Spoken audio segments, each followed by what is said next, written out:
Greetings and welcome to my channel. Let me be clear, if you are an individual who can be easily offended or triggered by different opinions concerning race, religion, sex, sexual preference, gender, politics, geopolitics, or basically anything at all, please be advised to discontinue at this point. To continue viewing from this point is an agreement that you are watching this video despite receiving a clear warning that you should not, and you relinquish all rights to complain to any authority or seek any compensation from myself or from the platform hosting the video. I thank you for your time and attention, and if you've decided to continue watching, I salute your fortitude.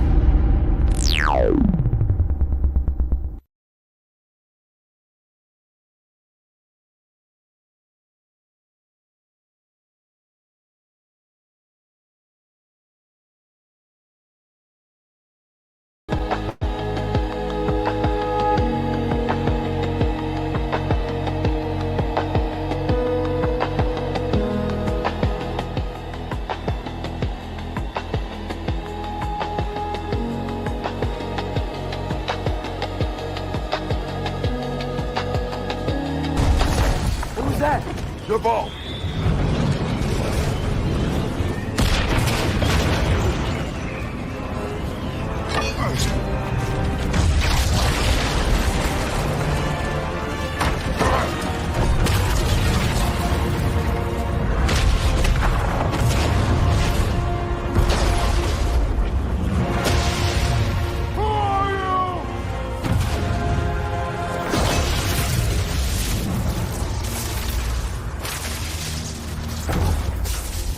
Can I come in?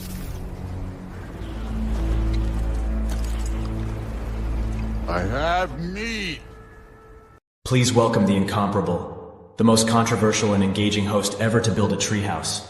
Some guy who's had enough of being ruled over by childlike, moronic, narcissistic, psychopathic, pathological liars. 007,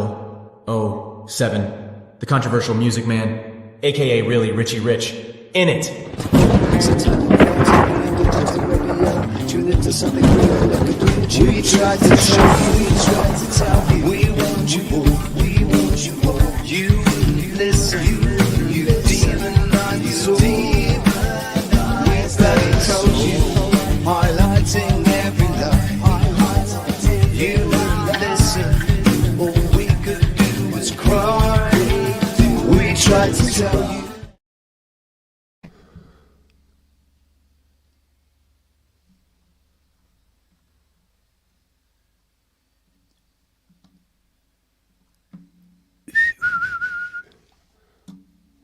Great, my peeps.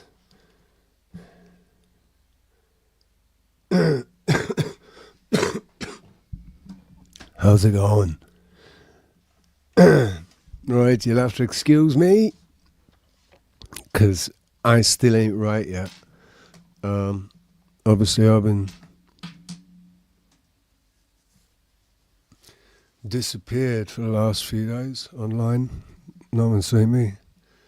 Well, apart from my Goonies in my magic tree house, they know what's been going on. But for everybody else, yes, it seems that I've spoken too much. I've divulged too many secrets, and that Matrix is taking its fucking revenge. In other words, you sit there and tell people they haven't been sick. You've only been sick 3 times in 8 years. Enough. Say that enough times, and the Matrix goes, "All right, yeah, okay, here we go then, son. What are you going to do with that?"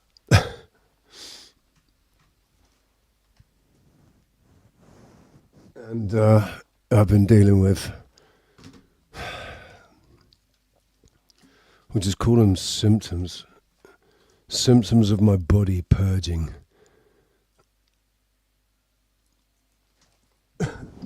Excuse me. Oh, come on, don't tell me you've gone as well. No. Hang on a second.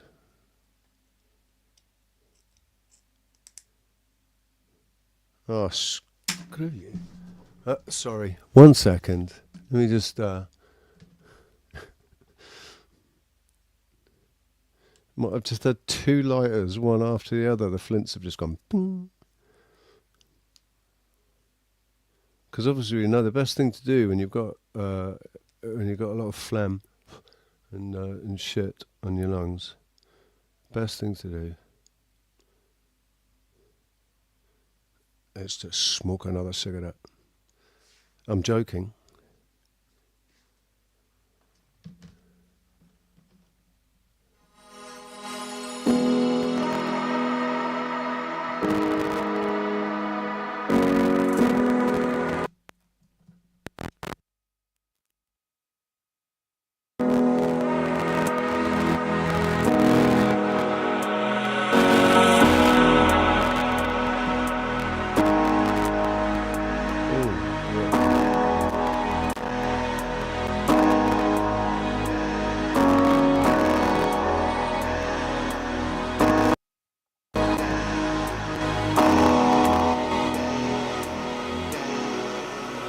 Just so we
Alright, sorry about that.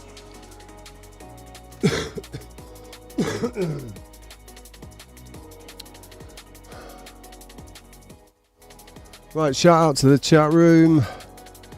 Chris. Leafy.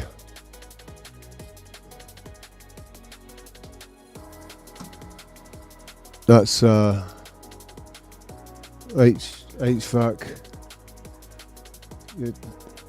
That's you, innit? How you doing, Louisiana? Ivan. Good to see you.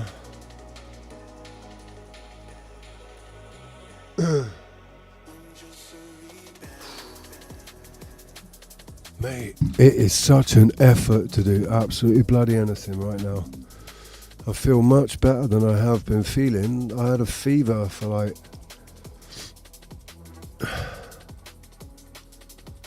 I had a fever for 2 days solid. A headache for 3 days solid. And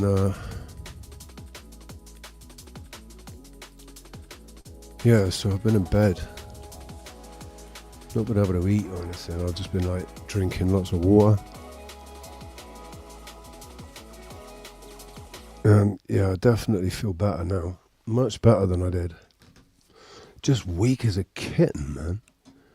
Absolutely weak as a kitten. The slightest little thing leaves me out of breath. So you just have to forgive any huffing and puffing that might be going on. just doing something as simple as sitting in front of the computer. How was your weekend? How was everything for you last week? How did your week end? How did your weekend? With the weekend. Was it a good one? Yeah. It's got nothing to do. My headache had nothing to do with water, Arthur. I know all about headaches and dehydration and salt and water and everything. Known about it for a while, so I've been doing everything, absolutely everything that I know to rehydrate and make sure I'm hydrated. And it's the thing about, it wasn't a migraine. I didn't have a migraine. It was just a really, really bad headache. And I have migraines, so I know the difference between a migraine and a really, really bad headache. It's just like a really bad headache that lasted 3 days, and I can still sort of feel it. And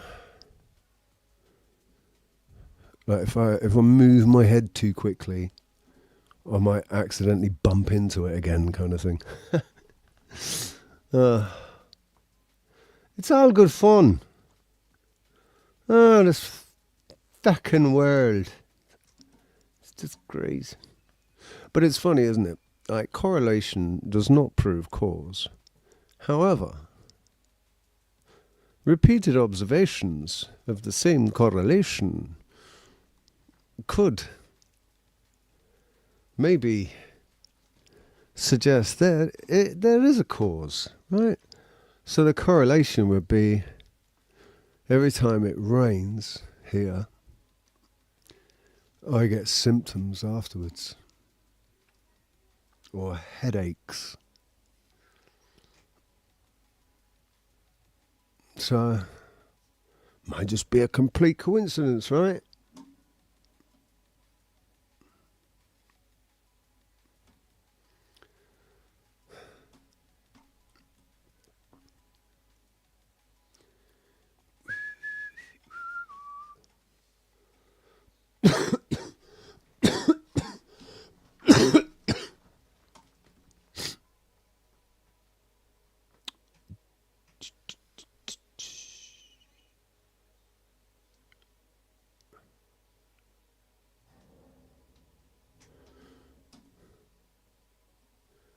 I'll tell you what, I'm just going to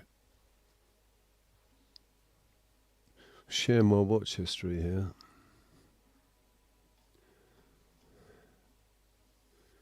This is what's been going on my screen today.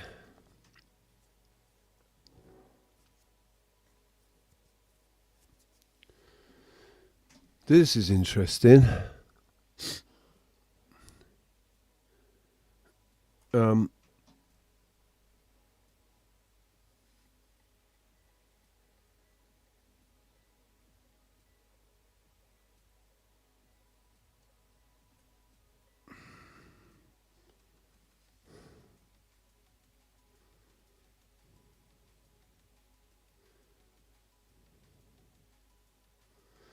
Yeah, this is interesting. I hadn't realised there was a connection between these two things, right? This ScotRail thing, and then there's not a connection, but there is, because this guy, this dickhead, and trust me, he's an absolute dickhead, mind of steel. What, you mean it's just basically it's solid metal, totally inanimate and incapable of containing any data? Yes, I do believe that you might actually have a mind of steel there, sir. Doesn't appear to have any decent information in it. But anyway, this guy is picking on this guy here and his wife.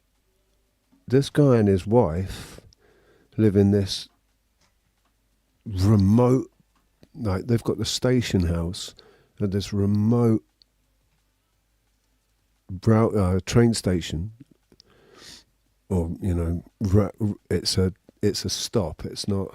There used to be a rail house there. Now that's turned into an ordinary house. But you can still, like ScotRail still drops people off here. And there's only 2 properties in anywhere near this place. There's these 2 properties: the station house, and then another mansion type house that's on the lock.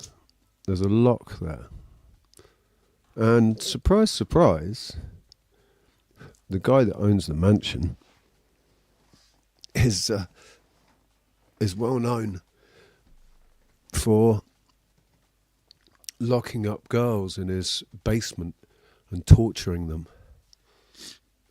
He was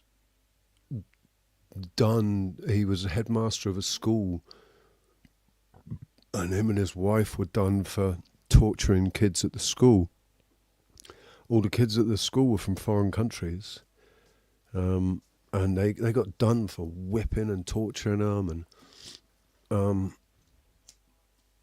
but this guy got done this year for something, and a travel ban put on him, and he was put on the sex offenders register. And he's still getting, basically, girls are getting dropped off at this station at 10 o'clock at night, like on their own. Young girls, they're waiting there until he drives up to the end of the drive, and then they go and, like, well, he's been seen picking them up himself on an 8-wheel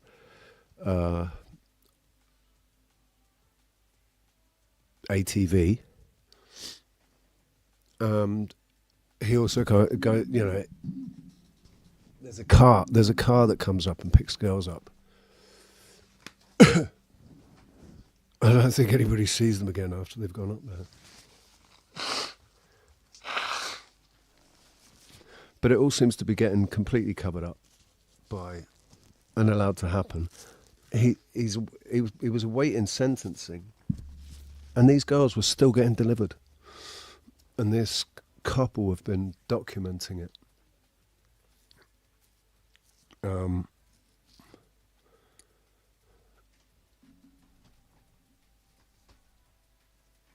This guy, this mind of metal, as in incapable of incapable of thinking. How come metal cannot think? So this man that's incapable of thinking is saying that this guy's just a complete conspiracy theorist and doesn't mention a single thing about the pedo that lives in that. Like, he's saying that this couple they're the only people that live there. There's nobody else around. There's a closed down school nearby, and that's it. There's nothing else around. Doesn't mention anything about the mansion with the lock, the mansion on the lock, owned by the pedo, who's already been done for trafficking girls and, just being a general wrong'un. And he's on the sex offenders register now. This dipshit doesn't make any mention of it at all. I didn't realise that the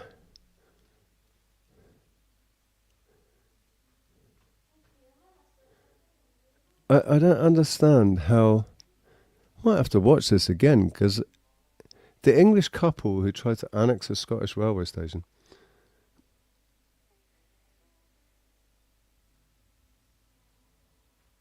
it's not. That's Richard Vobes and his wife.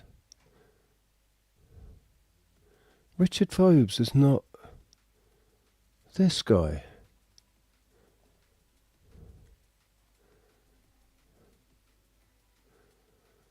obviously, I watched this at like midnight or something. That's why it's come onto today's watch list, on today's history, because it was gone midnight that I watched it. And I was, obviously I wasn't taking in information clearly. My brain was obviously fuzzy because I really hadn't realised that Richard Vobes was in this video. So we're going to have to watch this again. I'm going to have a little look.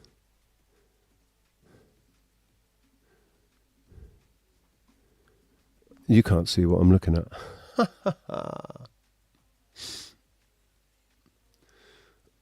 Sylvie, how you doing?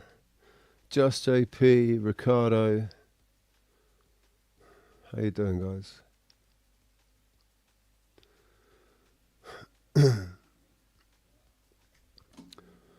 You got the lurgy as well, Sylvie.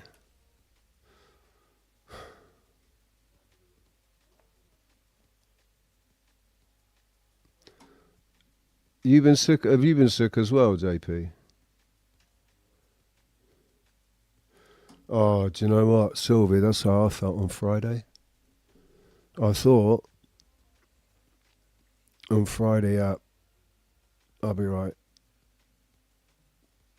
24 hours, I'll be right.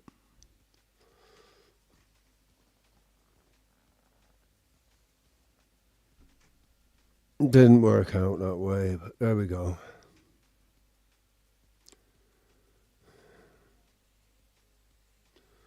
Oh, pukey, that's even worse, man. And thankfully, I haven't been pukey. I've just had Friday, Saturday, Sunday, really bad headache that just didn't want to go away.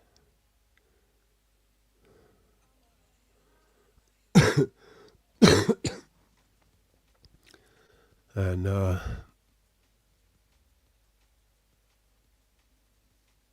yeah, a fever as well. The fever finally broke on Sunday, yesterday. I sweated through 3 t-shirts. I've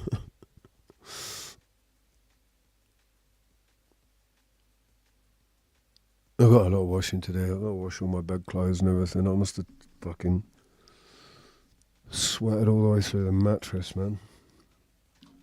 Everyone's been... But do you know what, Sylvia? I think, like I said, correlation is no proof of cause, but every single time it rains here, and it doesn't rain very often, so it's noticeable, right? Because it doesn't rain all the time, it's very noticeable. It rains, I get symptoms. It rains, I get symptoms. It doesn't rain, I have no symptoms. No symptoms, no symptoms. It rains, I get symptoms.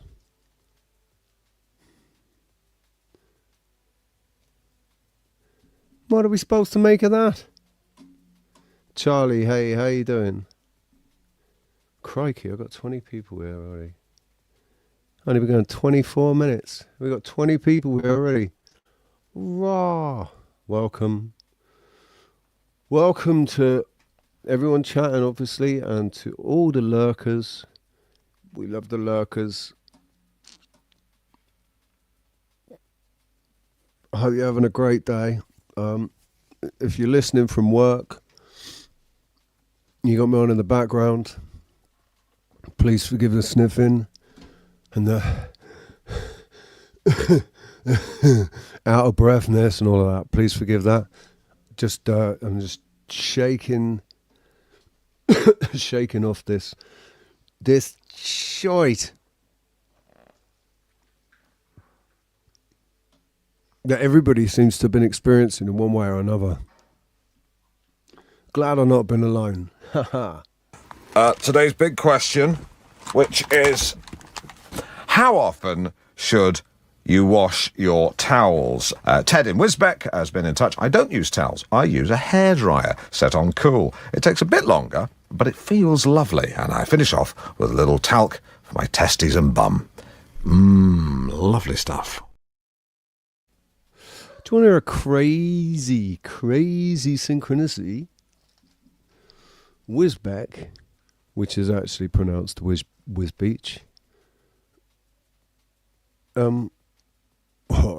That's how my girlfriend pronounced it, and she was from there. That's where our crash happened. That's where my car crash happened. Was in Wisbeach, or Wisbeck, as he pronounces it. Fucking crazy. Right, so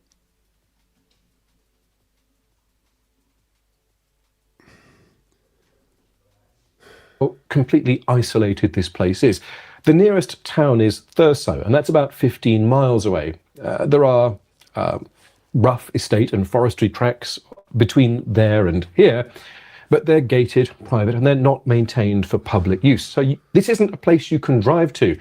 And I guess that's part of its strange appeal, because... And he's not going to make any mention of the fucking registered pedo that lives in the lock next door. Not going to make any mention of that at all.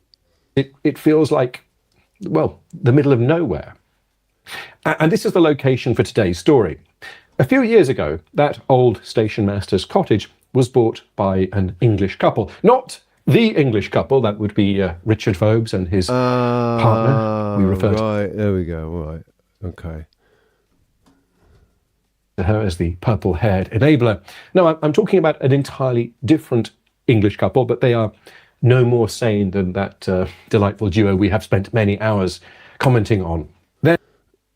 You understand that nobody gives a two shits about your opinions or what your comments about people, because obviously, mind of steel, you're incapable of independent critical thinking yourself, so we really don't give a shit what you think. That's just answered my question. I thought he was actually going to try and link Richard and this Scottish railway station. I didn't understand. So I have no more patience for that guy. He deserves no more time. Oh, well, yeah, we were looking at history, weren't we?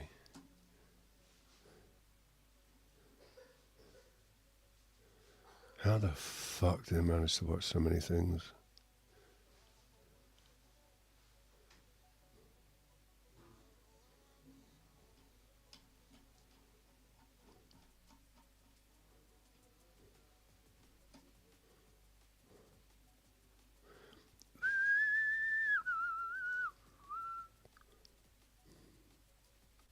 Right. More Jews calling out Zionists.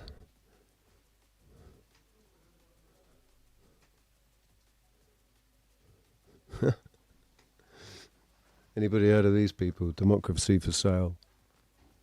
They're proving that it's not that expensive to go and get an audience with MPs and such. Just costs you $5,000. $5,000 and you can go and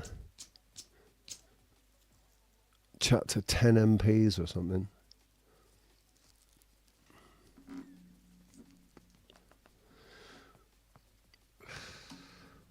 This was sad.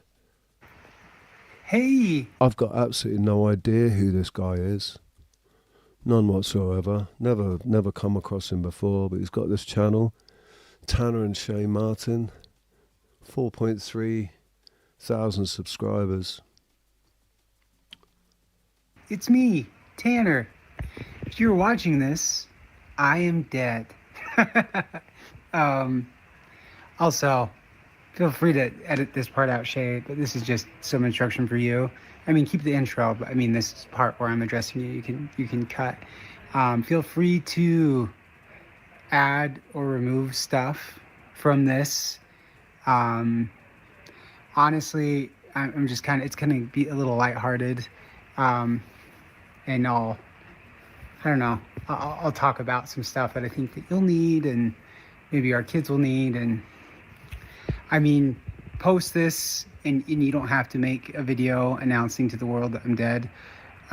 Or you can do both, and that's totally fine. But I just want you to have, like, this video isn't supposed to restrict you. This video is supposed to help you so you can post it as is, or you can edit it and interspace it with your own video. Or honestly, if you don't want to post it, you don't have to. All right, and back to normal stuff. Everyone, I had a heck of a life.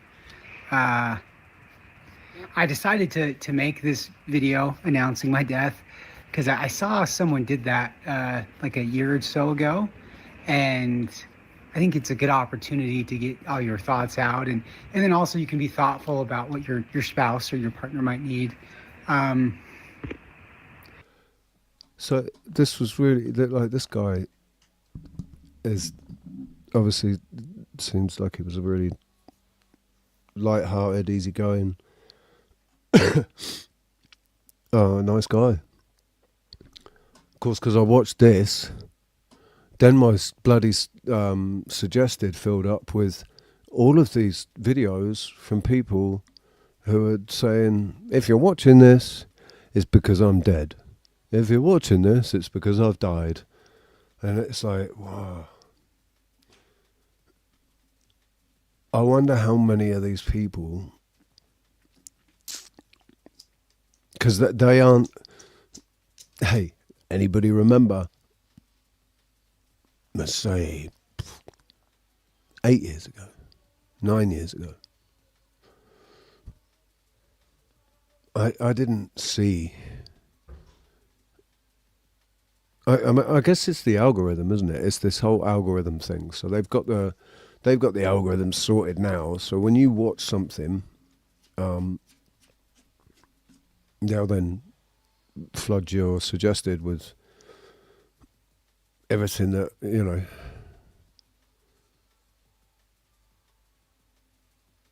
all videos around whatever the subject, whatever it is that you watch. So this guy that has obviously died, and he made a video for his wife to post or not post or make a video out of or whatever, to explain to everybody, because they had a channel together, to explain to everybody that he's now dead.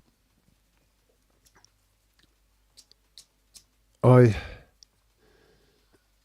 didn't go and watch all of them because I don't need to. I can't remember if I did actually. It'll be here if I did watch any. Yeah, I watched one. This guy, Dr. Dan, another guy that basically, oh look, in the last 4 years. They're all in the last 4 years. They're all people that have got sick in the last 4 years with cancer and brain tumours and all these things that some of us have been connecting to or linking to a certain medical intervention that took place. But there's no mention of that, obviously, in the videos. They're not going to say that. And if they did, I don't think the videos would last up there very long. But we're all capable of independent critical thought, aren't we? So it doesn't take long to work out. It's amazing how many of these people are doctors as well.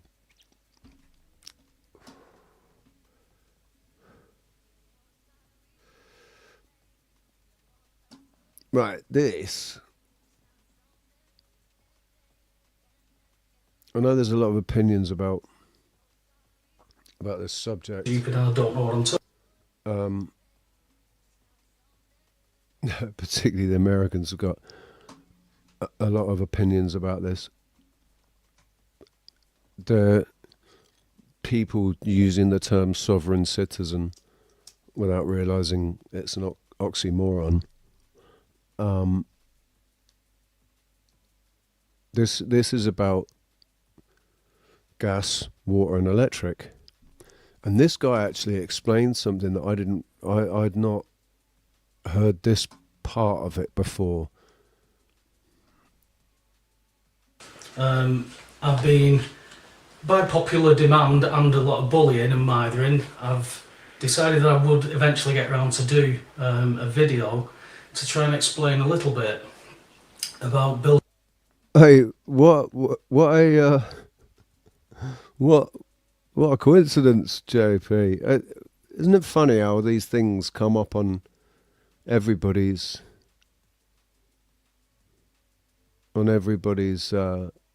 suggested? And not, he had colon cancer, I think. He doesn't actually say in the video, he doesn't say what it was, but there is a hashtag colon cancer awareness. So I think it's colon cancer.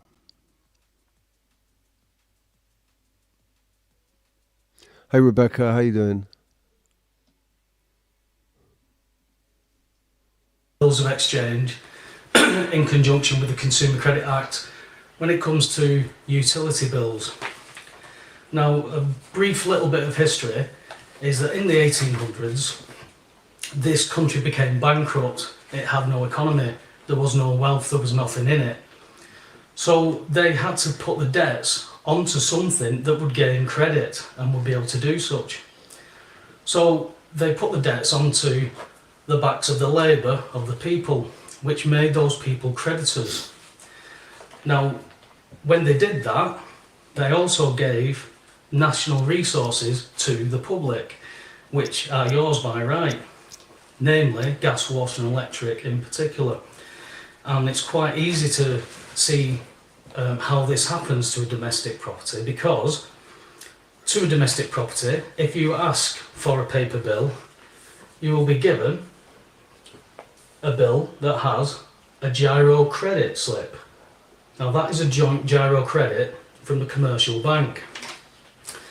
That is payable to you because the man must always be compensated under the bills of exchange. So as a domestic agreement, you aren't liable to pay for your gas, water or electric as per this. But they did a very clever thing and changed payment slip check to payment slip. That's really thrown everybody. Now, what happened with me was basically British Gas messed up 3 payment plans that I was paying. In the end, because I was involved in rather a large court case involving property, I decided I'd had enough. I said, send me a paper bill please. So they sent me a paper bill. Now what I did with that paper bill, because under the bills of exchange, you are when you get your cheque to compensate you because the company has already been paid by the commercial bank. That is why they must pay you to compensate you. So when that happened and I was reading about it, it meant one of 3 things for the obligation of the bill of exchange. Number 1, I cash the cheque at the post office. The post office do not recognise, they recognise it as a cheque, but they cannot cash it. They're not allowed to. The bank do not recognise it as a cheque, they think it's a paying-in slip, and they're not legally trained, neither are the post office. This is all on purpose. So the only other thing that I could do with it is when somebody hands me a cheque for money and they start shouting that I owe them money after they give me that cheque, I gave them the cheque back and I transferred that cheque by my endorsement. And I did it in the following ways.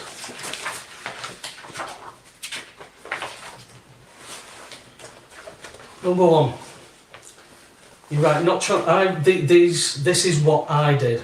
So I can only go off my result and what I did. Other people might have better ways, they might have even got the mechanism perfect. This is what I did. I had the gyro slip attached here. I didn't touch the cheque at all. I wrote not transferable across it. I put 3 postage stamps on it and signed and dated each one. The reason that is done is to pay the stamp duty on that particular document, so that document is now mine. It's not theirs, they can't use it, it's mine. So what I did was, after that, I then added my transferred by endorsement sticker here, and my transferred endorsement sticker basically states to British Gas for payment at the site the sum of £454 transferred by Paul Webster, address, postcode, and then my national insurance number with non-commercial customer next to it.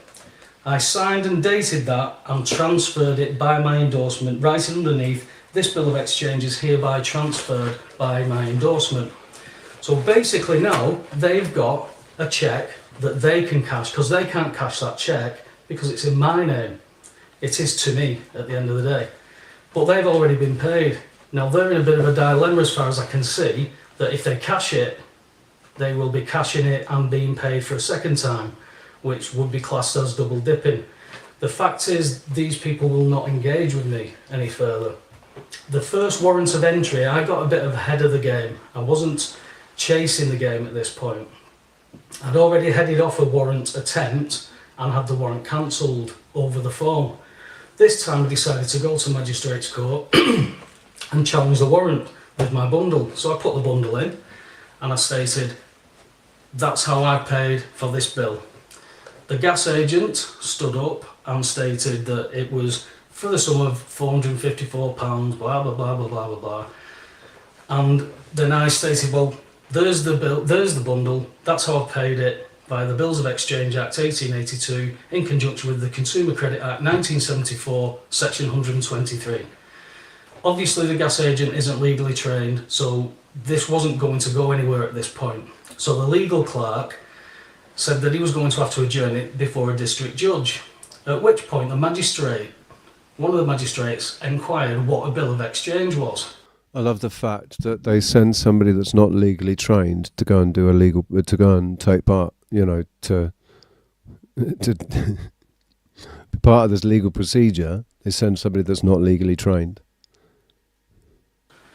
And the legal clerk turned to the magistrate and stated, a bill of exchange, ma'am, is a legal remedy. Remedy is cure. They don't use these words unless they intend to use them. Legal remedy that we don't deal with in this jurisdiction. At this point, the gas agent who was in the dock stated that this wasn't a health and safety issue, this was a monetary dispute. To which I replied, so you're applying for a criminal warrant of entry for a civil matter. The two jurisdictions don't mix. You're applying for a warrant of entry under health and safety under the 1954 Gas Act.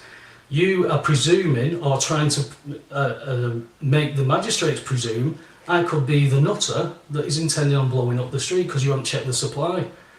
And he stood in the dock and stated, no, the supply is safe. We checked it when we read the meter. This is a monetary dispute. And I said, there you go. We are in the wrong jurisdiction. So the legal clerk looked through my documents and said, we're not going to be able to go through this in 10 minutes, Mr. Webster. I'm going to adjourn it before a district judge. To which he did 2 weeks later. I turned up this time to be met by a boiler man. He had his British Gas boiler suit on. It's obvious it must have been a job and knock type thing. And he handed me a letter talking about debt avoidance techniques that have been gleaned from the internet and promissory notes. I've never promised to pay. I've paid it. That's my only obligation, is to be, I'm not liable to pay for it. I can't cash it, have the cheque back. If that's what you're claiming, you haven't been paid, have the cheque back. Or come to court. So the district judge said, you're not legally trained, so we're not going to be able to deal with this today. I'm going to adjourn it for another 56 days, 28 days for British Gas to respond. Please hand the bundle that I'm going to give you to your legal team. The judge said then 28 days for Mr. Webster to answer. So 56 days later, I turned up at court, nobody else did, and no documents were put in. So the warrant was thrown out. That was the second warrant. Then January this year, I went to court again because they were applying for a warrant. I met a new gas agent. This gas agent came up, I approached her and said, are you legally trained? And she said, no. And I said, well, I'm going to put you in the dock and I'm going to cross-examine you about this. And she went, no, you're not. And she withdrew the warrant and put a big X through it. The next time I went to court, it wasn't actually for me. I was giving support to somebody who was doing the same thing with the bills of exchange. And the gas agent saw me and she said, Mr. Webster, the magistrates will not hear any more applications on your property. I've got nothing for you. I went, I'm not here for me today. I'm here on behalf of my friend and we're going to do the same thing. And she went, no, you're not. And she took the warrant out and she crossed it. So they're the stages that I got to. Since then, British Gas have decided to completely ignore me despite phone calls to headquarters and despite numerous letters. I since, on August the 4th, billed British Gas £6,200 for 3 attendances in court, stress and anxiety, plus an administration fee. They had 21 days to pay me, which was by the 25th of August. Had they not done so, they would incur £100 a day interest, which they're approximately owing me about 16 grand right now. Who knows when or where I will get this payment, because at this moment in time, all I can see is that these people are running away from me. They've had ample opportunities to come to court and blow me out of the water and state that I'm completely and utterly wrong and I'm stupid and I don't know what I'm talking about. However, having seen a result that was handed to me that a certain energy company has accepted the transfer by endorsement. This is from a source that I got the bundle from, but obviously British Gas is one of the bigger boys and they certainly don't want to see this revenue go. So at the end of the day, I can tell you briefly what I put in to it. It's you've got a basic skeleton of an argument, which is the respondent's contention that the complaint, insofar as discerned by enclosed document. What's up, Bill? How you doing? I just popped back to look in the chat room, see what we got about. How you doing? I just realised this is, as always, an open panel.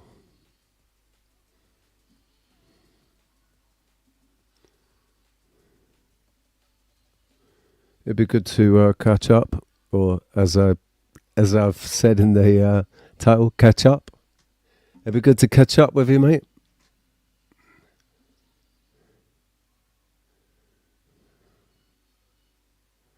Let me just pin this.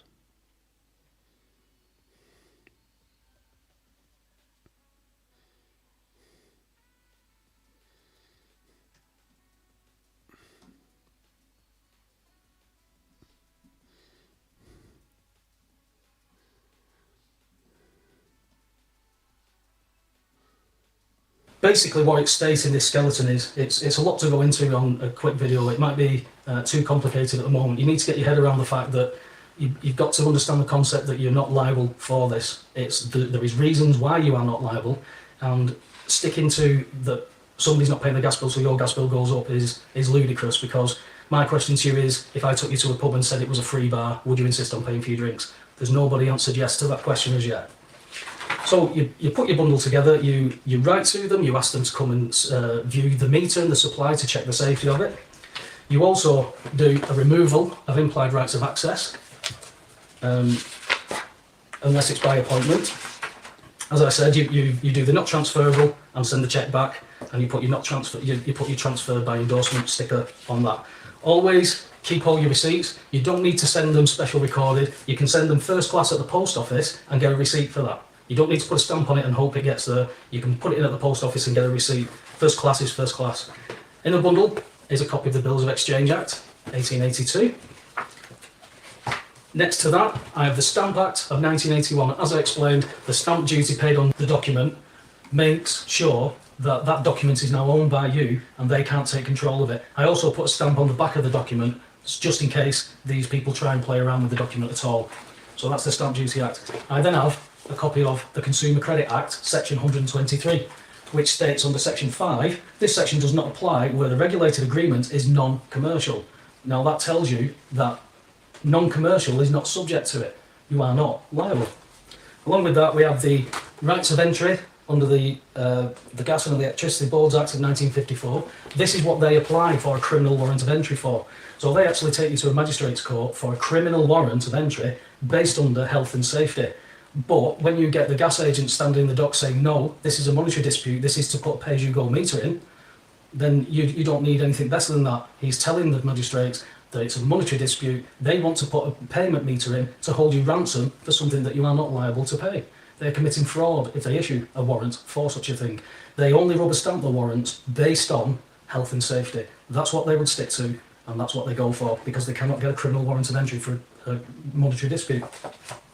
We also have the Gas Act 1986, which is basically the same type of thing. It's a health and safety issue that they're applying under.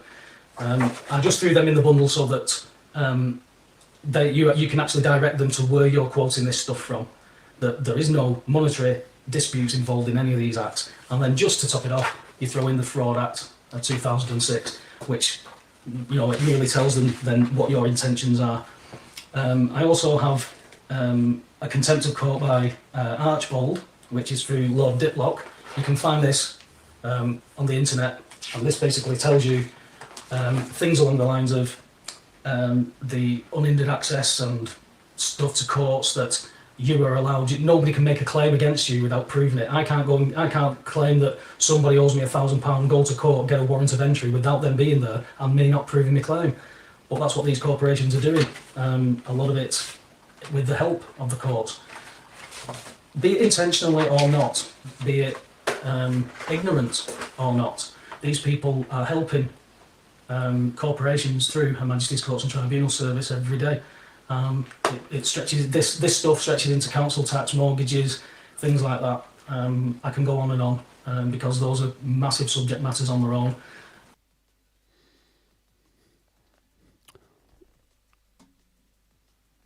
Yes, mate. Richie is my name.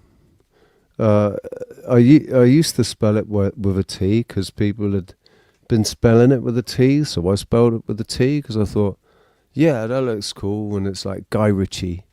And then one day I decided to drop the T.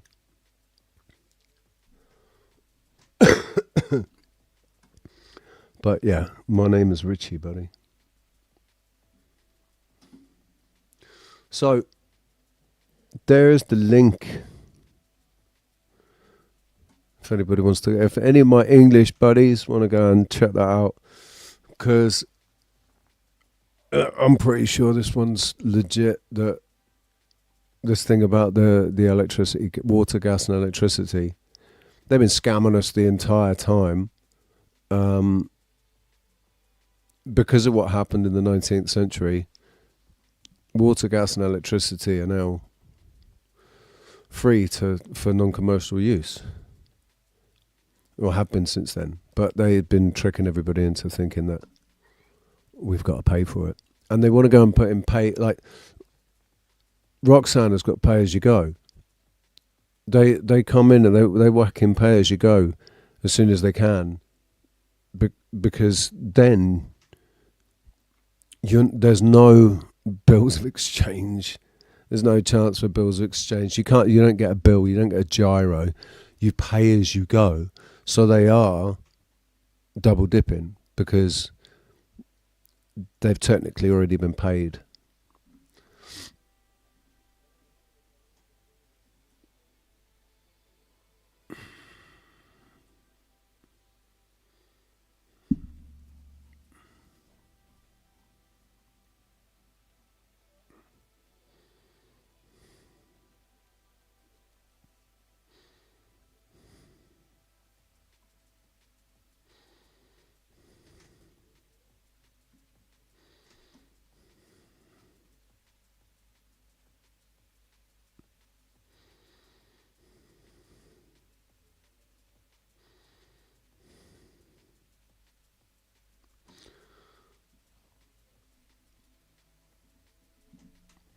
You once wanted that career. You once wanted to be with that kind of person. You wanted. These individuals now are coming out and telling everybody That's all going on because they've worked it out in the last 5 years. Because they've woken up in the last 5 years, and now we're in a 5D shift. Fucking.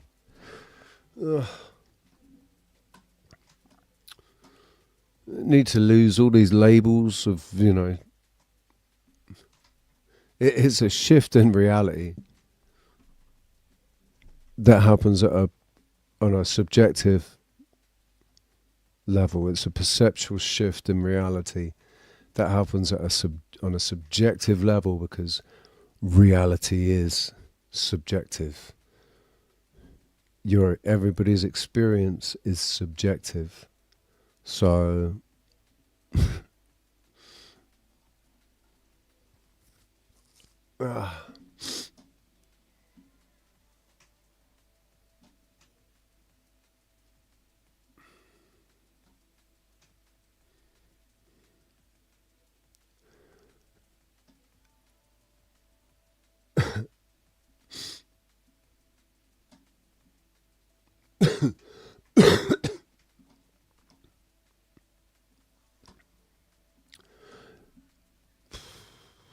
I can see it's going to be like every other day, trying to get a panel going. You lot are awesome, but you're bloody boring, do you know that?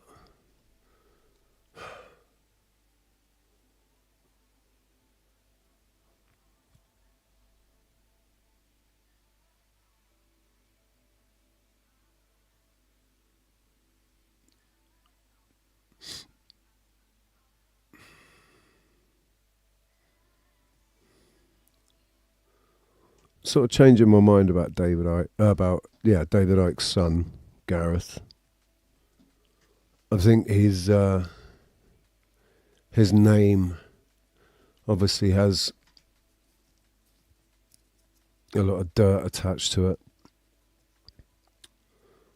And when I came across, when we came into contact with him in 2020, when he was really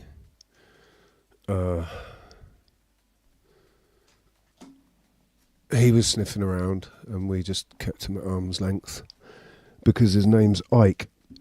But I've been watching him, and I can't disagree with anything the lad's saying. He's not going on about silly reptiles, and he doesn't go on about the shit that his old man goes on about. He's just talking about England, mostly, and what people are dealing with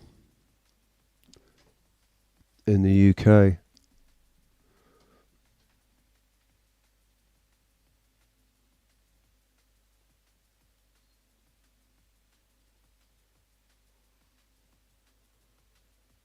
Oh, here we go. Look. 1 minute ago. So this happened in the UK, did it? Where in the UK did this happen? This is an AI channel. It's going to be an AI voice over the top of it. But when and where did this happen? Can any of my UK audience tell me?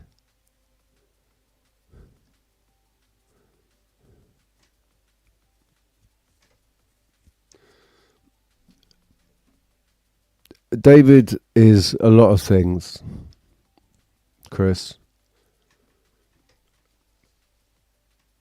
I watched him on his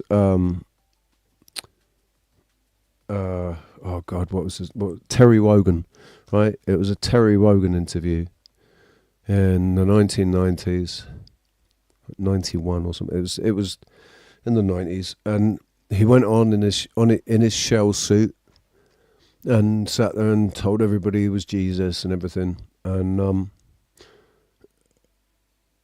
he just came across like a bit of a loony bin, obviously. And I was only young, and I was only watching it because Mum and Dad were watching it. And I went a lot, obviously, by how my dad reacted. And my dad because the guy was an ex-footballer and he was a football commentator, so Dad knew who he was but didn't care, and wasn't really interested in anything that he had to say anyway. So this just, it was just all sensational stupor as far as Dad was concerned. And I, copying my dad, obviously put it in the same bin.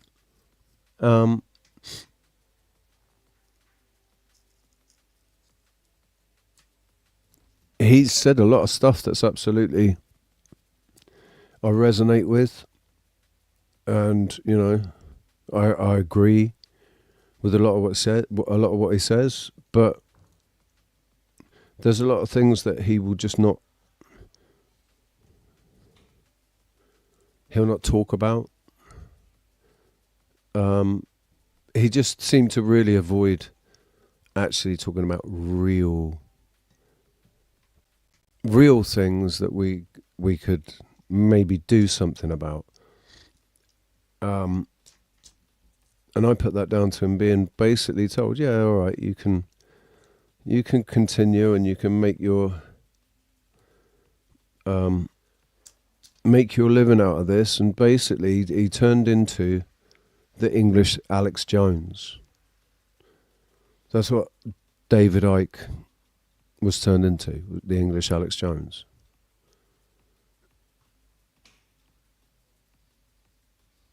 Not selling quite as much stupid merch, as far as I'm aware,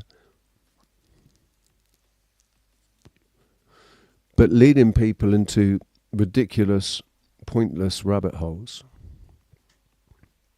taking people's imaginations down merry little walks through pure fantasy land,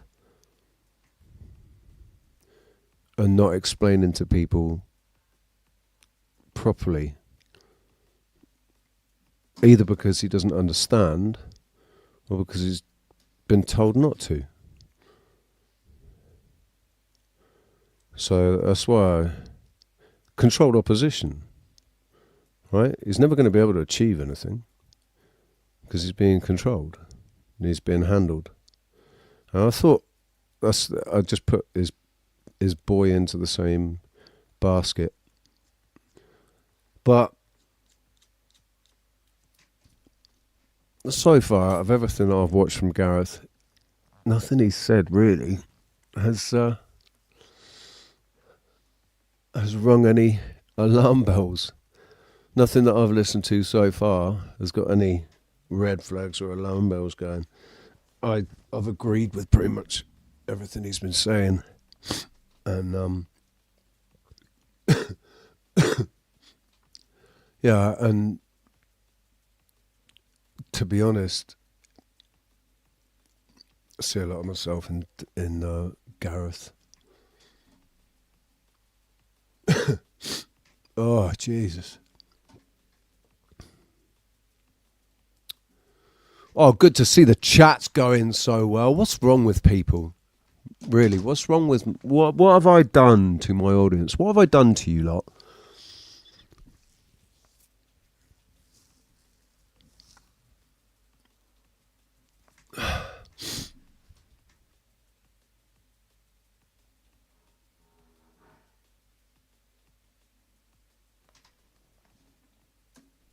I don't get why everybody has so much to say on everybody else's fucking channel. They come in here and they just go, zip. He's not going to say anything. No, I'm not going to join the panel. I'm not going to say anything. What have I done to you lot to make you like this?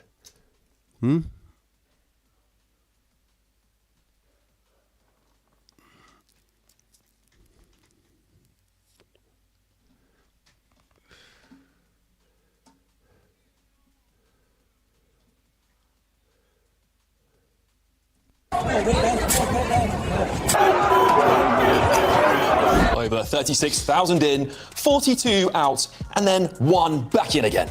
That is the latest national humiliation for Britain. 23 commercial units breached, 112 arrests, 4 distinct districts declared unsafe. The Birmingham tram system didn't just delay, it was blockaded. And in under 14 minutes, a Enough is Enough rally spiralled into total urban anarchy. For taking part in the procession is committing an offence. As the digital ID enforcement deadline passed. This wasn't a typical riot. It was a kinetic rejection of the surveillance state. At 6:12 p.m, the first window shattered in South Birmingham. At 6:19, the police line retreated to the station. At 6:25, broadcasters cut away, citing signal failure. Suddenly, reports came in that another machete killing had occurred on the other side of the city. This time, Can anybody confirm this? That this happened in Birmingham. What was this? Yesterday. Yesterday, they're saying, well, they're implying with this video, this happened yesterday on Sunday. And it, like, JP, back in 5, got to climb in the loft. Well, that was that was like nearly 20 minutes ago. So I don't know if you're back, JP. You're closer to Birmingham, up there in the northeast. Hey, we got Tony. How you doing, Tony? Yeah. How you going, Richie? Yeah, I'm all right, mate. What have you been up to? I've been having a good time, and I've been imagining when I'm going to have a better time. I hitchhiked to see a girlfriend about 150 miles away, and I stayed there. She's been my girlfriend for about two or 3 years now. It's purely platonic, right? Up to now, anyway. I stayed 2 nights at her place and 2 nights at her best friend's place, who just broken up with a bloke as well. Okay. So I had an interesting weekend. Well, hitchhiked home. So hang on, because you said, well, it was platonic up until recently, implying that this latest visit wasn't so platonic. But then you add in her best mate. So please expand. Please expand on that. You need to give more information because you're implying something, and I need to know that I need you to confirm what you're implying by what you've just said.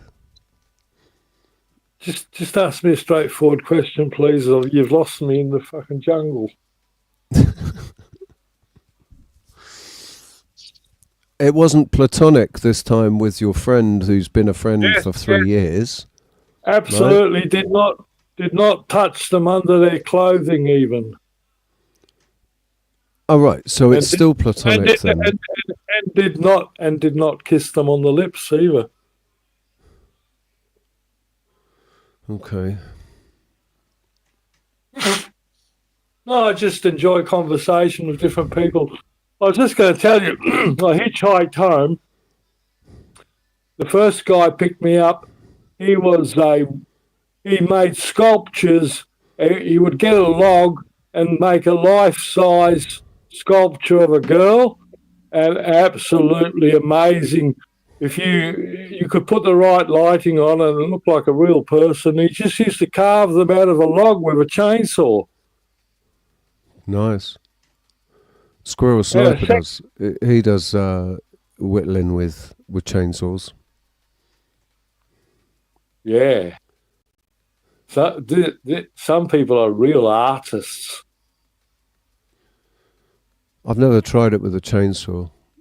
I've used knives and chisels, but never chainsaws. I wouldn't mind giving that a go one day. Yeah, so you got to start off with a bit of wood, like 6 foot tall sort of thing. Yeah, it's a proper like life-size sculpture. It's going to be. Yeah. I've never done a life-size sculpture either. My whittling was always, little bits of wood. The biggest thing I whittled were walking staffs, walking sticks, and walking sticks, walking canes, walking staffs. Yeah. Yeah, and can make excellent defensive weapons. I don't know what you're talking about. The only thing that a big, heavy wooden staff could be used for is walking, obviously. There'd be no other reason to make something like that with a big, heavy end on it, and, you know. Yeah, oh, yes, and the second bloke who picked me up, I was trying to be polite to him the whole ride, but he was a nuclear physicist, and he was listening to podcasts about the universe when I got in his truck, and he turned it off. And no, but yeah, I could have stayed with him because I only went about 40 k's with him, and he was going all the way to Mandurah, so that's another 200 k's. So I could have went for a trip. Didn't think about it at the time. Well, you were going somewhere else, weren't you? So yeah, I was going home because the lady next door's been looking after my place for me while I was away. What, the lady that you've got a dispute with? No, a bit further down the road. Oh. Well, that's good then.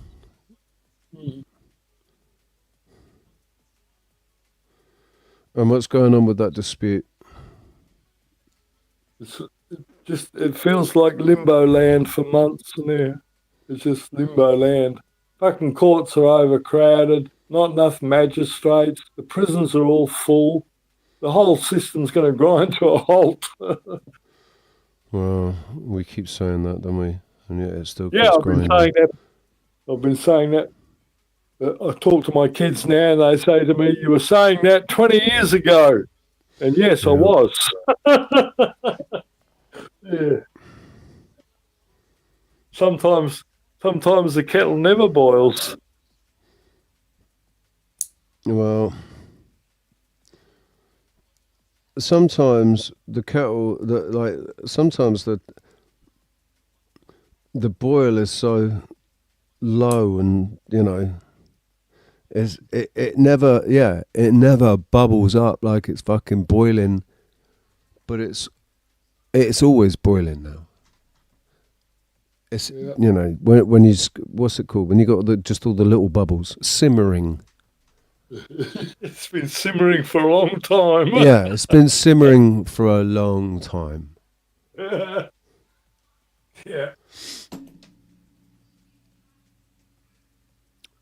Oh, fucking hell. It just fucking left with lurkers again, man.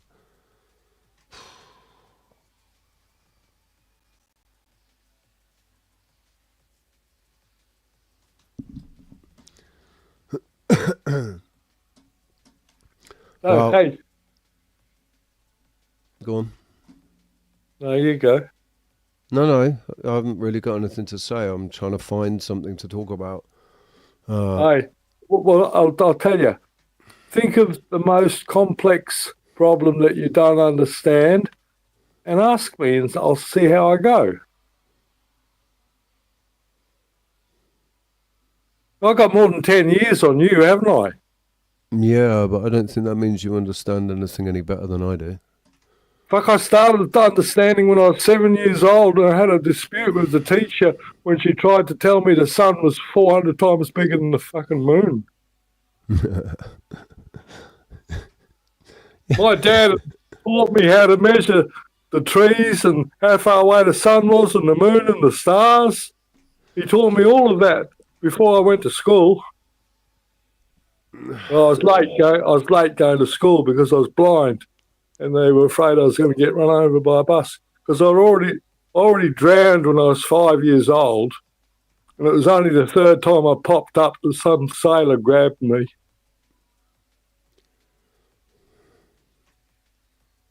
Well,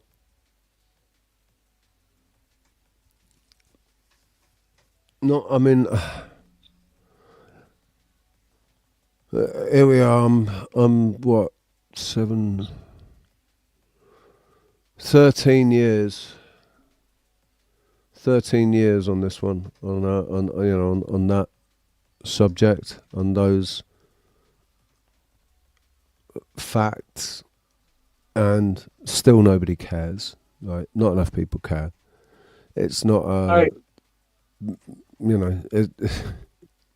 we can only show them by demonstration.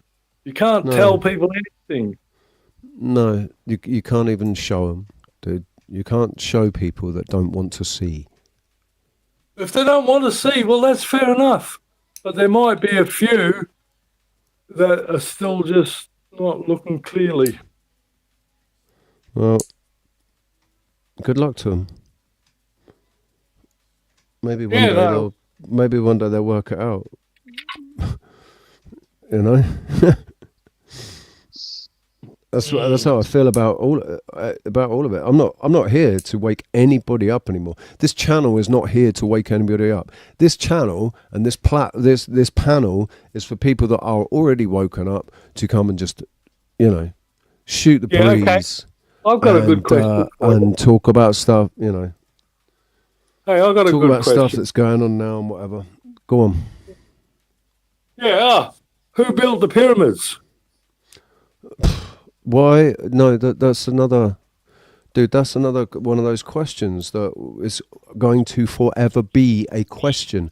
Because even if they come... Even if somebody... It doesn't matter who comes forward and tells me that they've got proof of who built the fucking pyramids, I am not going to believe them. I'm not going to believe anybody telling me anything about who built the pyramids or what they were here for or anything. There are things that seem to make sense about what the pyramids might be, and that would be something that we can't understand it yet. It's not going to... the answer will become apparent, but it's not going to be yet. Hey, I disagree with you, all right? I disagree with you. Why? Well, there's many ways to try and explain it to you, but I've been working on these problems since I was 7 years old. I've been fighting the bureaucracy. I've ran for federal and state parliament. I've been on local council. I've come across it all. I know what's going on now, but I tell you what, for years I had blinkers and I thought only these people were corrupt. Only this corporation was sadistic. You know what I mean? Dude, they're all... If they've got corporation in their name, they're all fucked. They're intrinsically part of the system because they are a corporation. So it doesn't matter what corporation it is, it's part of the system. And the system is what's fucked. And the people that are implementing it, administrating it, and guiding it. Back to that's simple. This isn't about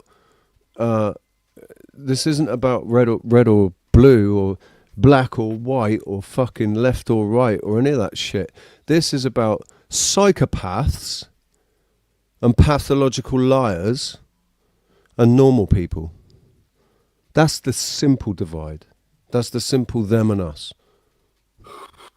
Psychopathic, manipulative, deceptive fucks who just do not give a shit about you, me, or anybody else. All they're interested in is their own enrichment. Versus all of us who just want to get on with life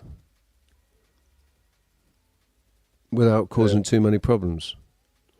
Of course we do. We just want to enjoy ourselves, and only have to ask somebody permission if we want to invade their space. Well, there shouldn't be any invading of space. Right. No, I mean, when you come across your boundary, you know what I mean? Yeah. Anyway, back to the pyramids, right? Can we go back to the pyramids? So, 50 years ago, I visited the pyramids. I looked at things in there, and I looked at things, and and I spent the next 6 years studying all the different considerations about the pyramids. And for every one of them, there's heaps of evidence, but there's so many of them. And I've come to the conclusion now that if God can create this universe and all the animals and all the plants, well, he can create a few fucking pyramids and ancient buildings, can't he? Some of those buildings I've seen are beyond the capability of even the thought and imagination of man, let alone the engineering. Yeah, but you're only applying today the thought and the imagination of man today. Yeah, and assuming that it could not have been greater than it is now at some point in the past, as in intelligence, imagination, creativity, right? When we look at my lifetime, in my lifetime, all they've done is everything that they can to bash out creative, independent, critical thought, individuality and all of that. They want you to be part of the system. So we've got generations of people now that have all been educated by the standard education, right? Yeah, everybody's been indoctrinated. So what? And so you don't think that back then they were a lot fucking smarter than we are now? They were capable of a lot more than we are now. If you don't practice a skill, you lose it. How many skills have we lost? Hey. So what you're talking about only fits into a paradigm. Like, I understand what you're saying. You're saying that essentially, why couldn't the pyramids just have always been part of the construct? Right? Exactly. The construct being constructed by whatever it is, call it God, but by a creative force that created the realm. The realm is the construct. Why couldn't it just always have been part of the construct? The best research that I've seen on this has been Jason Brashears, and what he says about where they were built by Enki, right? One of the Anuna, who might be this other race that lives on this, that is inhabits this dark satellite or whatever it is,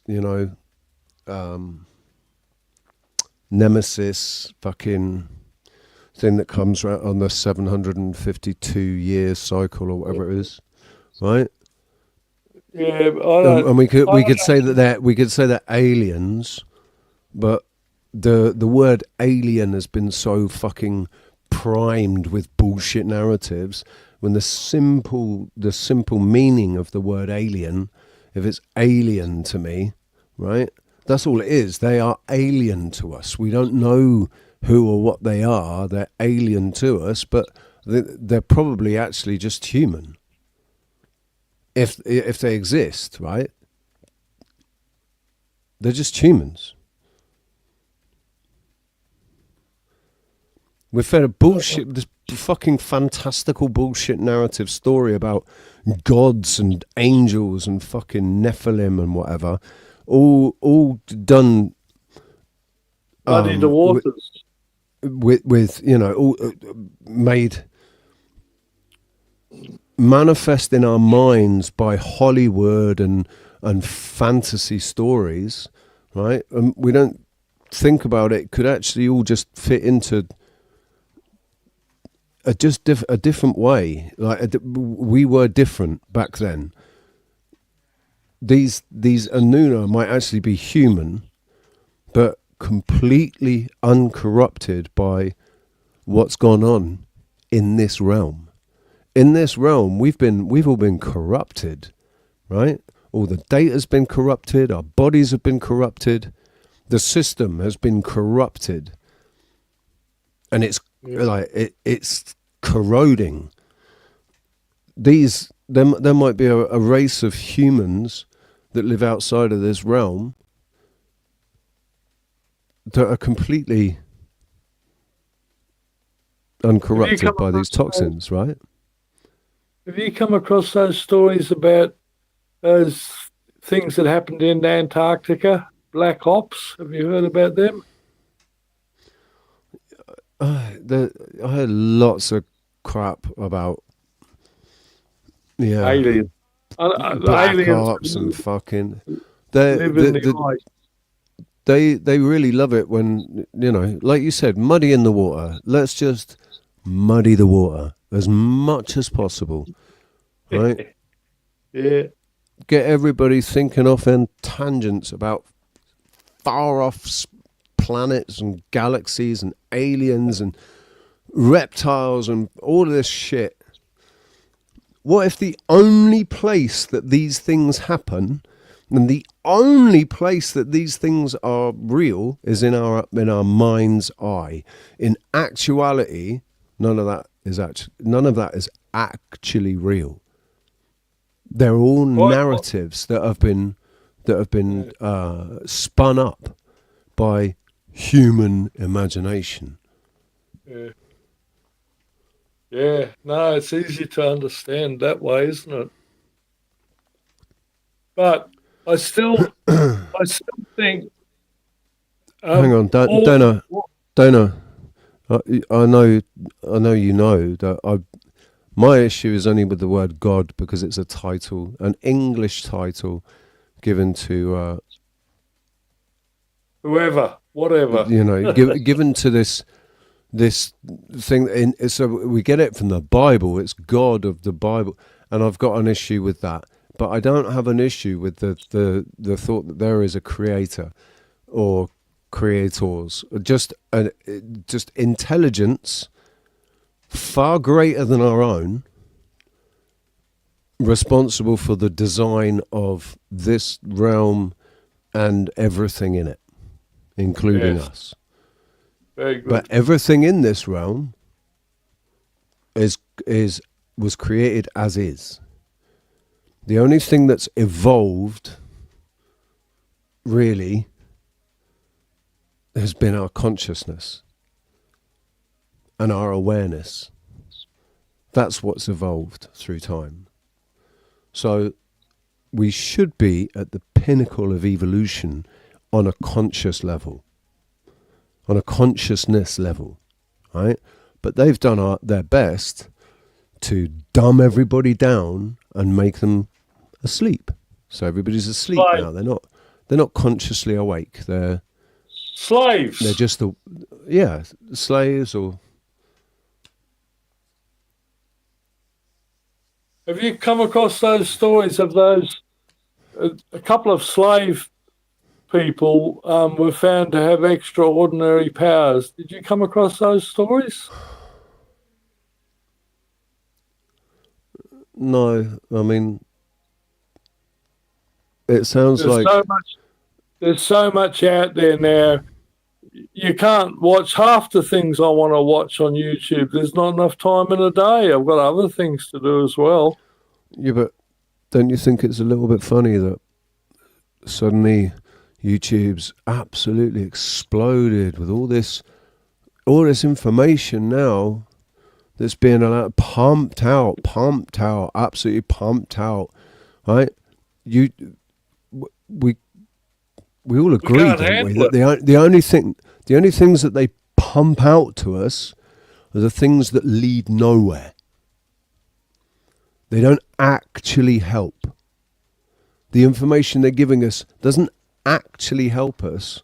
All it does is bog us down. No, I think it depends how and you most take it. most of the stuff that is out on YouTube, most of the stuff that's on YouTube now is AI generated. I was watching one tonight. Even stuff that's being produced by real creators, real humans, real creators. It's all AI generated scripts. tonight I just watched David Weiss interviewed by a woman. I've forgotten the name of the channel, but it was just today or something, I think. Oh, he's really moving along. He's up and, you know what I mean? You got to start with flat Earth, but there's a hell of a long way to go. We've interviewed him 3 times on this channel. Yeah, have you seen his latest? On my channel, not this channel, but on, like, me and Rox have interviewed him 3 times, I think now. Yeah. Did you see the interview he had tonight? Or the last one he did, the last interview.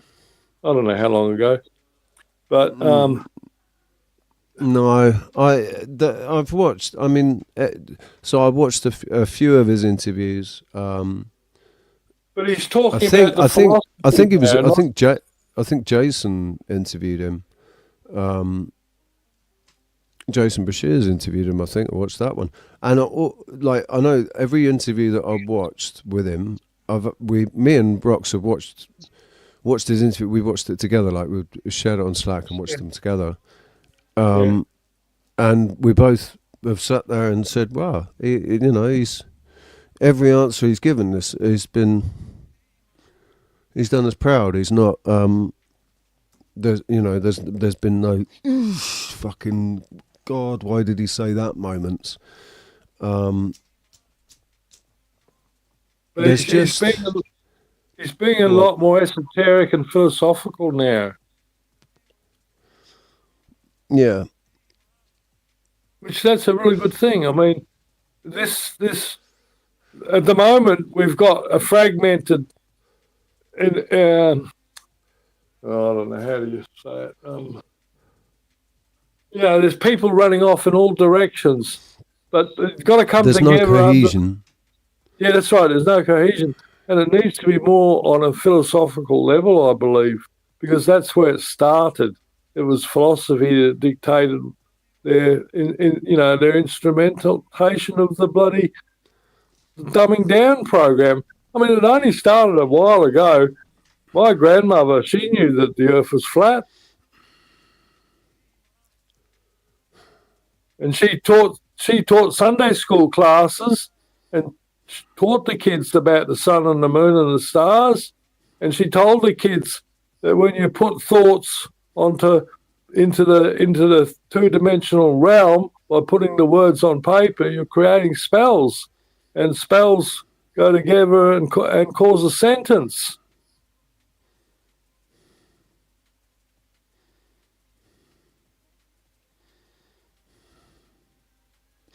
Yeah. When was she teaching? 60 years ago. Oh, no, probably 65 years ago. Oh, when I was about 8 years old when she was teaching Sunday school classes. So back in the 60s. I'm 77 Crikey. now. Do they even do Sunday school anymore? Right, is Sunday school, does that even happen anymore? Anyway. See, five days a week, kids were going to primary school, right? On Sunday, they went to Sunday school and counteracted a lot of the bullshit they were taught in the main school.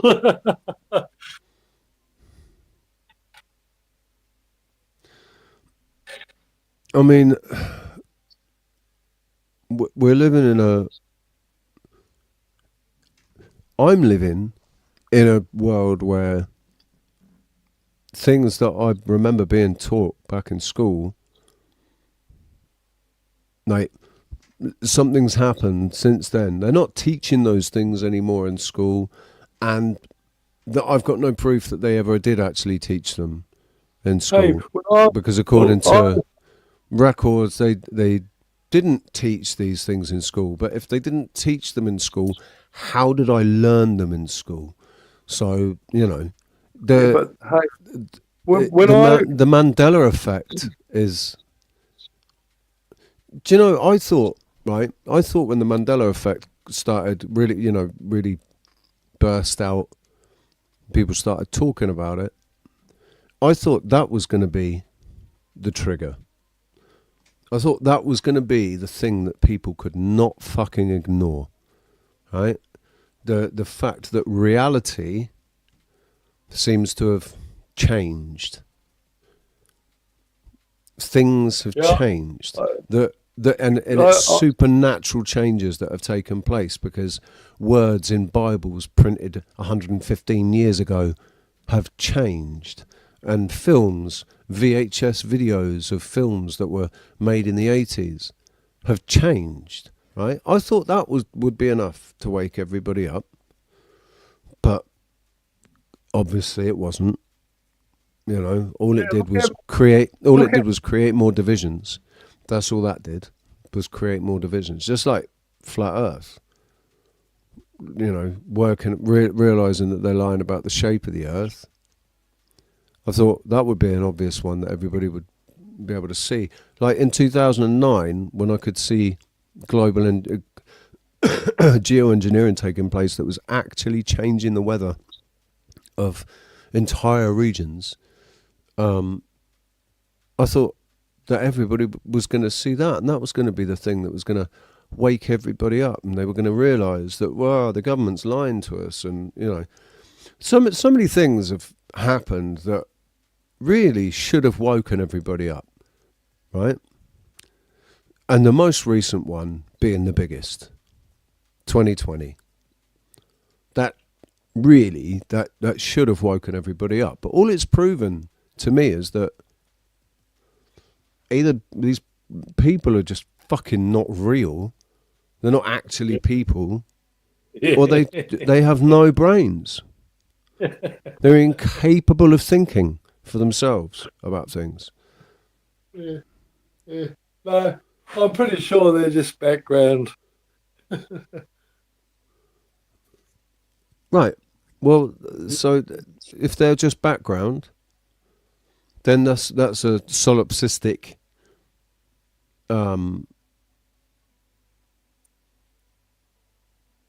it's a solipsistic take, isn't it?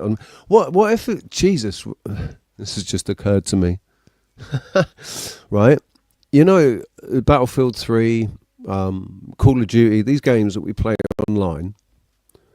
Never played them. Online, you're playing, and you're all playing in the same game, but you're not all seeing the same thing at the same time. You might be in the same scenes, but none of you are seeing the same thing at the same time. Absolutely. And none of you get to see each other in real life. All you hear is a voice on the end of the phone, or somebody typing out messages. That's all you see, right? We don't actually get, you can meet up with mates in the same place and go into the same game, right? But you're all on different computers in different rooms or whatever, all sat on your laptops, right? But what you're seeing on your screen is different. Right, everybody's seeing something different from a different angle, right? But the shot has been rendered for them. What they're seeing is rendered for them, and in most cases we never get to actually see or be with the people that we're gaming with in the game, right? You just hear a voice and see text and see messages.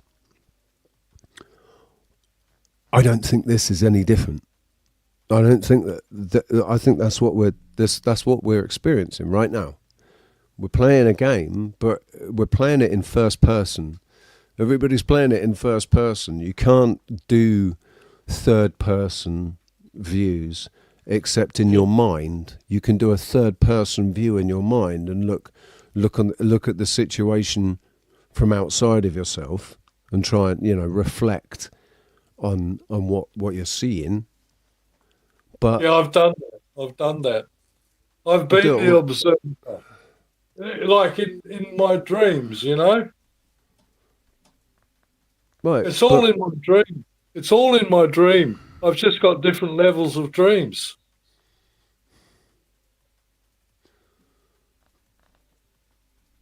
Well, the dream world is, that's another thing. No, this is the dream world. The other thing is the other thing.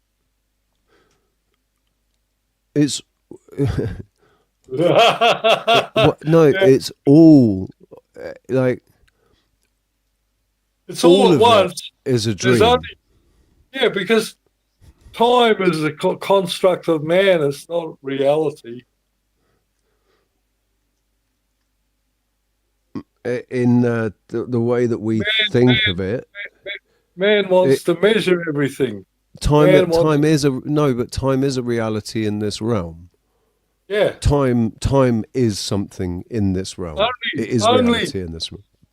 But yeah, only this realm was designed to have time in it. so that a tiny fragment of God, like a 1/8 millionth of God, can only consume a certain amount of knowledge, and we've got to have a brain to filter it out, because there's miles too much knowledge out there and understanding.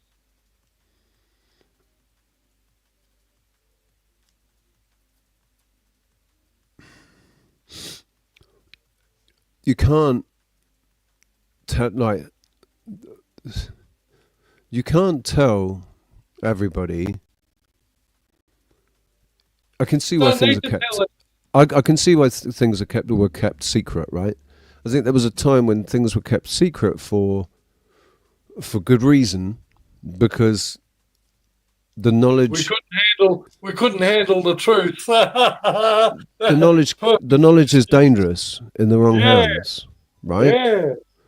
The knowledge is dangerous in the wrong hands, and the wrong hands might not be malevolent in their intent, right? They might just be. They might just be stupid. They might just be stupid and incapable, like not have the intelligence to understand the implications and the possible ramifications of implying whatever or applying whatever knowledge it is that they think that they've got, right? So a little bit of knowledge can be extremely dangerous. Not everybody's capable of, not everybody's got the same intellectual capacity. Yeah, that's a good argument for slavery. Right, but I say, honestly, on the way that it's being administered now, obviously there's something fucking wrong with it, right? But it's this term slavery, right? We're make slaves. There is a natural place, there is a natural order of things that there are people that are good for nothing more, right? They're entitled to live, they're here to live and to have a life, right? But they're not capable of any more than doing what they're told to do, and their own intellect and ingenuity and fucking imagination and everything, right? They might not have any of those things. So all they'll ever be good for is packing boxes and having babies. That might be all they're good for. So there needs to be something for them to do. Right? Am I wrong? Am I wrong?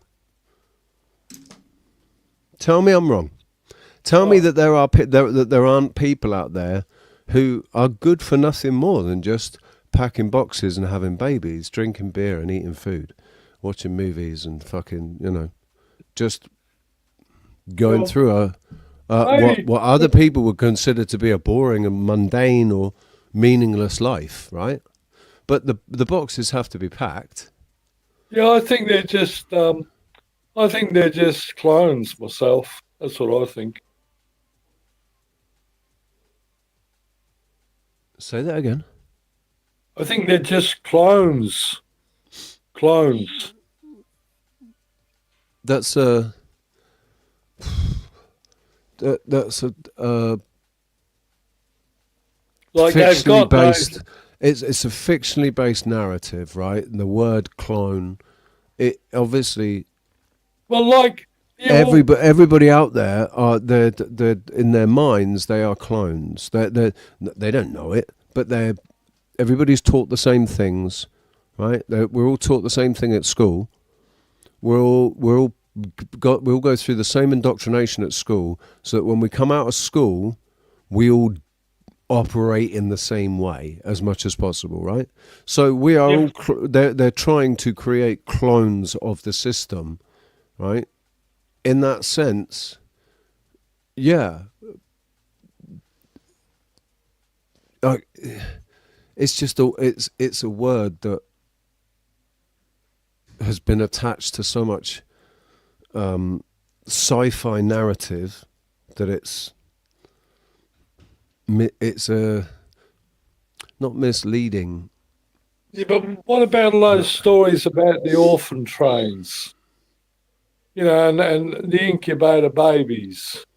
They're stories. As far as I'm concerned, they are stories. Everything that we're told is a story. We don't know what happened, and we are never, ever going to know. Not a single person on this earth is ever going to know what actually really happened 300 years ago, 400 years ago, none of us are going to know what happened 50 fucking years ago. Really? We've got our own take on it. And if you were here 50 years ago, you know what happened to you and around you. You know what you experienced, but you don't really know or understand how that fitted into the world picture and what was going on everywhere else in the world at the time. All you knew then was the narratives that you were fed back then. All we're ever told is stories. The only things that we can confirm are the things that we experience ourselves, right? Yeah, well, I'll tell you one that I experienced. Okay. I don't know if there's anything on YouTube. I haven't searched. I don't know if can you search while you're still online or not. Yeah. What? See if there's a map that shows the landing on a map. The landing of what's the name? The space shuttle. No, not the space shuttle. Skylab. They called it Skylab. Right. The one that when what year was it? No, I'm not very good with years, mate. I'm not really good with numbers. It was not. It was in the 70s, I think. Maybe. Have I told you the story about Skylab? Yeah, or not? you've told us. Yeah, you've already told us the story. That the fact that they allowed people to take the parts that they found home and keep them, that says enough, right? There's no way that they'd ever do that. There's no way that they'd ever actually really do that if it was really what they said it was. No, and it was. My father hired a helicopter and went looking for this brass telescope that was supposed to be there. And he had information from metallurgists that if a big lump of brass came from up high in the sky down to Earth, it wouldn't be affected. But the bits of aluminium they found were all sort of burnt and charred. Aluminium isn't brass. No. And there was no brass telescope to be found. I think there's 3 helicopters there tracking along where they saw it coming in and they saw it hit the ground. Skylab was the United States' first space station. Launched in 1973 from a repurposed Saturn V rocket stage, serving as a vital science lab for solar observation, Earth study, and long-duration human spaceflight, and research until it re-entered the atmosphere in 1979. 3 astronaut crews visited, conducting numerous experiments and setting endurance records, proving humans could live and work in space for extended periods. I'm doing it right now. I am living, working, and existing in space right now, and so are you. So, words. Paving the way for later stations like the ISS. Launched in May 14th, 73. Built from the SIVB stage of a Saturn V rocket. It featured a large orbital workshop with living quarters, gallery, toilet, and an exercise area. Fuck, you can lay the bullshit on a bit thick, can't you?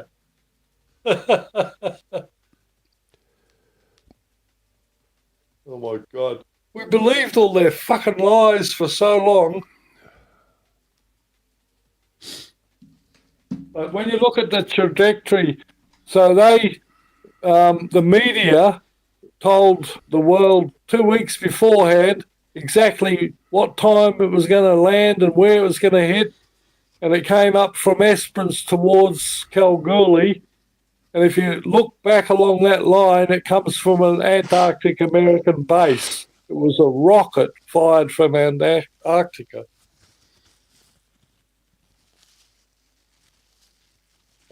So there you go. I was there when that happened, so I know what happened.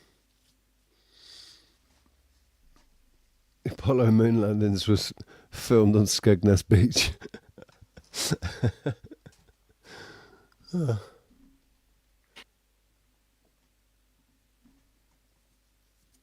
Mysterious, not really. How you doing? Honeybeesy. That's a new name. How you doing? Good to see you. Welcome to my channel. Chief, good to see you. Slapping. How you doing? Good to see you. Open panel, guys.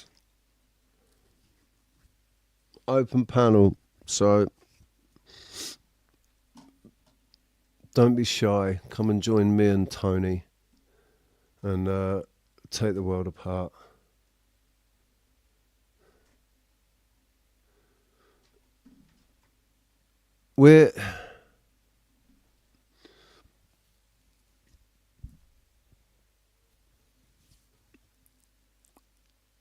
If you like, it's clear to see why they consider themselves to be normal people. Normal people think that people like me and you and you know, conspiracy theorists, we've all just lost our minds, right? We've all lost touch with reality. They're incapable of realizing the fact that reality is what you make it. Reality is what we agree it to be and nothing more. It's not what's actually real. It's just what we agree is real, right? Yeah. You can say, oh no, but reality is reality. No, but the problem is, Richie, that if the majority of people believe we live on a spinning ball, then we do.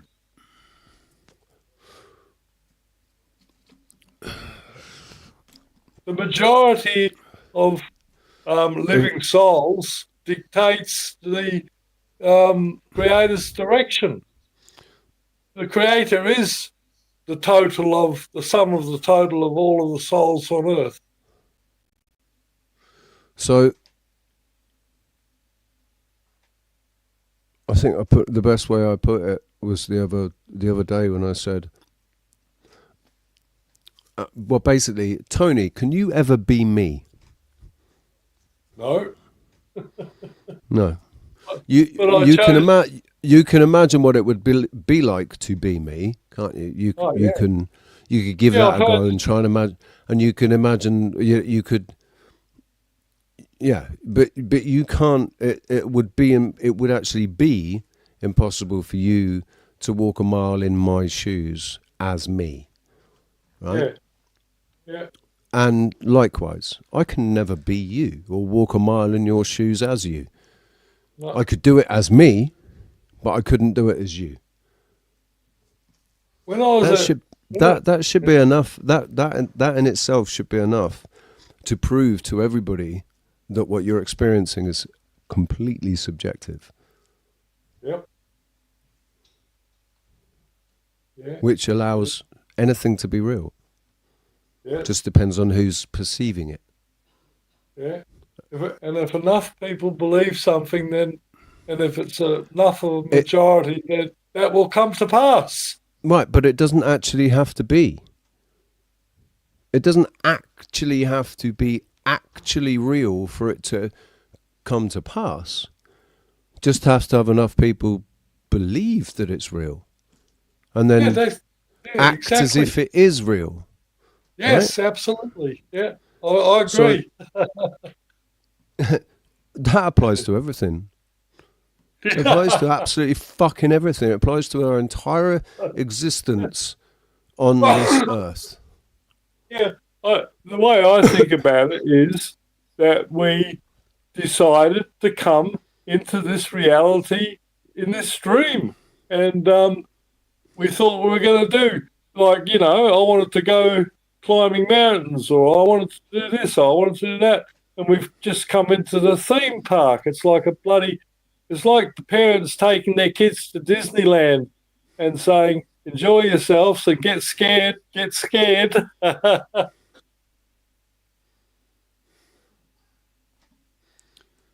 Well,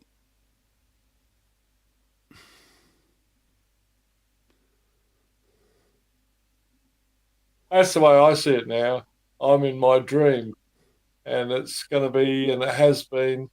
Sometimes there seems to be something directing me, because something will happen to me, and then it might happen again.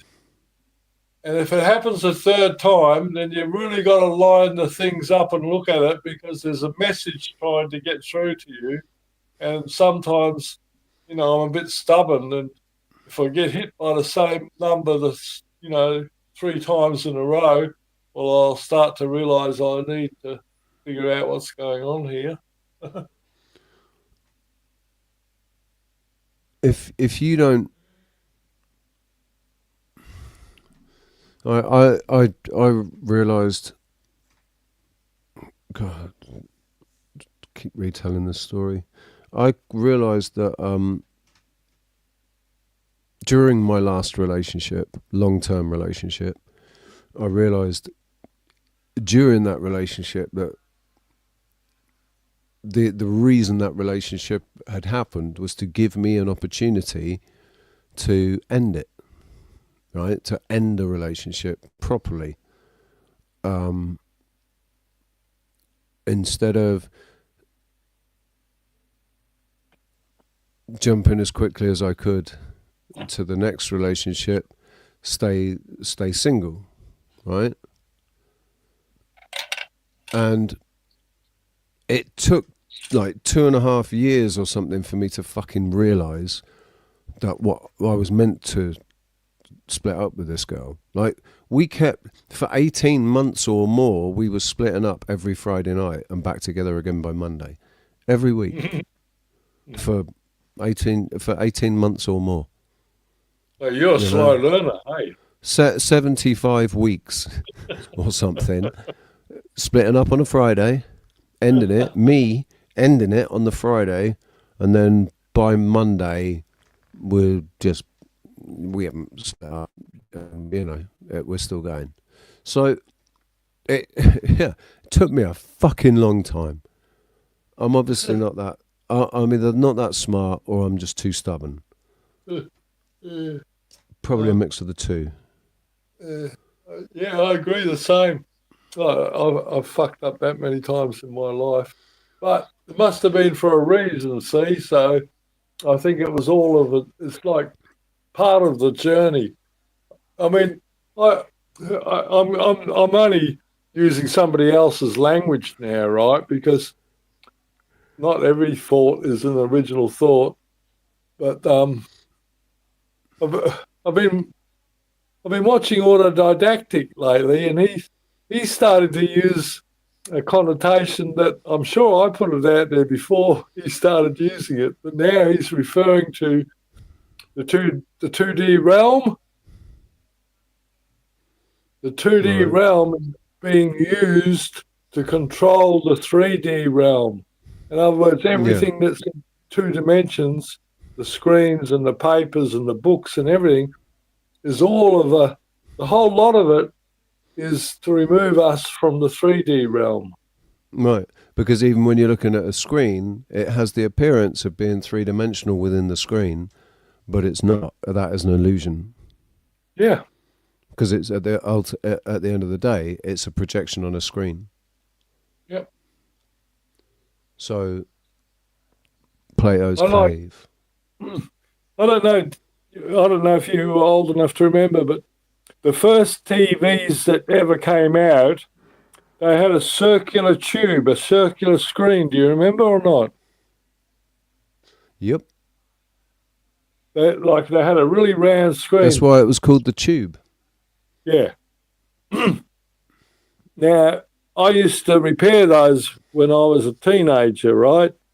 Those TVs. And it was mainly a matter of just changing a valve, those glass tubes with pins sticking out the bottom of them.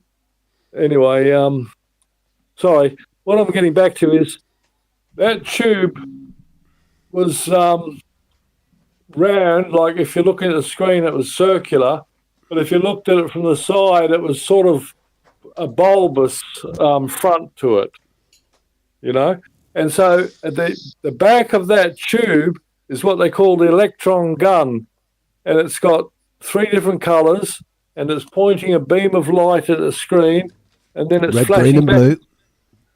Yeah, flashing this light. It's just a spot, and it goes from the top left-hand corner to the bottom right-hand corner. I think it used to cross the screen 70 times or something to form the picture. And that vacuum tube can be looked at as that's how reality could be. We're on the screen down here, and up above us is the lights and the projectors. And it's just projecting this reality onto a screen. Right, but it appears three-dimensional. Everything appears three-dimensional to us. Like it does on the screen. On the screen, it looks like the virtual cafe that we're sat in. Because of the perspective, we can see the lines of perspective, and it's. Oh look, that chair is obviously behind that chair, and that chair's behind the table, and that cup's in front of that cup. It's all an illusion because it's just flat. It's a flat screen. So in that sense, yeah, what we're seeing. So our central nervous system is how we plug into this matrix, right? But I think what's happened. I think this is technology far beyond our. We can't even conceive of what they've done here. What's been done here, right? Because what we call physical reality, what matter basically, physical matter. Right? My hand tells me that this table exists, and that this lighter I have in my hand. These are all real things. This mug that I use for my coffee and all of that. My central nervous system is telling me that they're real things because. What if the only actual real part of anybody is just their brain stem and central nervous system, and everything else is a projection and a simulation? Yes. There's so many. The mind. Yeah. The mind has got to be some sort of a transmitter receiver with a lot of screens. No, not the mind, the brain. Oh, The yeah, mind is well, the mind. The mind is separate to the brain. yeah, the brain then, yeah. Yeah, the brain. But I mean, they use words to confuse us as well. Always have done. Best way to do it. If your understanding of something, your comprehension of something arrives through words, descriptions, and describe something to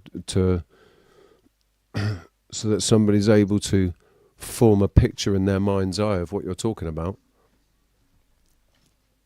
Of course they're going to try and fuck with words, because they need to fuck with the image that your mind's eye is creating. Yeah. Yep. Well, yeah. Mr. Miyagi, how you doing?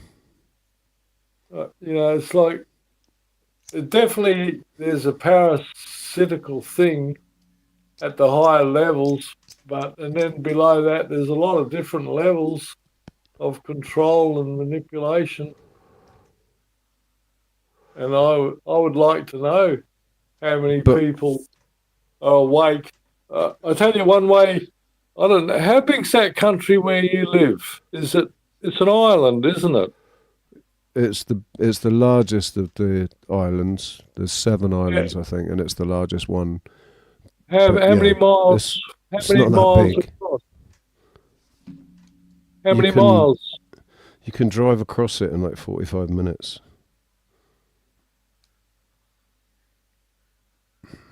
How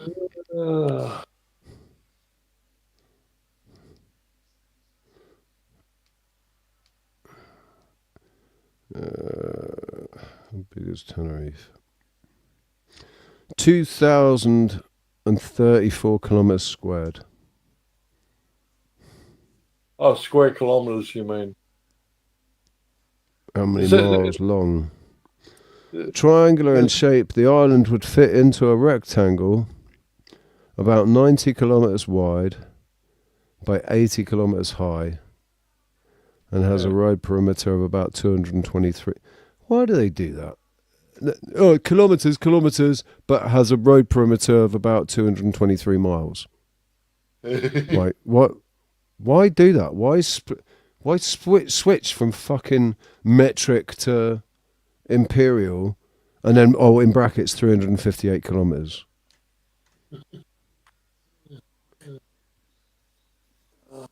785 square miles. Hang on, that.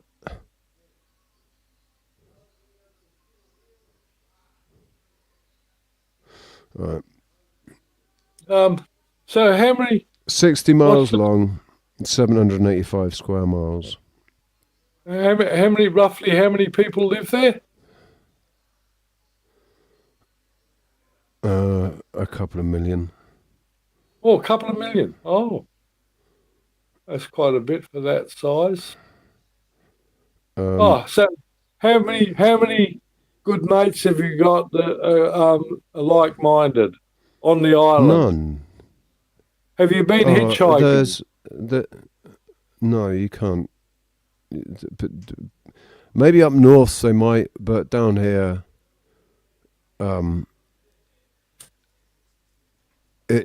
it's not advisable, and I don't think anybody. I mean, I think I've seen one person once on the motorway hitching, and I think they got arrested.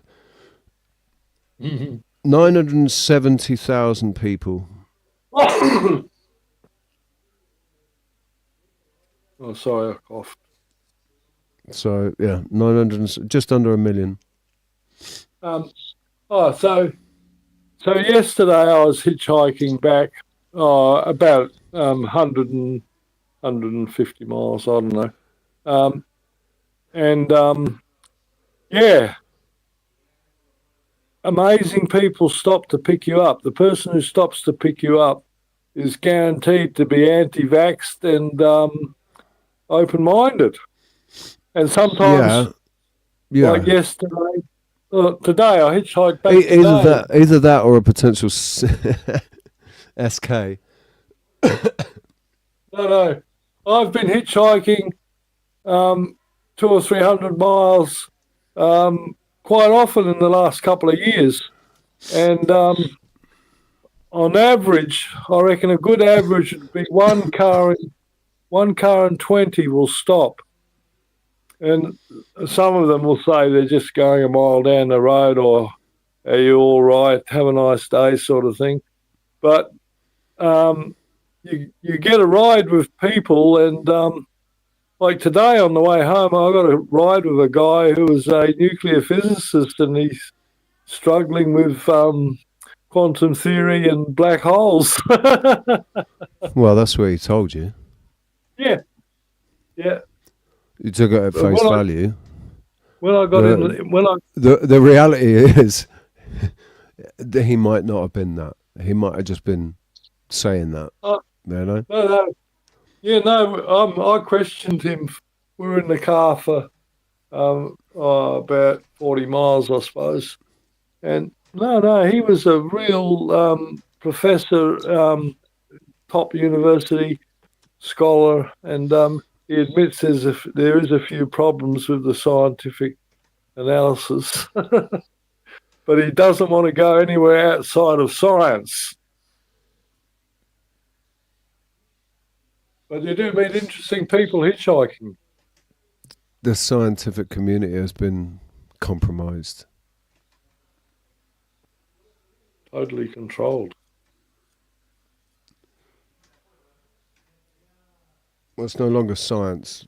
Right? Unless the scientific method can be applied, it is not science. Yeah, it's what they call science. It's theory. Yeah.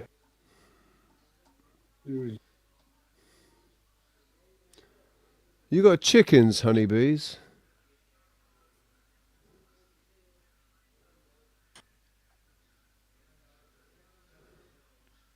That's pretty cool. Have you got honeybees as well? That would be even cooler. Yeah, I've got honeybees. You're an apiarist. No, I've only got one hive. But do you tend do you tend to it? Do you harvest? No.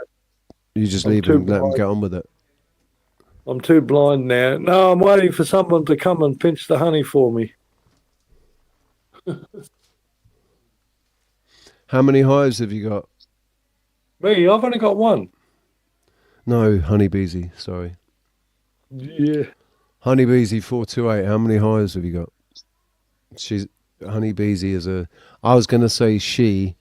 That's just a jump into conclusions, assuming your biological sex from your name, honeybeesy. I don't know why. I'm not wearing my glasses, so I can't see your I'm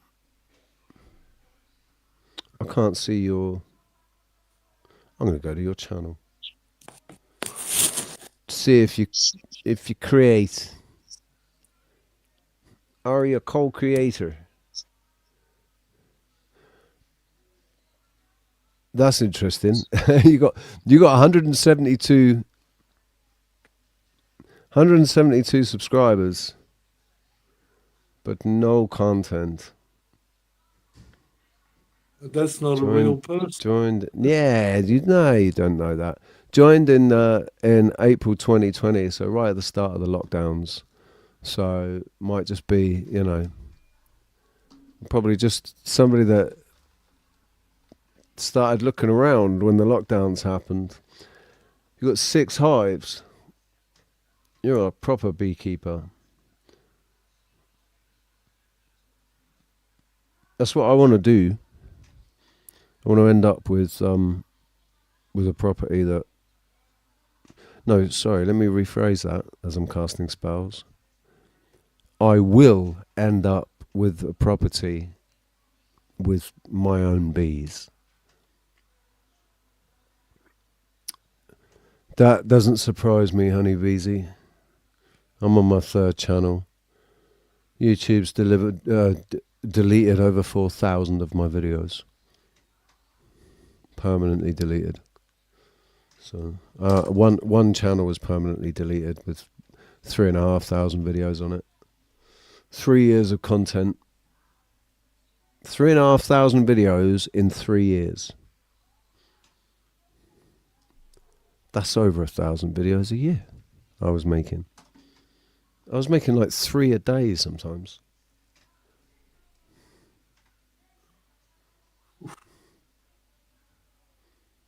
That's a lot. Oh, have you still got 2 dogs? No, dude, they died earlier this year. Both of them? Yep. Ah, do you remember when I spoke to you a while ago and I invited you to come and share my 100 acres here? And it's a beautiful climate, never gets too hot or too cold. And you said you would if you didn't have your 2 dogs to worry about.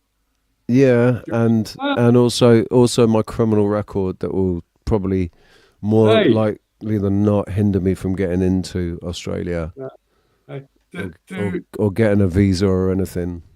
Do ocean liners come to your country? Not ones that go to Australia. Where do they go? They just go around here. Oh, they don't go to other countries? Well, yeah, but they don't go as far as Australia, I'm pretty sure. Would they go as far as I think if you were to get it, like if they do, it's going to cost a fucking fortune to go to Australia from here. Will cost an absolute arm and a leg.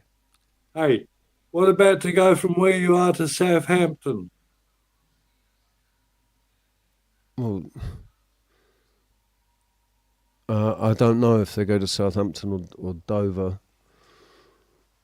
But it's possible to get like a 3-day... It takes 3 days on a ferry from here to Southampton. But yeah, dude, it's the entry, right?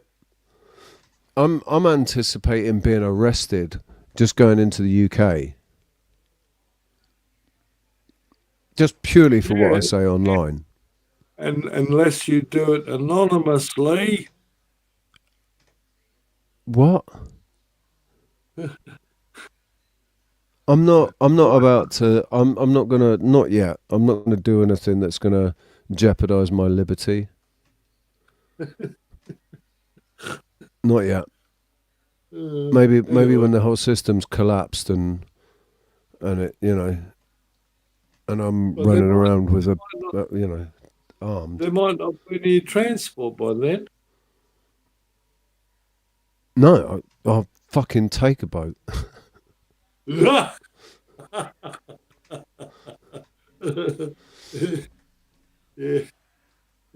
I'll get my hands on a boat or a plane or something.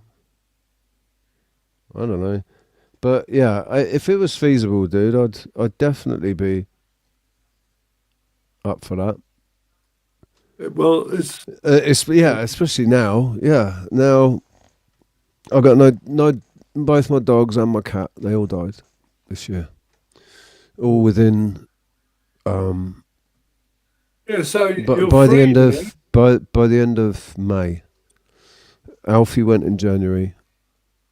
Canito went at the beginning of May, and Ruby went at the end of May. Yeah, so many people I know that their best mate is an animal.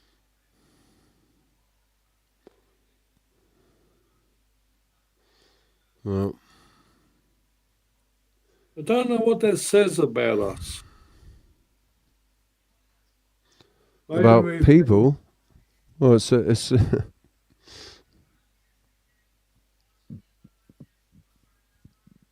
it says it all, but like, you know what I was saying earlier about computer games, online computer games.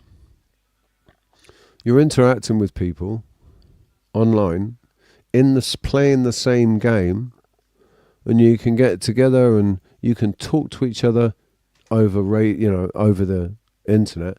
You can message or you can speak over your radio type thing, and play this game together, but you never get to meet those people in real life, right? You only ever get to interact with them in the game. And everybody else that you interact with in the game is an NPC, right? I don't think this is any different. I think that the people, I don't know if I'm ever going to get to meet any of you people. You're just always only ever going to be a voice on the end of the phone or a message, or just like we're playing Battlefield 3 and everybody else that I'm dealing with in real life is a fucking NPC.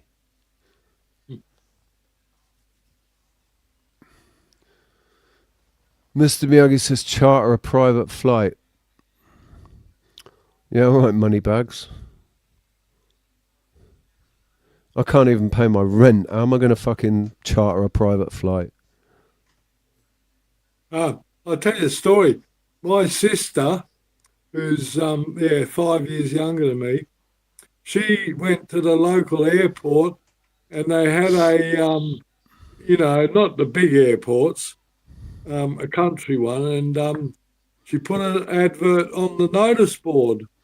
And she asked me if anybody can put an advert on the notice board.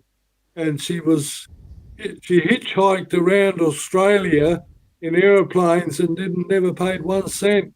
A lot of these people were just delivering an aeroplane to another place, and they liked the company. She hitchhiked all around Australia by air.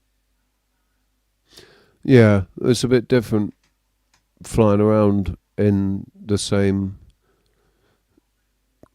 continent or the same nation, right? The same country, flying around. You can fly around. You can probably do that in America as well, like where the country is so big that you have private chartered flights flying all the time from state to state.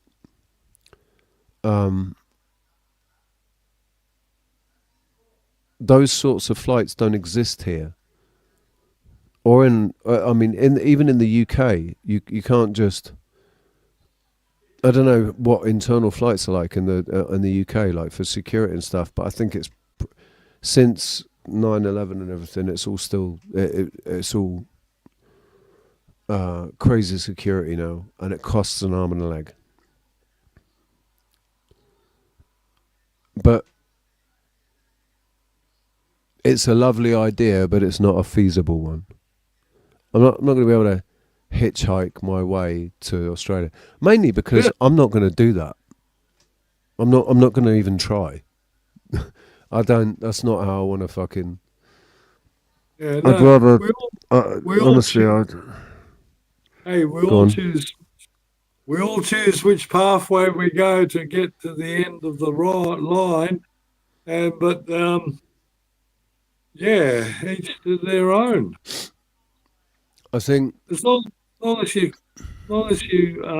can imagine the future you want, well, that's the main thing to do. I'm confident that this matrix will bring me what I need when I need it. Right? So, not what I want. It's not got anything to do with what I want. It's about what I need. Yeah. So, if I ever actually need to go to Australia, the matrix will help that happen. Yeah, a lot of the big people are going to New Zealand, I think. New Zealand's... They've been doing that for years. And it's very close to that Antarctic base. Yeah, but New Zealand's fucking moved. Yeah, I reckon it has too. Yeah. But the trouble is, no matter what map I look at, it's still where it is today. And then I think, if it moved, wouldn't the people that sail from one country to the next notice that it took longer to get there or whatever?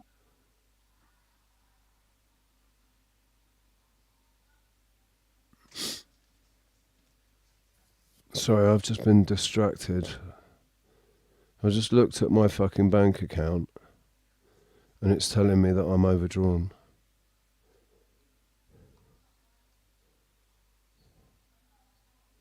Maybe you better do some paperwork and...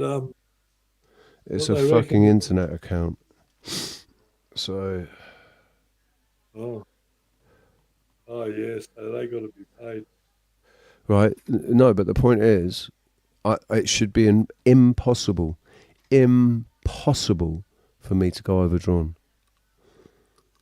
If there's not enough money in my account, they shouldn't let me. I don't have an agreed overdraft. So if there aren't enough, and this has been how it's always been. It's always been like this. If there aren't enough, when there aren't enough funds in my account, even if it's a cent. Even if my account is 1 cent short of the full amount, it won't allow the payment because that would take me overdrawn. Right? So, how the fuck? I'm 90 cents overdrawn. How the fuck? 90 cents. Yeah, exactly, 90 cents. How much are they going to fucking charge me for them allowing me to go 90 cents overdrawn? I took money out of my account.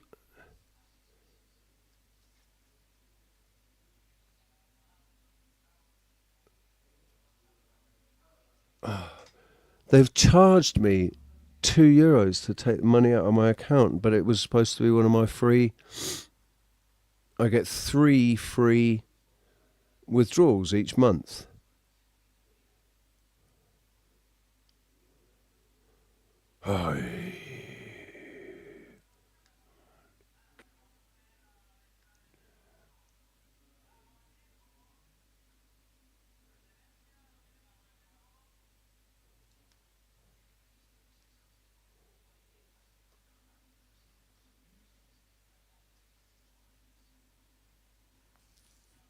Rah.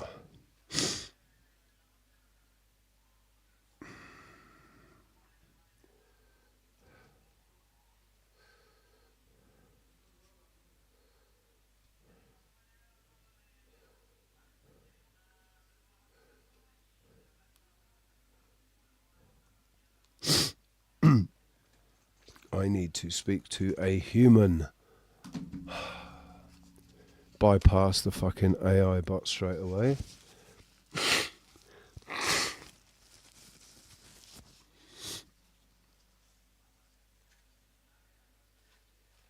Yeah, that's the trouble.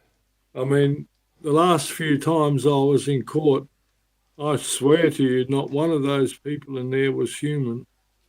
And that's what I feel like doing next time. Just like challenge their bloody authority and.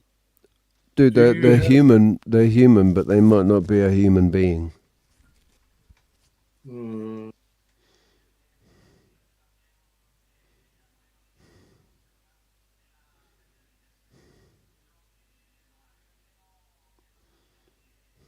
An agent is reviewing your message and should get back to you within 10 minutes. You'll receive a notification once the agent has responded. Within 10 minutes. You having a laugh?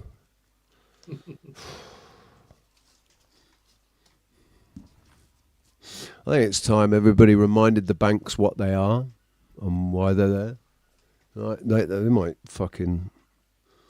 I don't care what they've...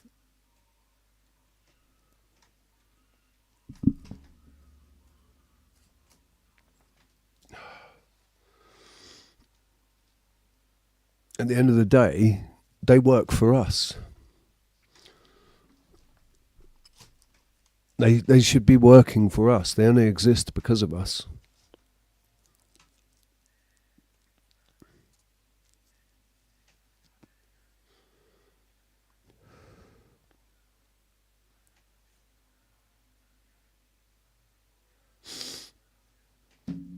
Oh, fucking hell. 10 fucking minutes. Right.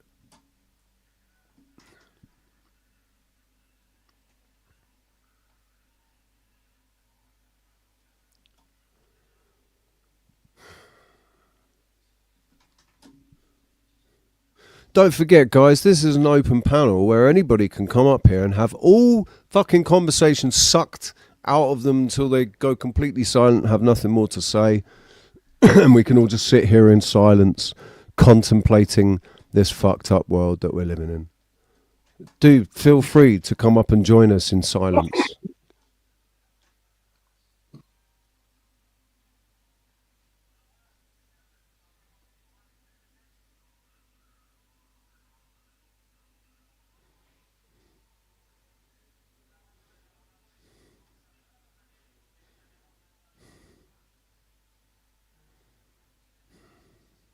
Yeah, anyway, so I reckon all these Tartarian buildings and the pyramids and everything else, they're all a part of the construction by the, you know, the power. I don't believe that.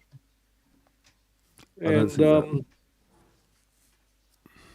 I just not long ago I was listening to a little piece about that guy in Japan that photographed water droplets and crystals and things. Part of his papers that weren't publicised originally. I've forgotten whose channel it was on. But there's it looks to me like the oceans of the world are like the Akashic records sort of thing, and all of the creation was created for us to investigate so that we wouldn't get bored, because there's thousands of rabbit holes to go down. And everybody who goes down one of them finds something different than the other person. So it's an endless theme park that goes forever. And you can stay here as long as you like, and you can come back as many times as you want to. And it's just like a dream. Like a computer game, yeah.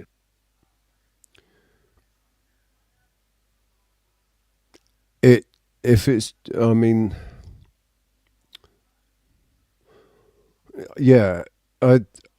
think it's been hijacked. Yeah, the power I don't think it's the only time it's been hijacked. I think that maybe every single time it ends up getting hijacked, because every single time the ego ends up overpowering. Basically, the ego always ends up getting so fucking overinflated in individuals that they become... They want to become masters of the world, right? And masters of everybody living in it. They don't... They're cheaters, right? Just like in fucking games that we play online, you get dickheads that cheat.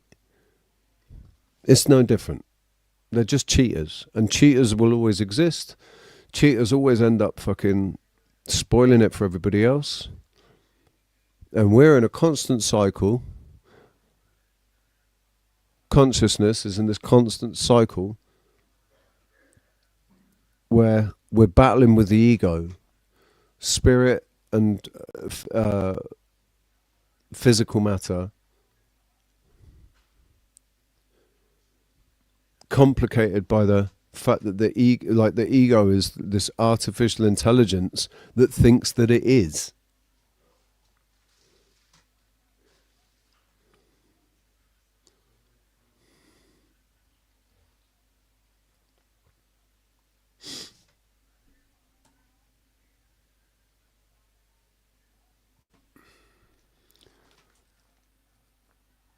That's the problem, Slapping. Ark Raiders is the best example. Oh, hang on a second. I've just been replied to.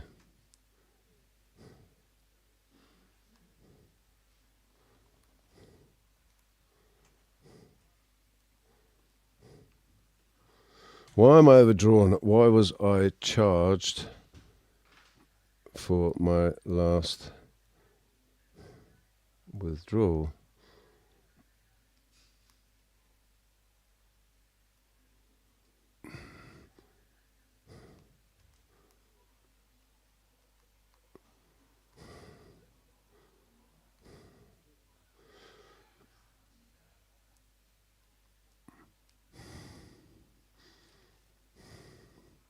See what they have to say with this. Rockier. That's this advanced bot's name. Because I reckon when you say I want to speak to a human, is it yeah, sure, we'll put you through to a human, and they just put you through to another.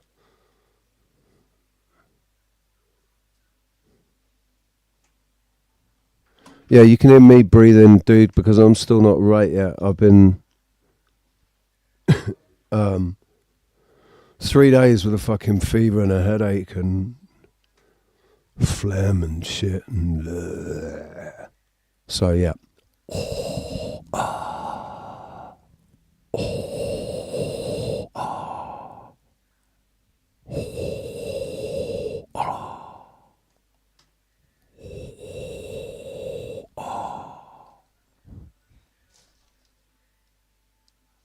Oh, look at that. They're not saying nothing.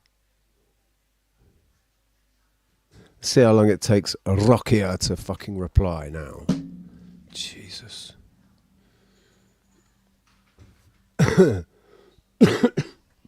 Yeah, I'm sorry for the heavy breathing. I'll move the mic away. Open panel, peeps. It's not...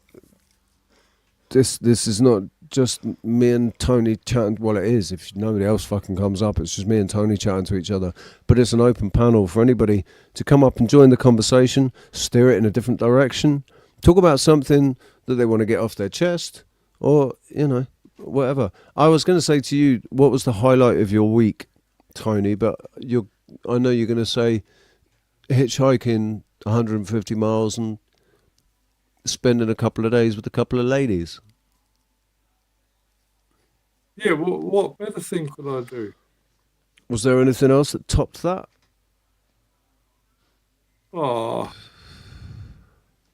we went swimming every morning. Yeah. Did you wear clothes?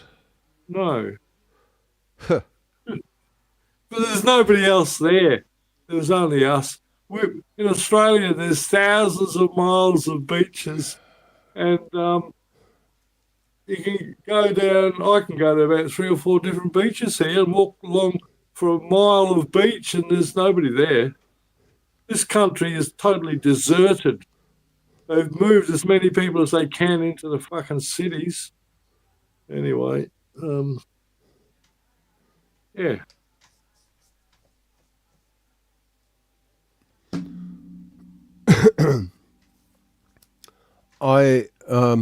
How old was this lady that you were? Oh hell, I'm not sure. They might be 60. Ah, right, yeah. I don't know if I'd want to. I'm 77.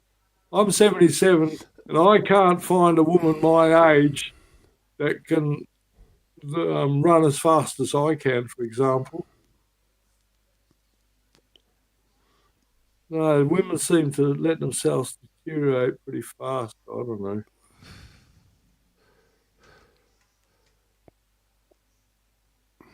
But all I know is I looked in the mirror recently, and I got the ass of a fucking 77-year-old man. It's just skin hanging. There's no ass left. There's just skin hanging now. It's fucking horrible. Well, maybe you got to do more walking. Walking is the best thing for your ass. How far do you walk each day? I just walk to dude. How many when meters? I can't listen, while I'm in a situation where, like, I can, sometimes I'm going 2-3 days without eating, right, and so I'm trying to conserve my energy as much as possible because I've already lost so much weight. I can't really afford to lose any more weight, and walking, I don't think is going to help me. How many meters do you walk each day? I don't even know. When it depends if I go to the supermarket, but I'll go to the supermarket twice a week. How far is it to walk? It's about. I don't fucking know. Is it a kilometre? I mean, like when I did a gig in Las Americas, I was walking a lot further. Like, walking isn't an issue. I can walk forever, but walking around everywhere on a fucking empty stomach all the time is not for me. I'd rather sit down and conserve my energy. And obviously that's having a having an effect.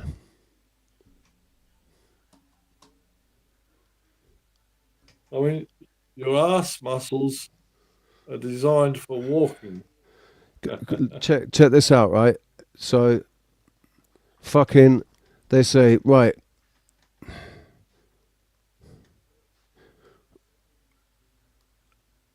I say, I want to speak to a human. Okay. Put me through to a human. Blah, blah. An agent is reviewing your message and should be back to you within 10 minutes. Hi, Richard. It's Rock here. How can I help you? Hi. Why am I overdrawn? Why was I charged for my last withdrawal? It was my last free withdrawal, and I should not have been charged for it. Nothing. No answer, no answer, no answer. Hello? This previous specialist can't respond right now. Another specialist will be with you as soon as possible. An agent is reviewing your message and should be back to you within 10 minutes. You'll receive a notification once the agent has responded. Me. Are you serious? Somebody better get back to me pretty quickly. Why am I overdrawn? Why was I charged for my last withdrawal? It was my last free withdrawal and I should not have been charged for it. The previous specialist can't respond right now. Another specialist will be with you as soon as possible. An agent is reviewing your message and should get back to you within 10 minutes. You'll receive a notification once the agent has responded. Are you fucking kidding me? They're making you go around in circles, aren't yes. they? Yeah. They call that looping, hey?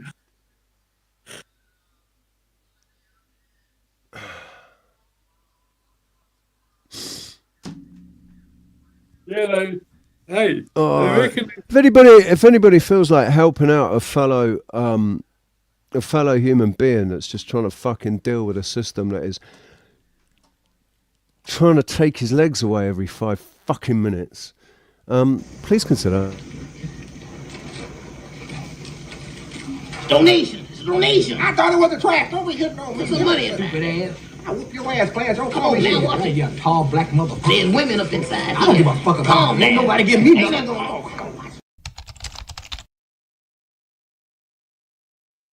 Probably didn't have the right numbers or push the right button. No, I don't fucking know. Oh, but I know how to send money to people's telephone numbers. Can I send telephone money to you or not? Say again.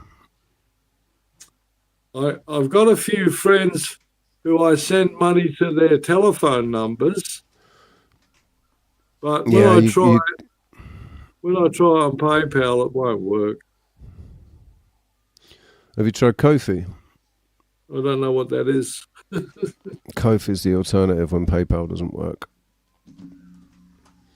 It bypasses PayPal on your end. It still pays me. I'm paid through PayPal, so I get the money straight away. But it bypasses it on your end. Go on, you tell me how to do it, and I'll try. I'm not computer savvy. I can buy things from what do you call it? eBay. I can buy things from eBay, and I can send money to people's telephone numbers, but I haven't been able to send PayPal money. Although I have got PayPal, they pay my eBay. I mean, if you've got a bank card, you should be able to just do what? No, I can't use a bank card. The fucking numbers are too small. Oh, then Kofi's not going to be any help either then, because you need a bank card. No, but there's a thing where I send money to people's telephone numbers. Have you got that thing or not? No, that's just a thing in Australia and America and everywhere else but fucking where I am. Oh, I didn't know that. Sorry. We can do it here, right? We can send money. I can send if you had a Spanish bank account. Which I don't. Spanish bank account. I'm lucky to have the one I've got. They fucking put me through all sorts of bloody hoops. And they pinch money off me too if I'm not looking.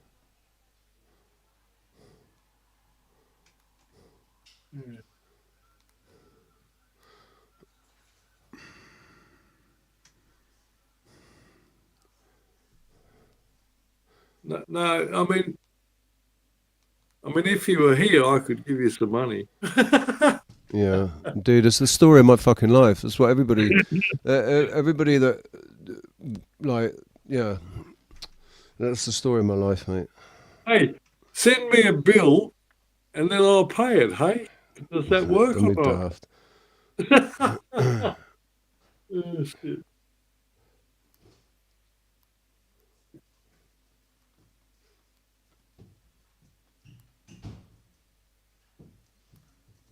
So I'm just replying to this dickhead.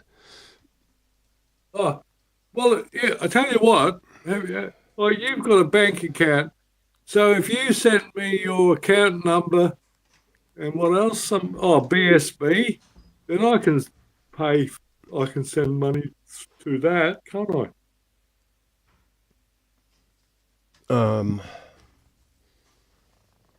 You can make a direct bank. I mean, you can make a direct bank transfer. I'll give you my email. I have to send you all my details. My bank address, my IBAN, the BICS number, and everything. I've got to send you everything because Australia are funny about sending money across. Yeah, I know they are. Every time I try and do it, they ask me all sorts of questions. Yeah. But, okay, it's only in Australia where I can send money to people's telephone number.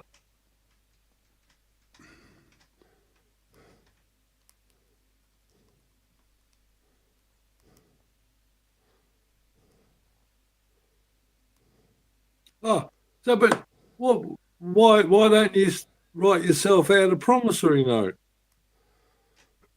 You talk to those people that tell you how to do it, hey? Dude, if I thought that was a feasible option, I would have done it by now. So you think it's all bullshit? I think even if it's real, it's not going to fucking work for me. Why are you so pessimistic? I don't know. A lifetime's experience? No, well, my lifetime experience just makes me more and more optimistic. Yeah, well, we're all different, aren't we?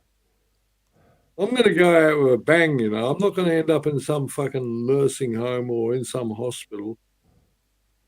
And it's pretty easy. I think you just stand up to them and, well, let some copper shoot me. That's probably the easiest way to go. And then we can choose which game we come and play next.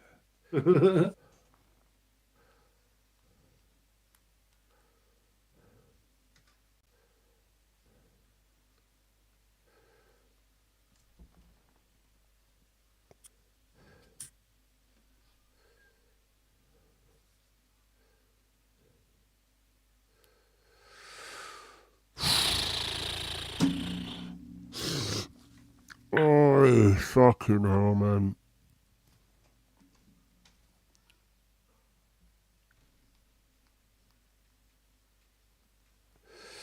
Are you now going to charge me?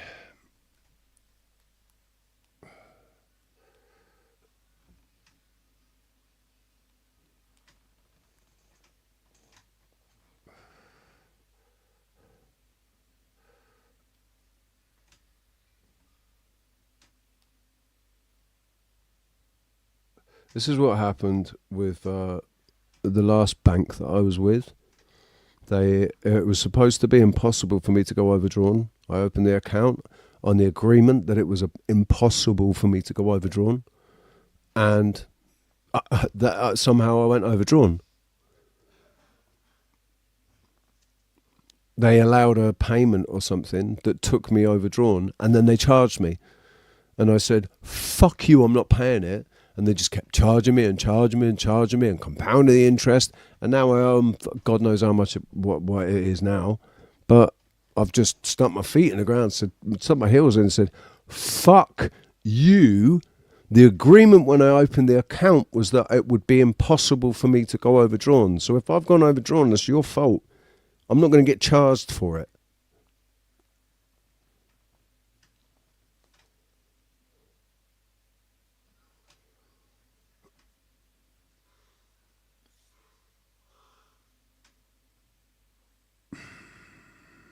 Oh, don't tell me this fake human AI bot is going to say they can't deal with it and they're going to pass it on to somebody else now. You watch.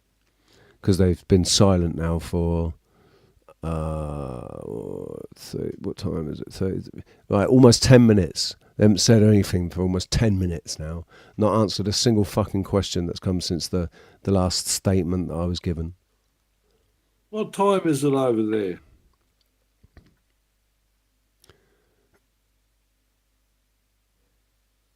Uh, 2:41 in the afternoon. Yeah, it's past my bedtime. It's bloody nearly 11 o'clock. Oh, Mandelbrett, you're awesome. Thank you.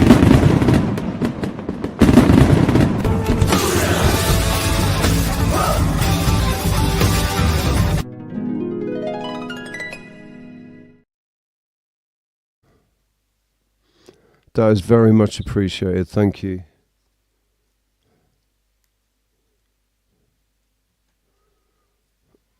That hopefully sorts that out. At least I won't.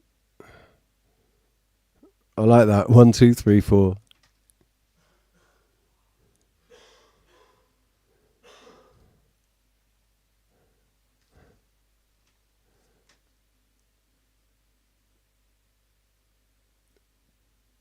Was that intentional, or was that just a happy coincidence that it would come out at 1, 2, 3, 4, like 12:34?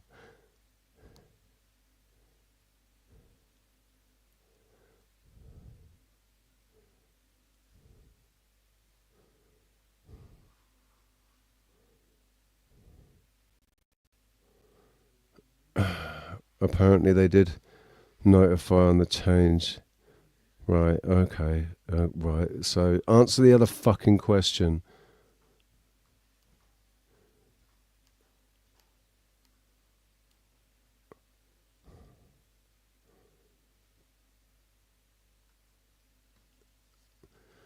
I really, really hate these institutions. I used to feel a certain way about people that, you know, bank robberies and stuff like that. I used to feel a certain way about that.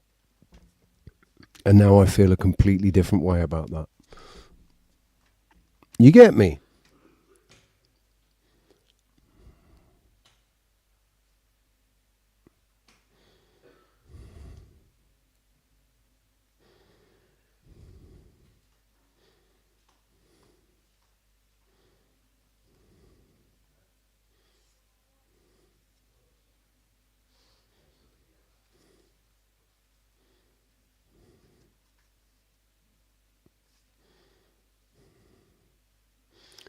They better not fucking charge me. If they whack a €25 unauthorised borrowing fee for going 90 cents overdrawn, what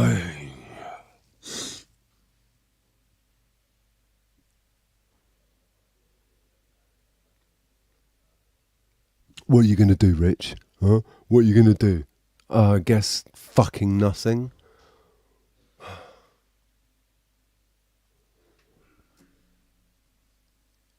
It's a bloody internet bank. It's not like I can even go down to the building and piss on their desk, is it?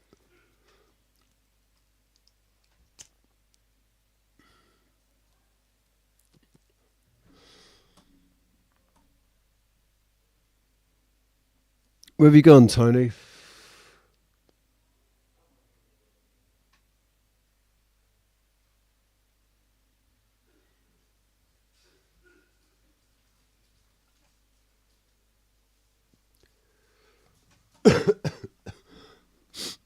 Oh, yeah.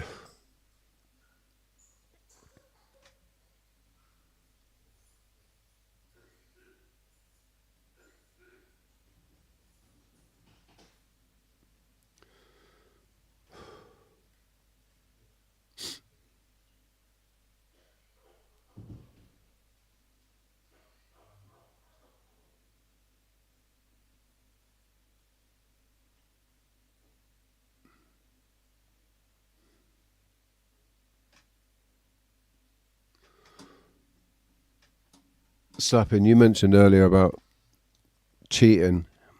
Of course, you're going to cheat. You don't get rewards. You don't get rewarded for playing by the rules.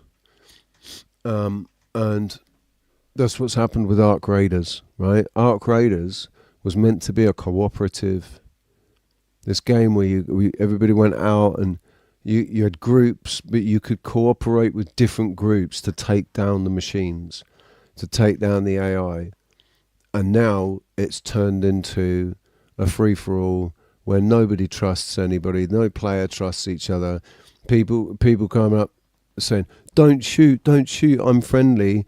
And then as soon as your back's turned, they kill you and take your loot. And it's all happened in the space of about 4 or 5 weeks. It's turned from being a really cool cooperative game where different groups could go in and play the game and cooperate with each other in order to take down the machine, and it's ended up with just people fucking over other people.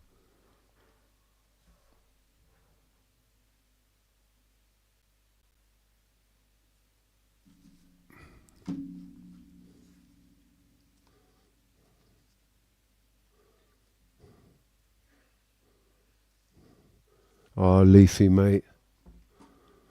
You're a legend.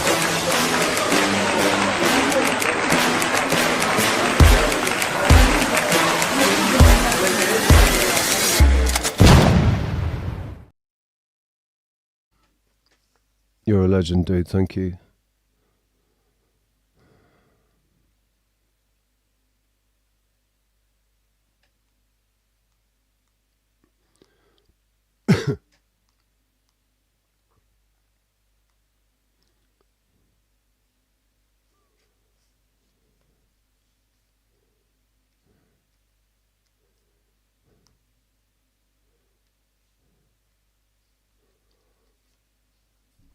Tony, where have you gone, man?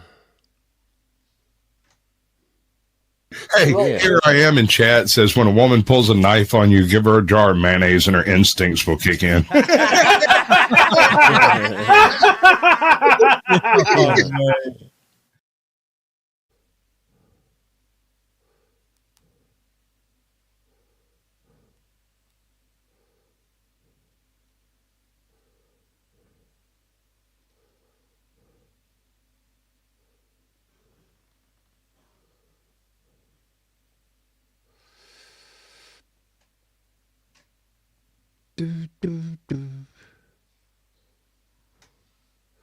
Right.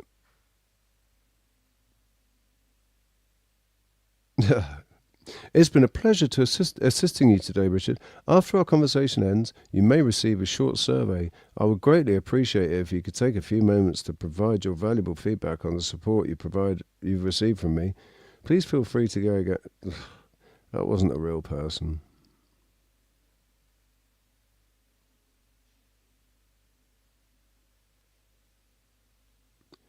That was another bloody AI.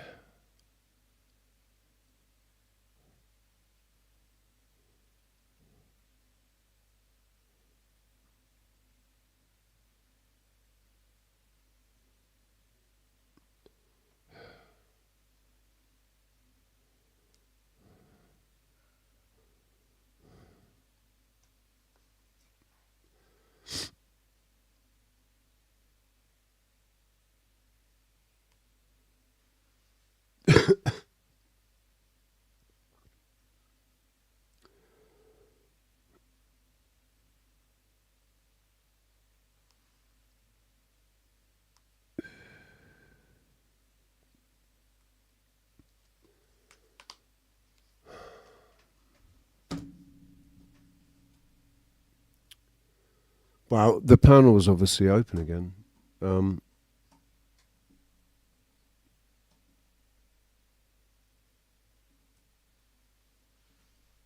100 years ago, a man stood before an audience and spoke a name that the invisible architects of our reality never wanted spoken aloud. Rudolf Steiner did not whisper it in metaphor or hide it behind symbols. He identified with precision the force that governs the machinery of material existence, the entity that shapes how we perceive, how we think, what we believe possible. That name was deliberately buried in the decades that followed. His writings burned, his lectures disrupted, his life threatened by those who understood what he had revealed. What power does a name hold that it must be erased from memory? What truth did Steiner touch that made him dangerous to the structures that rule our world? You have felt it without being able to name it. The sensation that something invisible governs your choices, your attention, your sense of what is real. The modern world calls it the Matrix, this web of control that reduces human consciousness to mechanical response, that turns souls into data points, that convinces you that only what can be measured exists. But this is not a modern phenomenon. Steiner saw it operating a century ago, before digital screens, before algorithms, before the technological web that now holds billions in its grasp. The tools have evolved, but the architect remains unchanged. This entity does not merely influence our world from some distant spiritual realm. According to Steiner, it seeks something far more direct, far more total. And in this video, you will discover not only what Steiner named, but what he warned would come, what he saw manifesting in our time, and why your awareness of this force is the first step toward breaking its hold on your consciousness. The architecture of control has always required invisibility to function effectively. The moment you see the cage, you begin to question its necessity. Steiner understood this principle when he chose to violate the ancient spiritual law of silence regarding certain entities. There are forces that thrive in the shadows of human ignorance, growing stronger. The less we speak of them, the less we recognize their fingerprints on our thoughts, emotions, perceptions. By naming Ahriman directly, Steiner performed an act of spiritual revelation that still echoes through those capable of hearing it. There are people that control our perception of what those things are. Because perception is everything. So he did not speak to entertain or frighten. He spoke to awaken. And what he revealed transforms everything you believe about the nature of the world you inhabit. In Steiner's cosmology, Ahriman represents the force that seeks to imprison human consciousness entirely within material existence, to convince the soul that it is nothing more than flesh, chemical reactions, electrical impulses in grey matter. Ahriman is the prince of solidification, the lord of absolute materialism, the entity that whispers constantly in the collective ear of humanity. You are only body, only brain, only temporary arrangement of atoms destined for dissolution. Every time you doubt the reality of your own soul, every time you reduce love to neurochemistry, every time you accept death as absolute annihilation, you align with the influence Steiner identified. This is not moral judgment. This is recognition of a force with an agenda that directly opposes human spiritual evolution. Steiner described Ahriman's strategy with remarkable clarity. This entity does not attack spirituality directly, which would create resistance and draw attention to its presence. Instead, Ahriman makes the spiritual dimension irrelevant, unnecessary, embarrassing to intelligent people. He accomplishes this through the seduction of materialistic science, the promise of total control through technology, the elevation of measurable reality as the only legitimate reality. I hate the fact that this is fucking AI's... This is AI, right? But what's being said makes sense to me, and I sort of agree with it.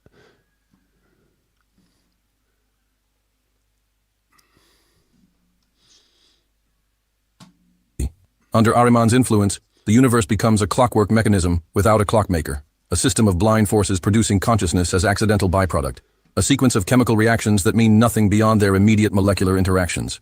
The human being loses cosmic dignity and becomes merely another component in a soulless machine.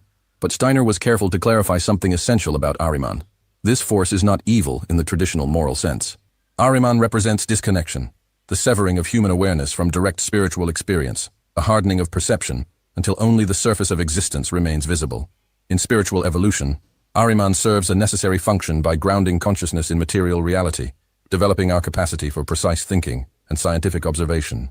The danger arises when this influence becomes exclusive, when the material dimension claims to be the totality of existence, when the tools Ahriman provides become a prison rather than instruments of development. Steiner taught that recognizing this force does not mean condemning it, but understanding its nature and refusing to be its unconscious instrument. Look around you now and observe the signs of Ahrimanic presence saturating contemporary existence. The acceleration of technology is not merely human innovation following its natural course. Steiner predicted that Ahriman would use technological advancement to fragment human attention, making impossible the inner silence necessary for spiritual perception. Each notification, each... Mandelbrot. It's, we are AI, right? Our vessel has an artificial intelligence inserted in it, right, to allow it to operate. We are what Tesla's trying to create. We are already. So our vessels are just organic robots. We've got an operating system that's an artificially intelligent operating system that can be programmed and reprogrammed, and but the difference is that we have this spark of consciousness, right? Or a soul or whatever. People have a conscience, and I think that's what this whole game is about consciousness. So what we're being sold as AI now it's been mislabeled.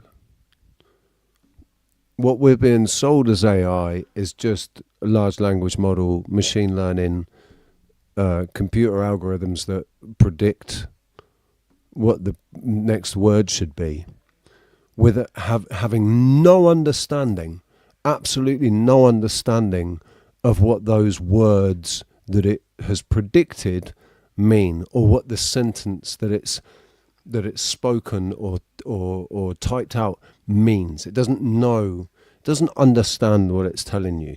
Right? It doesn't understand what an apple is, or even what a human is.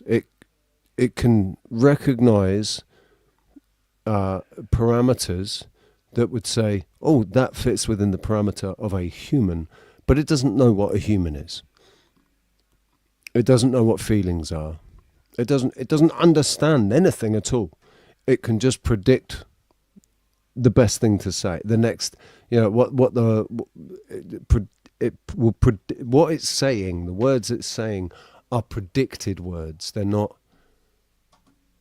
given through understanding. Cage. Back to the welcome. How you doing? I'm all here, man. How you doing? We're talking about AI, the large language model. I just popped up. We're talking about lots of stuff. AI has come into it because I had an issue with my bank, and I only get to speak to AI. When you want to speak to the help desk, you only get to speak to AI. Even if you fucking ask, even if you ask to speak to a human. No, I've done all the trying to get to speak to a human, but the way they answer, the responses that they even if it's a fucking human sat there pressing the buttons, they're giving you AI responses. They're not giving you. I know it's been annoying. I've been trying to make purchases. I keep getting blocked from them. Like, take my goddamn money. Holy fuck! How difficult do you have to make it? It's kind of like when I was trying to, help you out a bit. You know how difficult that it made. It took me like an hour just trying to fucking send some shit. I'm like, these people are retarded. Yeah, I get it. Mandelbrot, I've always been confused about what the spirit and the soul, right? What's the difference between the spirit and the soul? Is there a difference between the spirit and the soul? And then I realized that spirit it's not something that belongs to you. It's something that you can. Yeah. It can inhabit you, and a spirit can inhabit you. But you seen bro. But it's not, or it can be around you or whatever. But I think it's different to the soul, right? But I think the soul is linked to the consciousness. You seen what you were saying though before that? You're like, oh, I don't know what you were referring to, but it has no emotion. It just does the next best response. Some people, some human beings are like that too, though. Well, yeah, a lot of human beings speak words without actually understanding what it is they're saying. Not even that. Like some people, you call it sociopathy, whatever you say. Yeah, some people do not feel emotion at all. They're just like fucking. They'll tell you whatever the fuck you want to hear until the next best possible result in order to accomplish a goal. Almost like a robot in a way. Well, because really, that's all we are without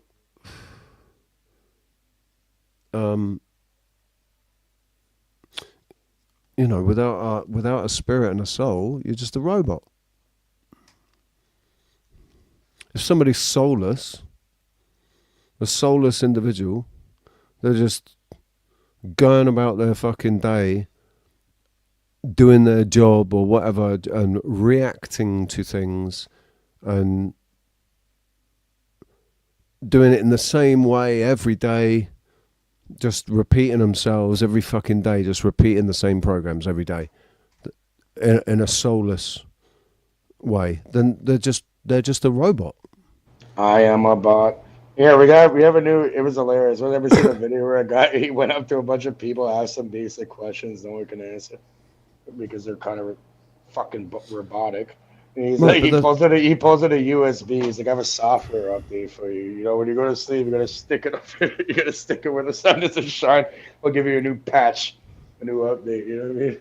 I think we need an update on these. That's like what I was saying earlier about how, like, I think it's absolutely possible that we're just like all of you people that I'm connecting with online. I'm never going to get to meet any of you. We're only ever going to speak over the airwaves, kind of, Have you ever met anybody online through here? Because I met some solid people on here in real life. Yeah, I've met a couple. A couple. So you never know. But nothing's happened. Yeah, but I've So who are we? Lives about half an hour away. I never see him. He has transport, but he never comes down this way. So he's not part of my life. He's not in my life. He's not in my existence. Yeah, in my reality. He is just a voice on the end of the phone, 30 minutes away. I know he's a real person, but I met 3 people on here that happen to live, actually 4 throughout the years that actually live in the vicinity of me, and I know them in real life. But I happen to bump them on here. You know, and they're solid people. Most of them don't even come on. The vast majority, except one, doesn't even come on the internet anymore. You know, on these. Well, they're on the internet, but not on these types of things. I found the realest people I know. They get fed up with this shit, and they're not gonna go on anymore. I'll tell you now. The only reason that I'm doing this shit is because I'm in this situation. That is the only fucking reason. If I was in a different situation, I would not be doing this. I'd be getting on with living my life. Yeah, I know. I'm here because I multitask and I've been working right now. What I do. I mean, probably the reality of it is now that if even if circumstances changed, I would still document it, and and share it with the friends that I've made online. Because once the door's opened. But like I said, it's like I'm just playing a Battlefield game, and I might get to speak to real people and I'm playing the game with other people who are real, but we never get to meet each other while we're playing the game. The only place we can actually be together is in the construct, in the game, right? The actual real people. Sasquatch, how you doing, mate? Come and join us, please. You haven't been up for a while. Welcome back. You've been in a few times and not come up, man. You're allergic. I think everyone's fucking got allergic to this channel now. Yeah, possibly. I don't know, man. Fuck what people say. It's about their action and that. Use your discernment to figure out who people are. Most people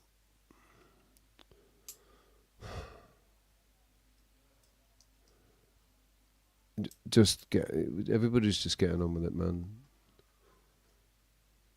Best they can in their own. Because at the end of the day, once you.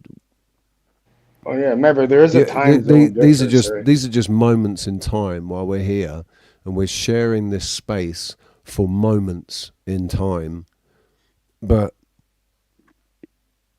eventually, the stream ends, the computer goes off, and not everybody's available at that time. Like I'm in Eastern Standard Time, right? So usually you come on like 5 in the morning, 7 in the morning. So like more of the morning thing. Because remember, we do have like what do you call it? Some sort of a time zone difference or whatever. Like you want to call it. There's many different words for it. So yeah, maybe certain people they go on at different times and that, and maybe it has nothing to do with you or your channel or whatever. Oh no, dude! When you it's like a logistic. You can see it's more of a logistic thing. No, because I picked this time slot because it gets both hemispheres. It's early in the morning in one, late at night in the other, and we got Dominic in the fucking panel now. How many jabs? And I get to go on the fucking panel? I get to speak to people in Australia, people in fucking America, hours and hours apart from each other. Yeah, I work for myself, so I've quite the flexible schedule. So I can go on whatever time I want. Some people don't. Some people have their commitments and all that, So But Dominic has a funny comment. I understand the joke, but I don't understand the relevance to this. We have panel. 0 over here. I think we have 0 between us. Yeah. I think, hopefully. But yeah, I'm not gonna be on in a little while. But yeah, I'm not gonna. I'm not gonna reject. Like anybody can come up here. It doesn't really matter how many jobs you've had. Preferably none. Hopefully not, but yeah. My entire family has that shit. Do I reject them? No. So why would I reject another person? People got fucking hoodwinked, whatever you want to call it. It's fine. And actually, like under collusion, we're forced to do such a thing because they're gonna lose their little family and their home and whatever the fuck they try building. Not because they wanted to, because they're kind of fucking forced into it. I wasn't, luckily. Even my dad, for example, he didn't need to do it at all, and then like, years later, he's like, I don't know why I did that. Yeah, maybe if you fucking listened, you would have figured that out before. People do their own thing. At the end of the day, people do what they want. Yeah, exactly. People do whatever they like. Even when they don't want it, they don't realise that even when they don't want it, and they do what they don't want, they wanted to do what they didn't want to do. Otherwise, they wouldn't have done it. Well, how do you get somebody to do something in general? You can't force anything on anybody. It's like telling a child you're not allowed to have a candy bar or something. You're not allowed to put your hand in the cookie jar. Well, yeah, no. But what's the best way to manipulate or control somebody? You make them think it's their own idea. And then you're going to get somewhere. What's up, Sus? Ain't nothing to it but to do it, brother. Welcome back. How you doing, man? Oh, my camera. You summoned them. That's kind of how that works. Certain people can summon me. Other people get over it. Well, dude, I'm honored, man. So as it was loading, I don't think that is summoning. I'd like to hear your opinion on it. So yeah, isn't the best way to get somebody to do something they don't want to is to make it believe that it's their own decision? Or is that am I off on that? If you have the intellectual capability of manipulating them to that extent, yes, but it is evil. Well, make them think it's their own idea, and then you're golden. All right. Dusty's a perfect example. If you tell him to do something, it's never going to happen. If you walk in and say, you're going to do these things, you might as well pour concrete over the top of it. It ain't happening. So what you have to do instead most people are like that. Is wait patiently for him to ask a question, which rarely happens. And when he does, answer it with as much breadth as possible and as many ideas and answers as possible, and then just let it percolate. It'll bubble around in his brain for a day, 3, maybe 2 weeks, and then he'll go, you know what I should do? And then some of that start coming out of the mix, and suddenly like things improve. I'm not talking about one individual being, but I'm saying, yeah, the best way to do it is to make somebody believe it's their own thought. But can you actually do that with every single person? No. Oh, you can in a different way. It could be curated individually. It could be curated to that personality. Yes. That's why I brought up a specific person, because he's difficult to deal with. He doesn't take direction. He doesn't take on new ideas easily. And that's just a part of his personality. That's not a flaw. There's nothing wrong with it. It's just the way he operates. And so somebody else, like take AJOD, American Justice in Texas. I can sit down with her and give her a list of things to try, and she will try them badly because she doesn't understand why she's doing it. And so she's just doing it because I asked her to do it. And so a lot of times it doesn't come out the other side as a well thought out, well-rounded concept. She just does the thing. And there's nothing wrong with that. It's just part of her personality. It's how she rolls, right? I didn't say, hey, do this flawlessly. I said, just try some stuff.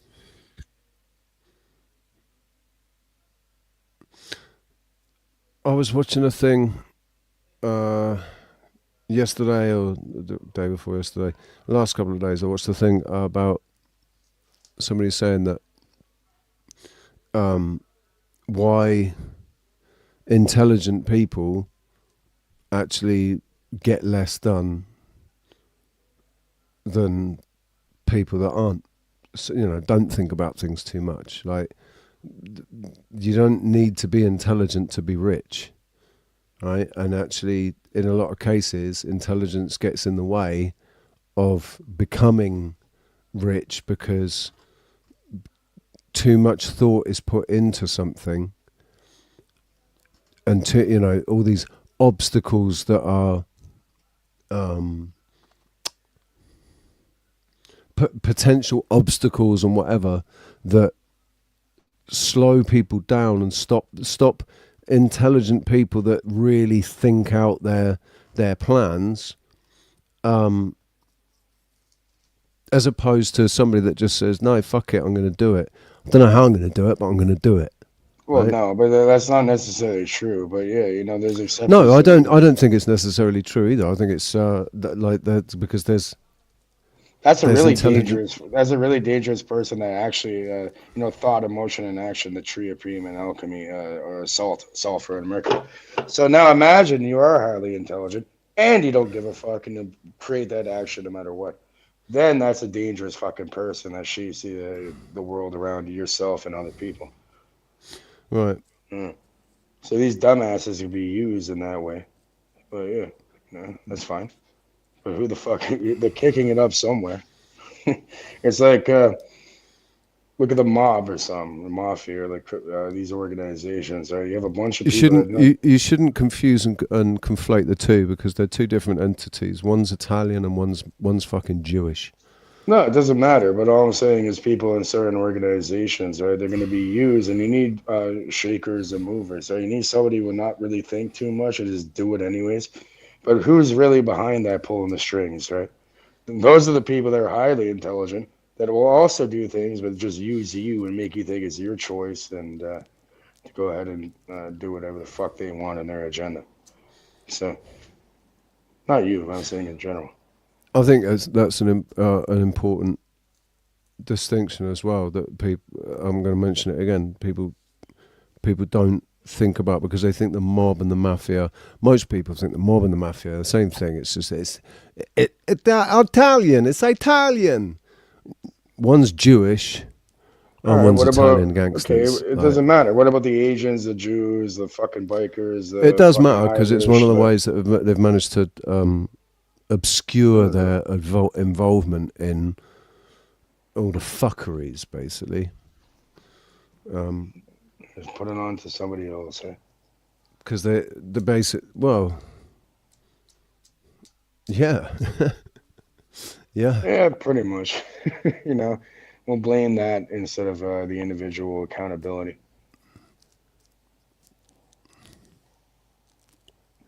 I'm just doing my job. Look at the police. Same thing. Look at the government. Look at all that. You think any of these fucking people really know what's going on? No, they're told what to do. But they don't think that. They think they have some sort of power. Again, it's just mental manipulation tactics, right? As it goes back to what we were saying originally. The only way to control people are to, make them think it's their own thought, and then and their own action. Even though you're being used, we call them useful idiots over here. Mandelbrot, I don't agree with that. Not all psychopaths are evil geniuses. Not all psychopaths are geniuses. Like there is a certain, like, psychopaths generally have a high IQ, but they're not, just because they don't understand or experience emotion in the same way that we do, I don't think that makes them automatically evil. No, sir. Not all psychopaths are even above average intelligence. Ed Gein would have tested out around 96, maybe. He was not very worldly or intelligent as far as modern IQ, quotient tests are concerned. What he did have was a weird sort of affable personal effect on people. no one could ever imagine that Ed Gein was a psychopath chopping people into belts and purses and lampshades and stuff. Lampshades, exactly. Yeah, I know Ed Gein. I looked into him. Because when you meet him, it's like meeting Chevy Chase with a speech impediment, or meeting John Candy. I mean, he doesn't appear to be an idiot, but at the same time, you wouldn't expect him to walk in somewhere and just blast someone in the face with a freaking rifle. Just, it's not in his personality makeup, except for the fact that we really don't know people. No. You have no idea, like, unless you really know them, which gets hard, especially with people like that. But there's a big distinction between a psychopath and a sociopath. And most sociopaths are the people. One's born and one's made, right? Psychopaths are born. No, I don't think that's true either. Now we're going to nature and nurture. Psychopathy is a disconnection to a disconnection with human emotion, right? I think it's a mixture. But that's what basically define. No, but a sociopath, they're connected because it involves emotion. In both cases, it involves emotion. Being able to do things emotionless without any regret or guilt, right? Being able to do things without any guilt or regret, or so a sociopath switches off their emotions, but a psychopath doesn't fucking have emotions in the same way. I disagree. And that's not necessarily true. Either. It's on the basis of all of the research I've done around serial killers, spree killers, the Black Widow type killers. Black Widow killers are probably the most difficult. Griselda Blanco, the Black Widow. No, not I'm speaking generally of people who kill their spouses and then remarry, regardless of whether they're male or female.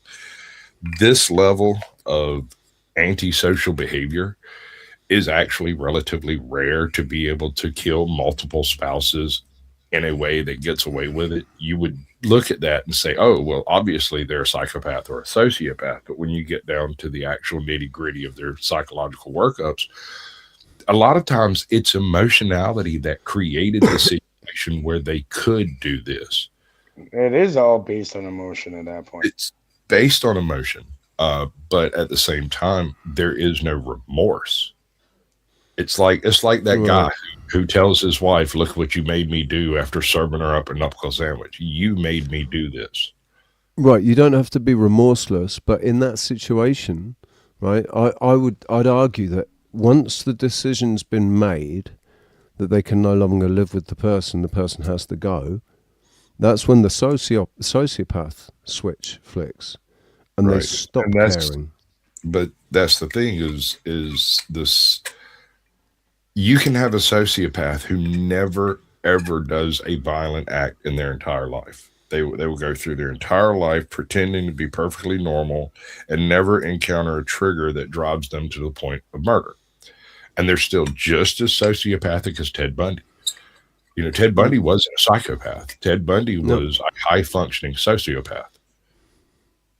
Well, same with most lawyers, doctors, CEOs, all that. An old psychology thing is this. Okay, let's say a train's coming. You have a lever, right? No, we're not doing that. Okay, and we all know this one, right? It's an old one.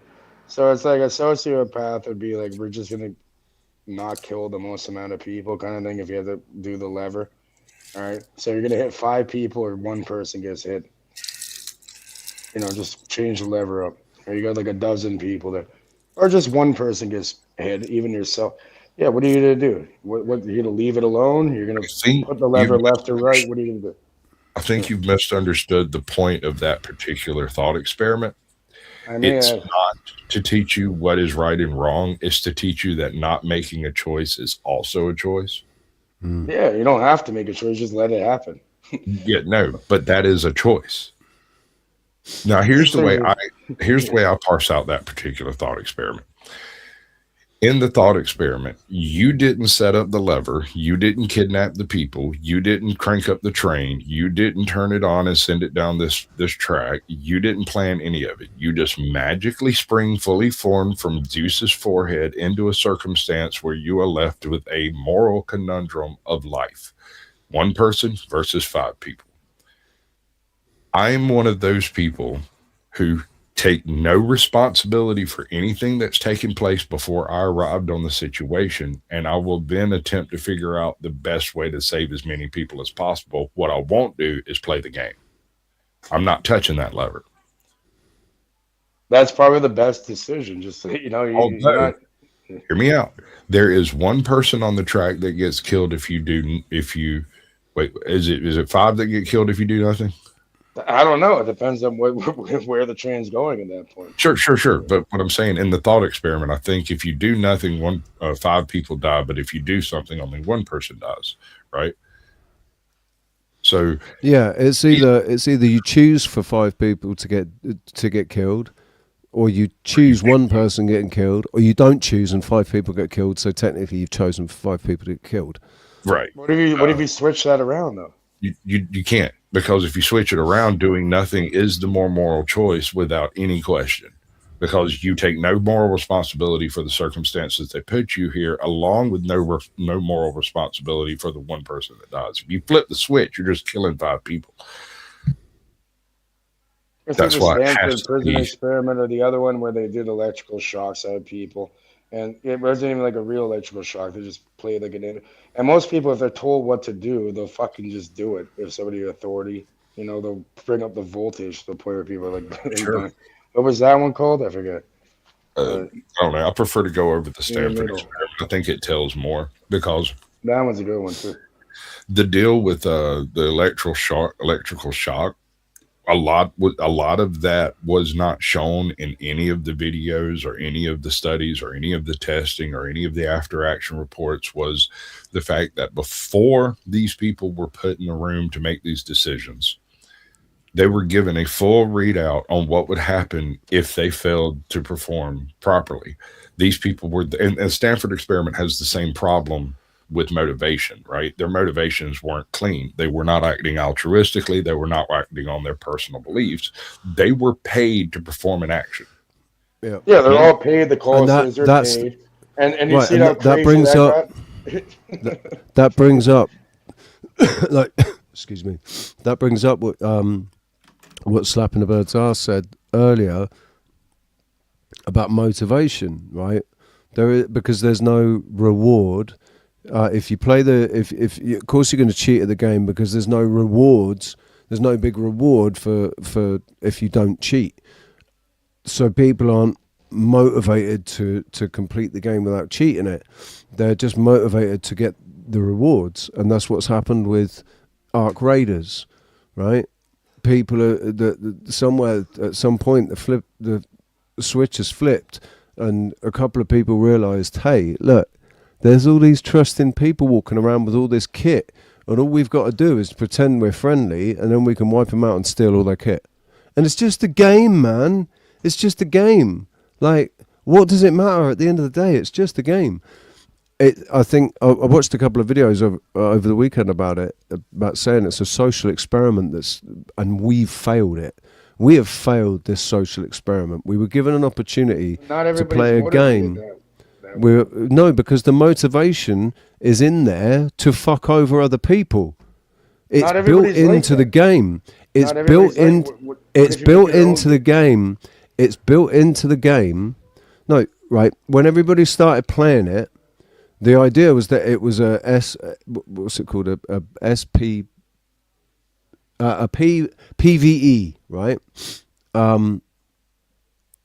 And there was an opportunity for different groups of people to cooperate with each other in order to get the loot and destroy the machines. The real enemy is the machines, right? It's supposed to be humanity against AI. But what ended up happening was when people realized that in the rewards structure, there are rewards for screwing people over, for doing certain things. So they start doing those things because they get rewarded for it. If there was no reward for those things, they wouldn't necessarily have started doing it. People wouldn't have started screwing other people over if there wasn't a reward for it. All right, but a reward always comes with a consequence if you look deeper into it. So The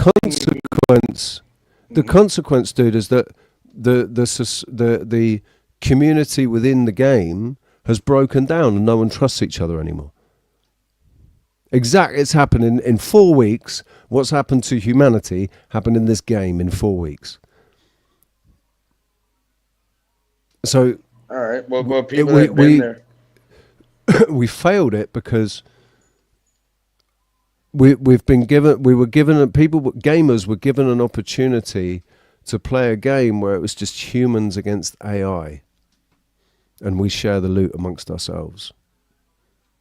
But what it's turned into is humans against humans, and just dealing with AI on the side. There's always an exception to the rule, because I know people that don't fucking play games, that create them, and they're not creating a game, they set up to lose them. Right? Can we take a look at this from the perspective of the carnival game? Because that's what it is. I don't know. What's the carnival game? It's all right. So every single carnival game ever designed is rigged for the house. Whether it's carnivals. Yeah. Let's shoot a little pellet rifle on a balloon. Not necessarily. I mean, it could be any number of things, but the point is, the pellet rifle at the balloons is rigged because they use smaller BBs than designed for the gun, which means it rolls around in the barrel. There's no way of knowing where that thing's coming out when it leaves. Yeah, there's no accuracy. The rifling is off, everything. Yeah. Well, it's not right. It's not right for what. Whatever you mean, but either way, it's gonna have a random outcome. The best example is the hoop. Get the hoop. Get the hoop over the thing in the middle, and you'll win the grand prize. But the hoop will never ever fit over that central pillar. So it will. Here's the thing. But it has to be perfect. Right. It's almost machined. Yeah, I've only ever won that one once, and at the time I was working for the carnival, and so I couldn't claim it. So it didn't count. Of course, I was a shield. I was a shield. But here's the thing: I spent. You need some people to win in order to validate that for other people to play. I spent days, probably 30 hours, no joke, just sitting there running freaking rings across that thing, bouncing them. Because eventually, one of them, law of averages and everything, one of them has to eventually. Law of averages aside. Well, I've done this, and it has a lot to do with the observer effect in the mind, right? If you visualize it in your mind, you can actually supersede any little rig. That's a whole different. Right, but that opens up into a whole different. It does. Into a whole different ballpark of being able to visualize, being able to manifest what actually happens by visualizing it beforehand, right? It's very powerful. I've done it. Right. The thing is, I've done it. Anyone can do it. But it hasn't. It doesn't happen every time. It's like, and I've reconciled that. It depends how you train your mind.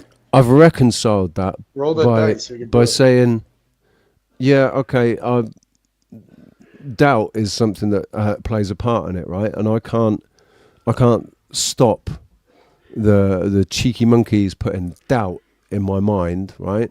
And that can screw it up.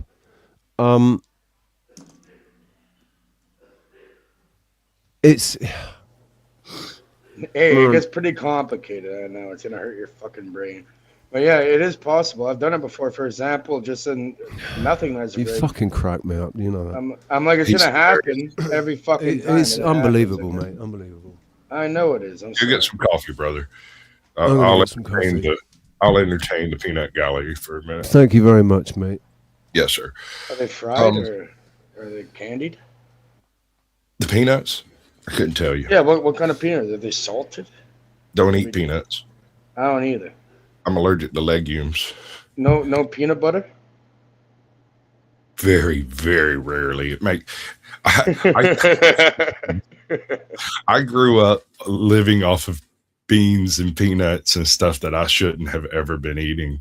And I came across, what was it? Somebody made some chili, and it was unspicy chili. And I thought it was weird that the chili wasn't spicy. And then somebody told me, was like, oh, well, I don't really like spicy chili. And I was like, okay, well, I guess that makes sense. And Well, we should be happy you have food in general. I hear you, but we took some of the chili home, and when we got home, my mom put some beans in it, and suddenly it was spicy chili. It was not spiced beans. How many Scovilles do we have in that? I'm allergic to beans, bro. No, you're not. All beans were spicy, and they're not. I'm just allergic to them, and so they break my mouth out when I eat them. It's like when you eat pineapple and your fucking throat gets itchy. I don't know. That doesn't happen to me. I thought peanut butter was spicy. Spicy peanut butter? Let's put some ghost peppers in that fucker. No, dude, just think about it. If you're allergic to something, right? You're used to tasting a thing, and you describe things on your tongues as tastes, not feelings, right? Spice is a feeling, it's not a taste, right? So it's also a taste, though. Sure, there's a taste associated with spicy, but the spicy part is the actual feeling of the heat. When I would eat beans or peanut butter or sunflower seeds, I would get the spicy effect of chili peppers without any of the chili flavor or anything that is associated with chili, right? So to me, I thought peanut butter was just spicy. Fuck. What about this? Here, I'll fuck with your mind here. Here we got lentils and we got those are spicy beans. And we got pinto beans for you. Those are also spicy beans. It's for the apocalypse and shit. You know what I mean? This will be more valuable than gold at one point. So yeah, we got some of those in there for that. I thought it was toilet paper. Was the thing. Oh, I'm the Charmin master. I have like multiple. Next time, you know, I'm stocking up. Maybe we'll invest in stocks to blow each other up. I got one for you. So when I was in I guess I was in middle school, I was going to join the Boy Scouts, and I went on one of their little 2-day trips or whatever, little weekend trip, and we went up to some cabins and stuff up in North Georgia, and there was a little stream run through the middle of the place, and we were all allowed to catch 3 trout. These kids that were on this trip with me. Wait, hold on. Why 3 only? Because it's a stock stream, and this was a program for kids that are we were the scouts, and we were bringing with us a group of high functioning autistics, dyslexics, Down syndrome kids. They were kids with challenges who had never caught fish, and so we brought them up there to fish. Some of these kids were incapable of sitting still long enough for the worm to get wet, right? They were, and then they got sexually abused, probably. Yeah. No, I don't know what happened in their life. I'm talking about this particular trip, right? So I get in trouble because, you know, within the first now they're there 2 days, and within the first, you know, couple of hours, you've realized some of these kids are never going to catch a fish because they can't even look at the freaking river. They can't look down, you know. They're just constantly staring off into space. They're only barely verbal, these types of kids. And so some of them are very special needs, if you catch my drift. Anyway, so what I did, because I grew up out in the middle of nowhere, I learned a whole bunch of bushcraft as a kid. My pops was an airborne ranger. He was real big into like navigating by stars and survivalist type stuff. I thought about it and was like, you know, it's real sad. These kids came here specifically to catch a fish on a fishing pole, and they want to do it. They're able to verbalize that they're wanting to do this thing, and yet they can't keep all their grits in the bowl long enough to catch fish, right? So here's what I did. I walked off the trail a little ways and found me some willows, and I made a fish basket.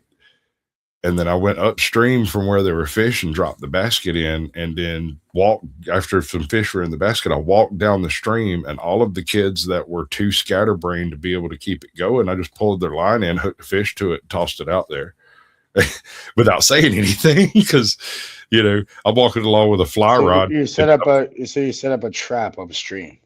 A small one, yes. Yes, I know. I got in trouble, dude. I got in all kinds of trouble. You're not allowed to do that. In some states you are. In South Carolina, I think in South Carolina, you can use a hand-woven fish basket, but you cannot use a metal You can use a net? Depends. I don't know. Nylon one. Like, for instance, in Georgia, we can't gill net, but we can seine.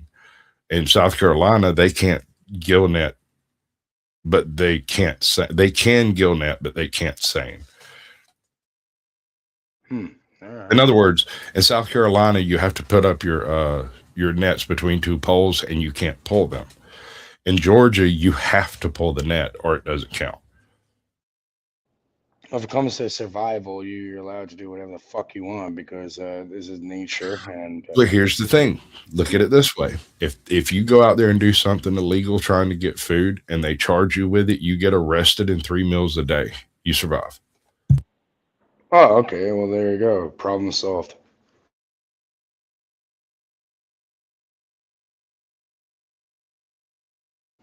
You know what I mean? But yeah, if it shit hit the fan, then yeah, survival is survival. And Well, you can utilize it. Isn't that what these things are there for? Or we're all there for. We're all predatory in a way, even if you're. So we are the most visceral predators on Earth. We've Pretty got much. spiders and snakes beat out by spades. The only thing competitive. Do you have the spiders? Yeah. You have the spiders that walk across the fucking water over there? Or no? Water spiders. Yeah, those fuckers. We have diving bell spiders. They're impossible. Top spiders and shit. Yeah. I grew up like that shit. I grew up even though I lived in the city, I was just always like, as a kid, I always go to the ravines and that. I make bows and arrows and fucking blow darts and all types of weapons and shit from scratch as a little kid. Bro, I bet you my bushcraft skills would blow your fucking mind, bro. I'm sure you're good at it. I can survive though. I can survive in the winter. There's a negative. Dude, I used to go out when I was 11.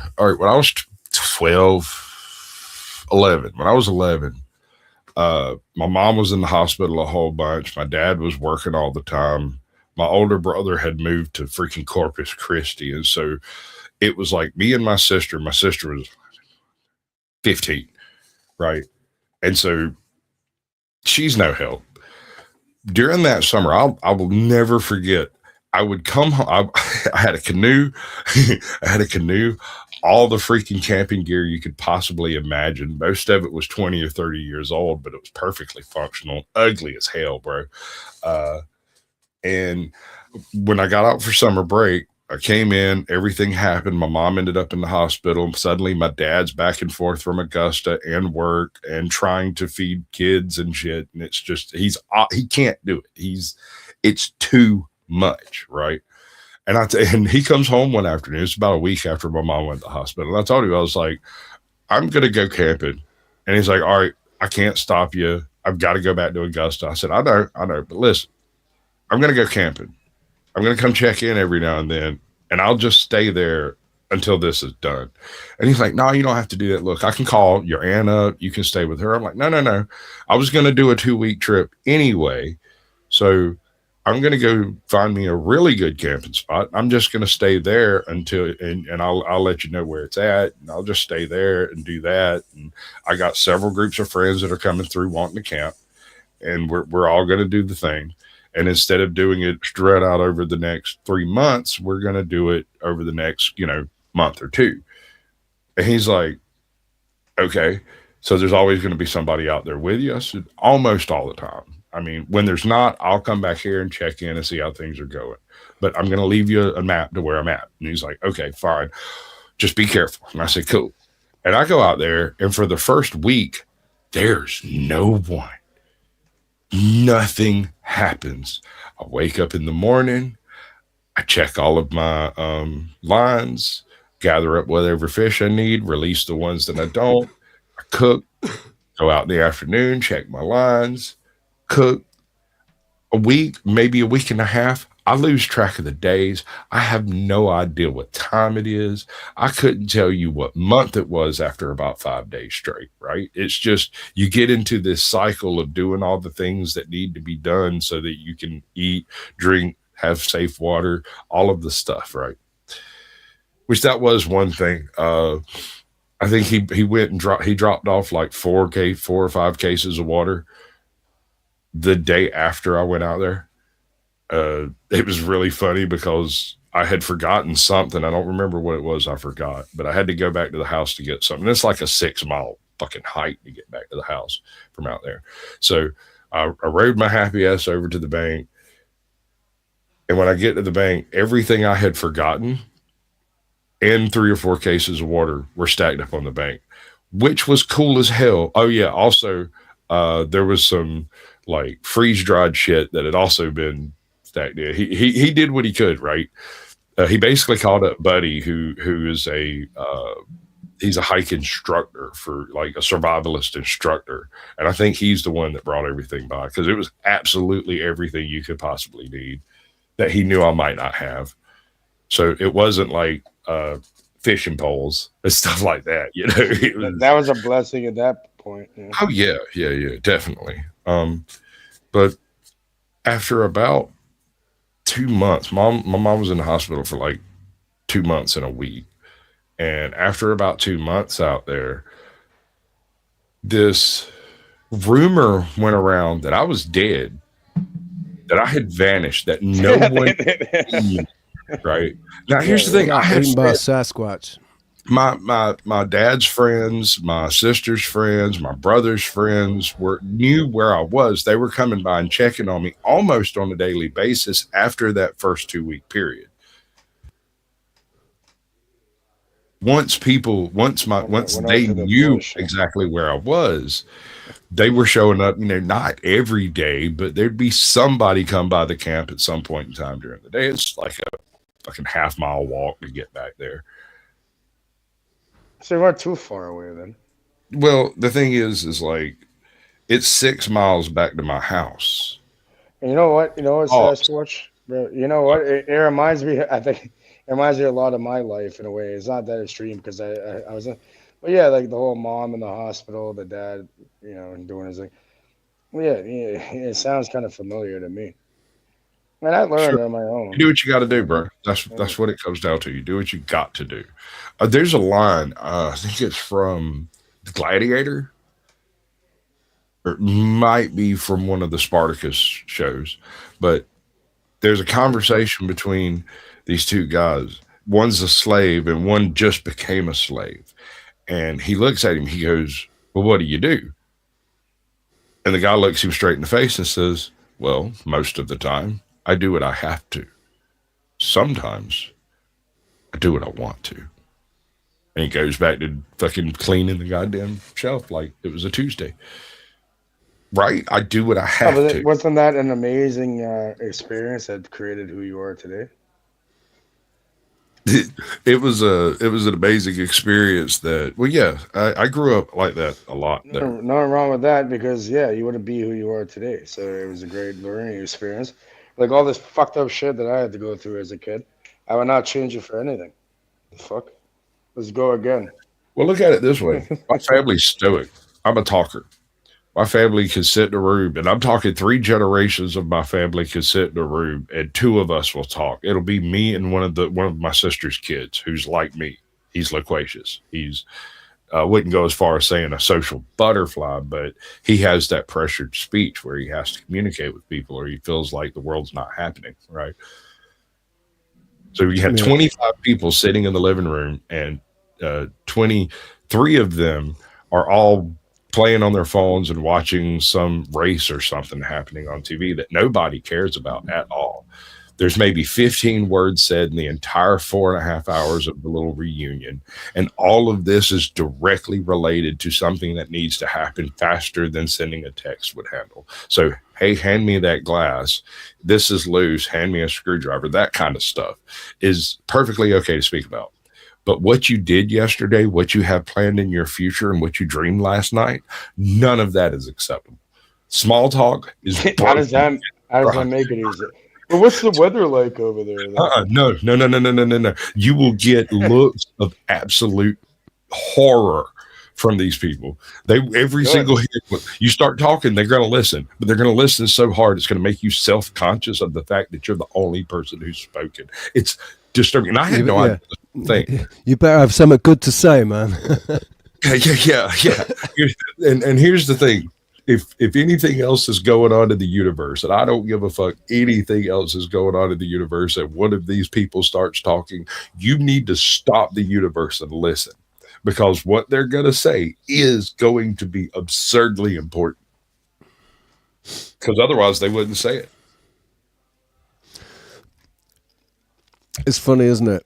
One of my biggest frustrations is sitting here trying to get, not really having anything specific that I want to talk about. So rather opening up the floor, I'd rather respond to people than actually instigate, right? But I don't do small talk. I can't do small talk. So I appreciate, I'd appreciate company with people that can just sit there.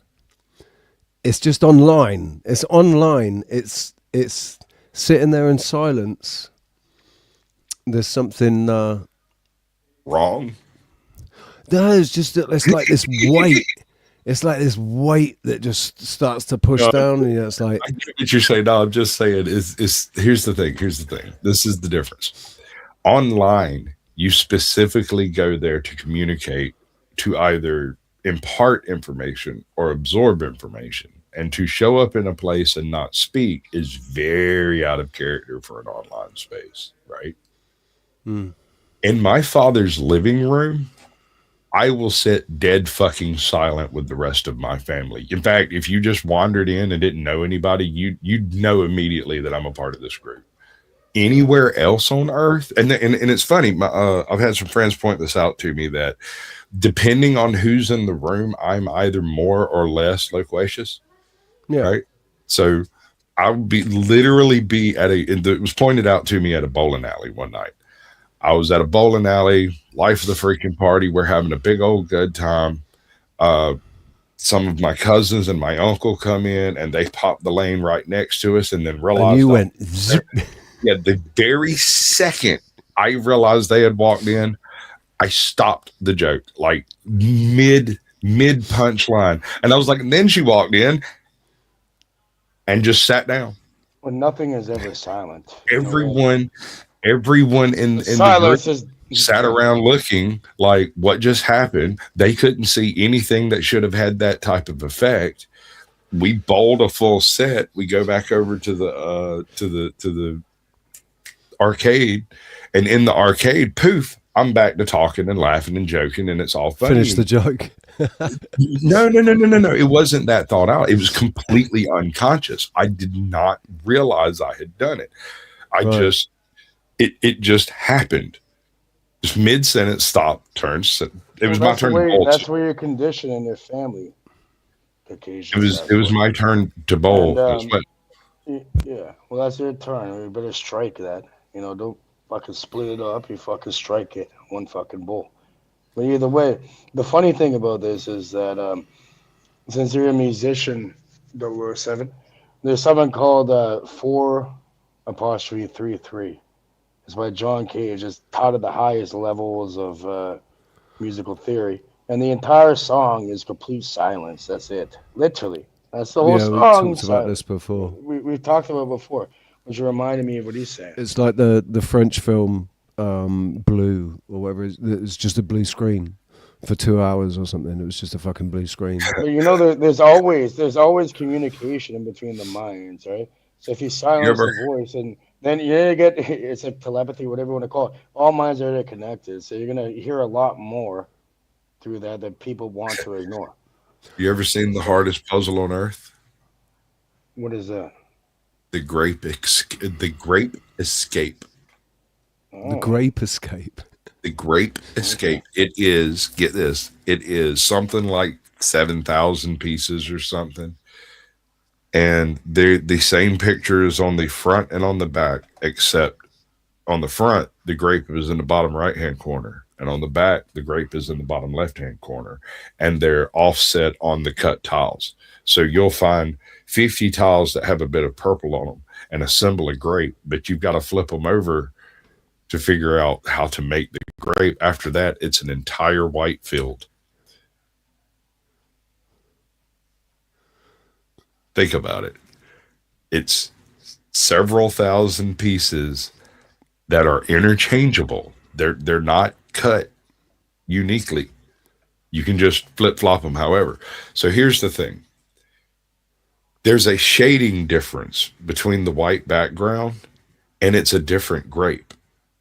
So when you've got it wrong, it is obvious that it's wrong, right? And this section here has interchangeable cut. This section here has interchangeable cut. These are unique, but they're unique to the area and the shading that they're in. And when it's, like I said, when it's wrong, it is unbelievably obvious that it's wrong. When you put the wrong shade in the wrong space, you immediately take it back out because you could tell it's not right. Are we burning the house down today?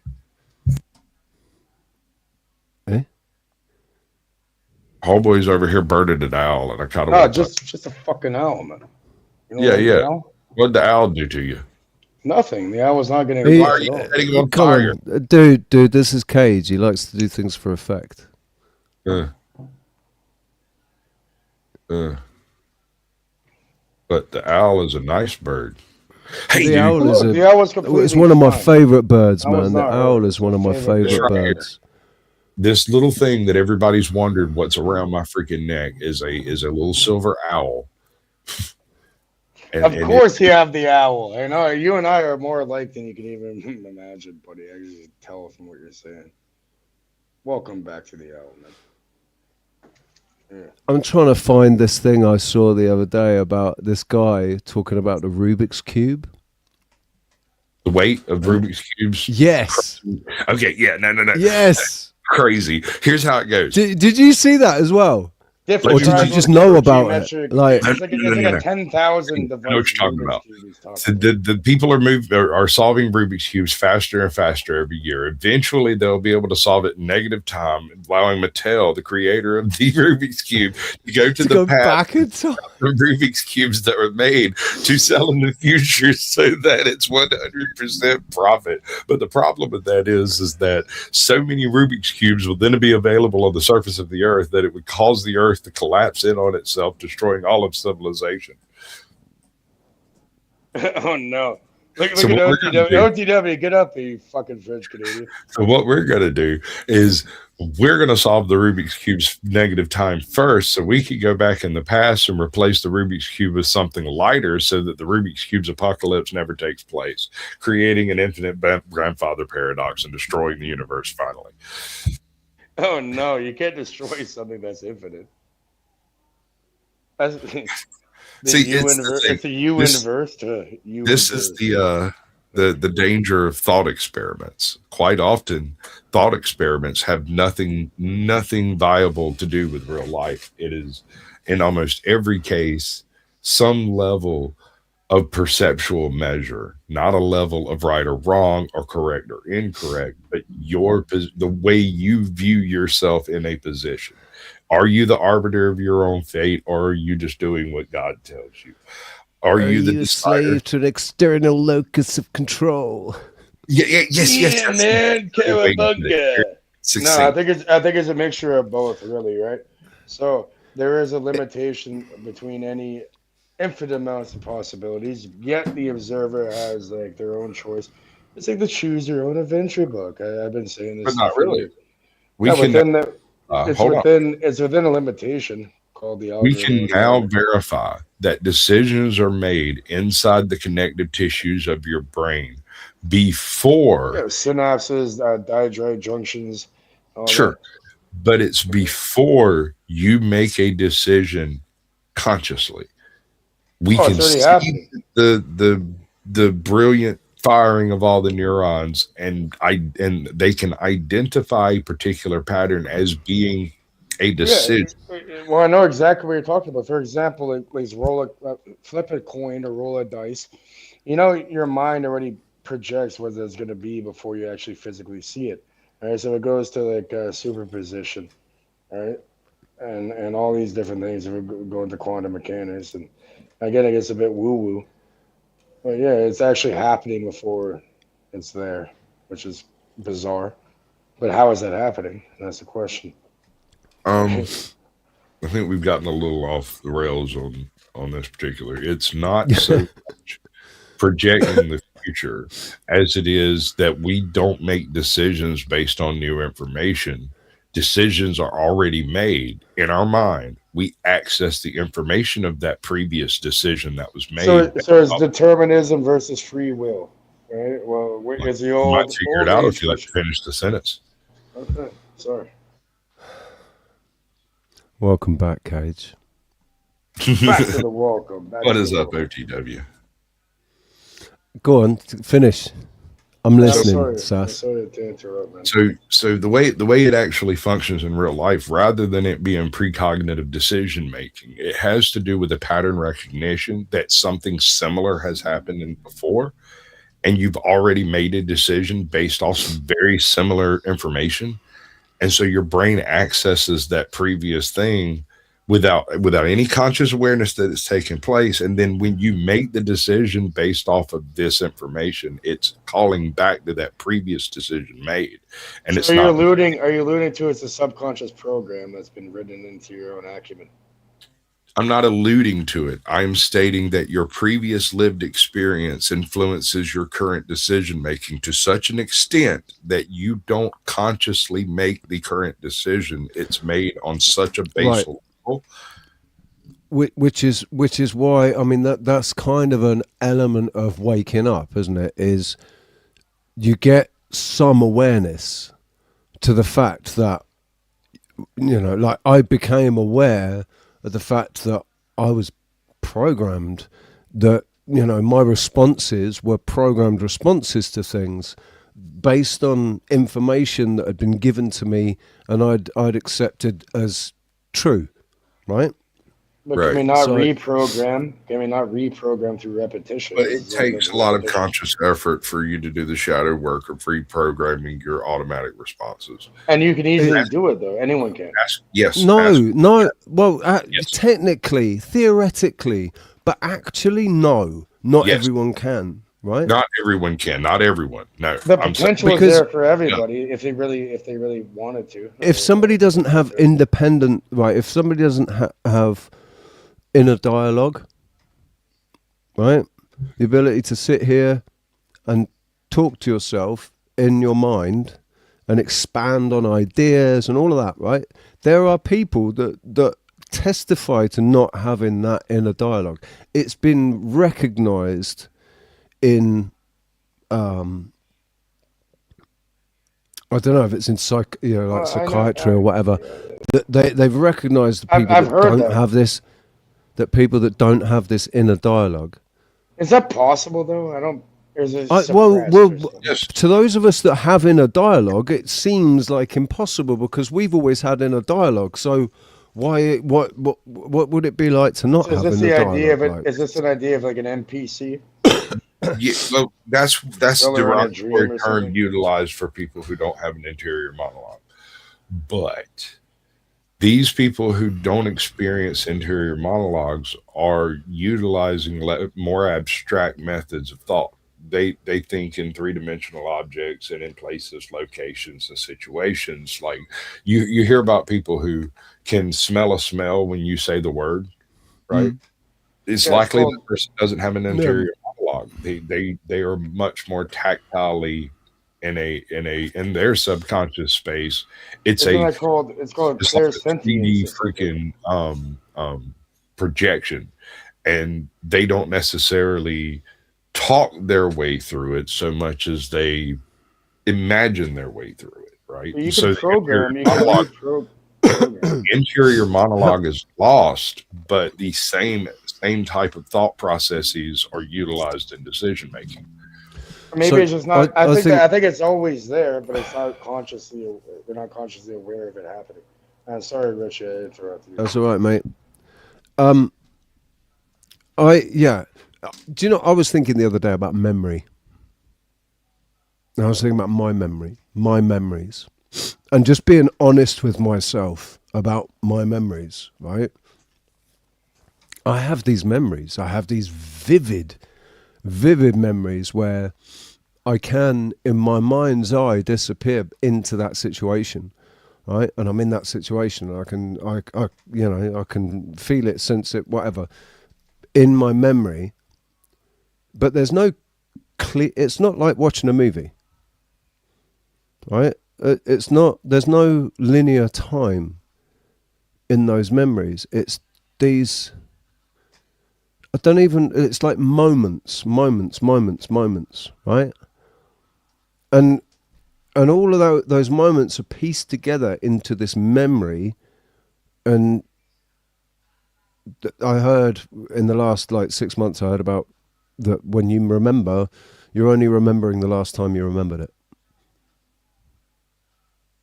It becomes an instant game of telephone, like the little kids game where somebody whispers something into someone's ear. Chinese whispers. Whispers. Broken telephone, they also call it.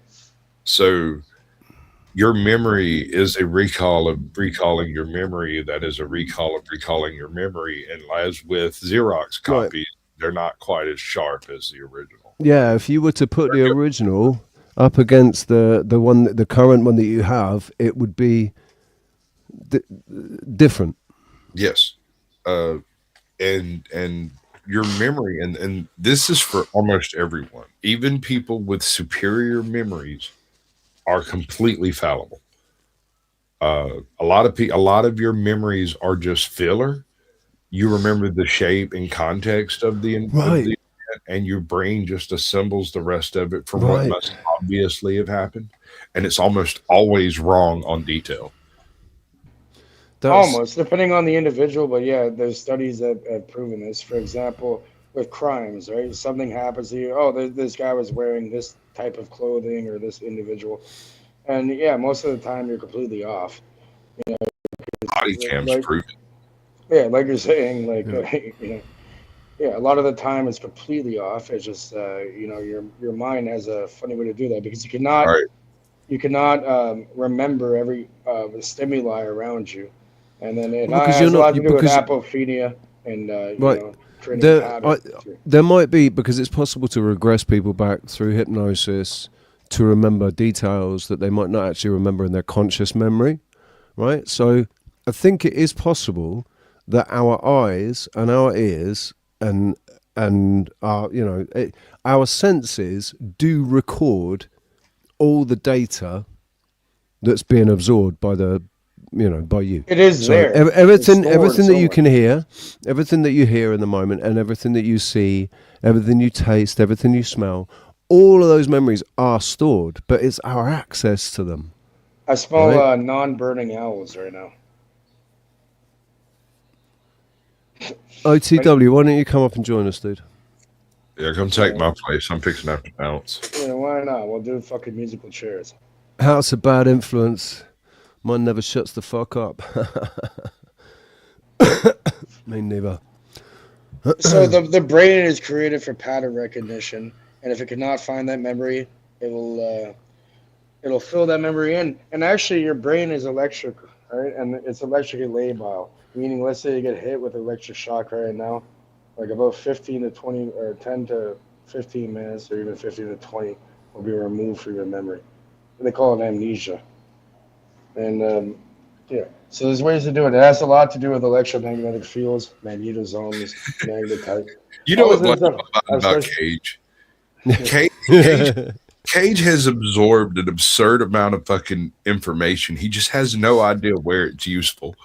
It just randomly shot. Do you know what, dude?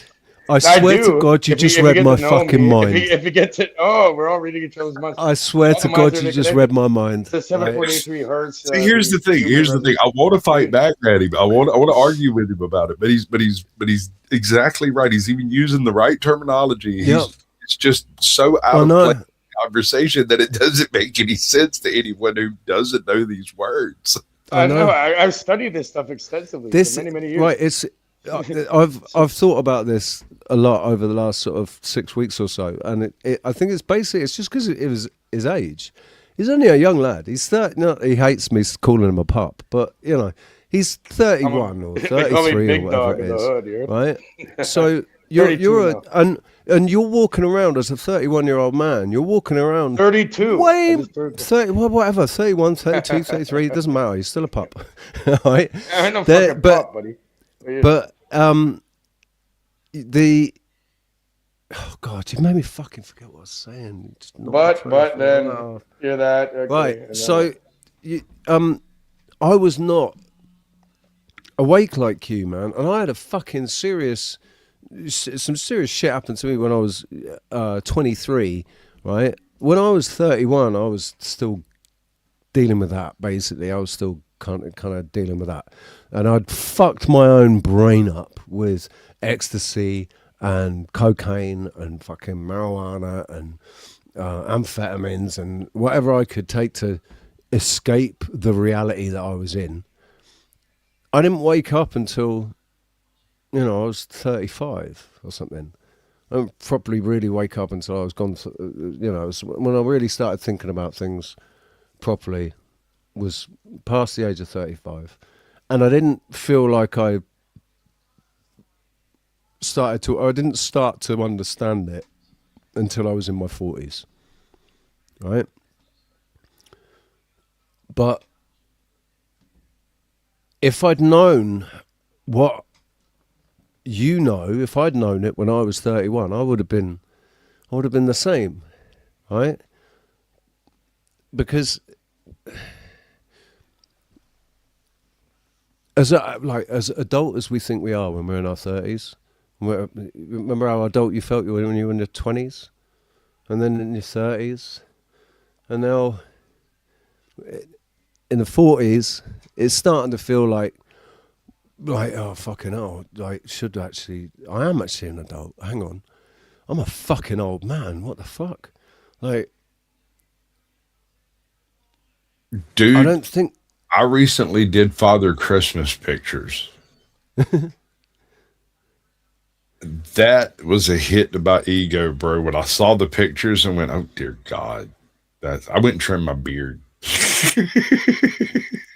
Did you not dye it completely you have quite white? the beard, I can tell you. Put talcum powder in it or something. No, it was supposed to be a scandalous shoot. So you were so you were like a youngish Santa Claus. Yeah, Santa in his 40s. Cigar, and some cookies, and some dark glasses, and let my hair down. Suspenders. No, just a green robe, bro. Just real simple. Little sequined Santa hat. Little sequin fucking banana hammock. You call me, my name is Nicholas, right? I got the fucking big bag. I don't go down the chimney though. I knock on the front door. I come at the back door. When my sister had kids, if you don't answer that way, we'll go the other way. When my sister had kids, that made me suddenly feel older, right? Now my sister's kids are in their early 20s, and it's like,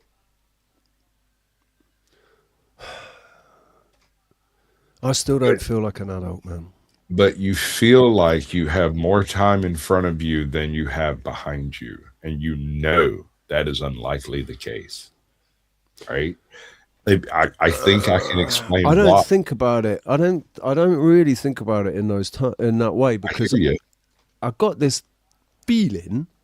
It's just a feeling, right? But it's one of these feelings that when I've had a feeling like this before, it's kind of ended up and it's been like, oh, well, I kind of felt that this was how it was going to go. So it's a feeling like that, right? We're not going to know how it's going to go until it goes that way. But my feeling is that I'm going to make it past 100. I hope so. It's because of I don't know why. It's just because of what's going on, right? I got to bounce. You got to bounce. Yeah, much love, brother. Don't let the man get you down. Cage, no worries, dude. Stay weird, Peace. bro. Stay weird. Maybe less aggressive, but weird as hell, bro. I'll work on it. Peace out, brother. Take care, bro. Peace, man. See you later.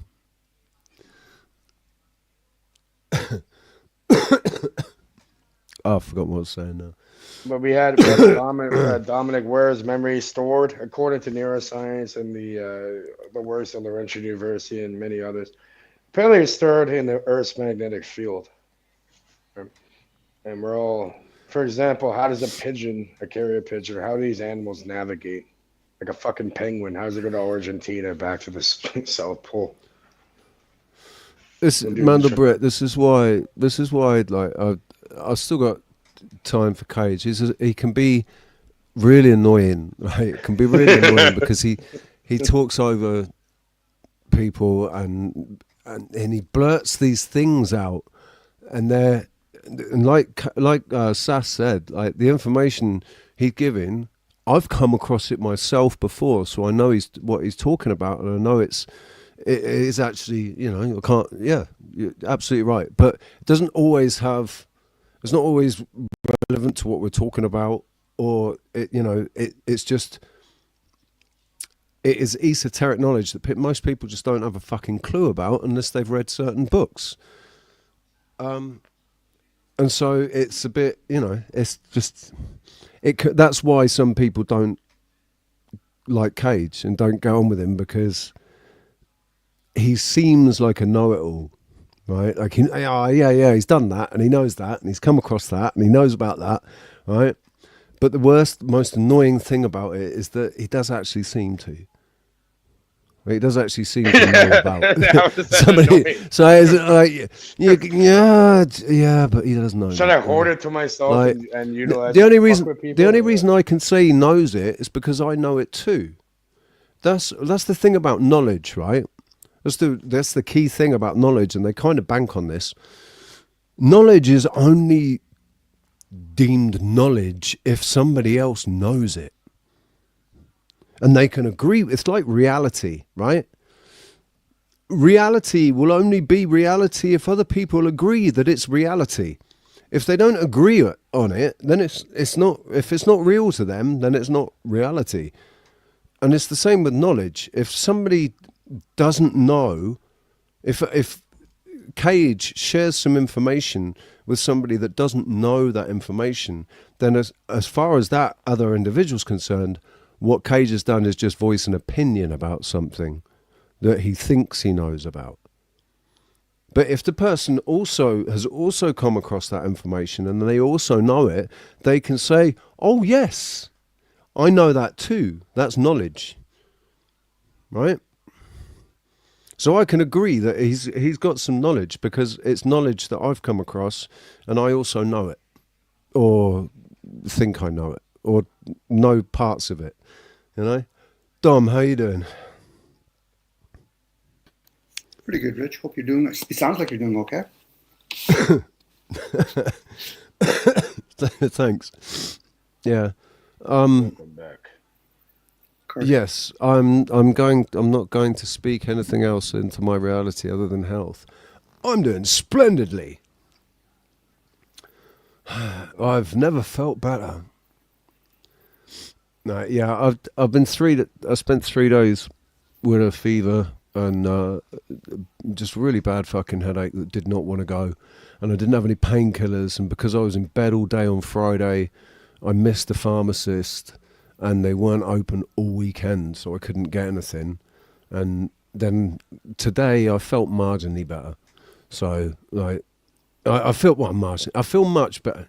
Actually, when I woke up, I felt much better than I do now. But I felt better than I did the last fucking 3 days, and the fever seems to have subsided, and the headache is just outside my head. If I bend over, if I like lean down to get anything, my head feels like it's going to fucking explode. But if I just keep it straight and level, everything's cool, and I can function. How are you? How was your weekend, sir? It was enjoyable, actually. I spent this morning really late with Nicholas and the gang on his channel, so I'm going to have to catch up on some sleep.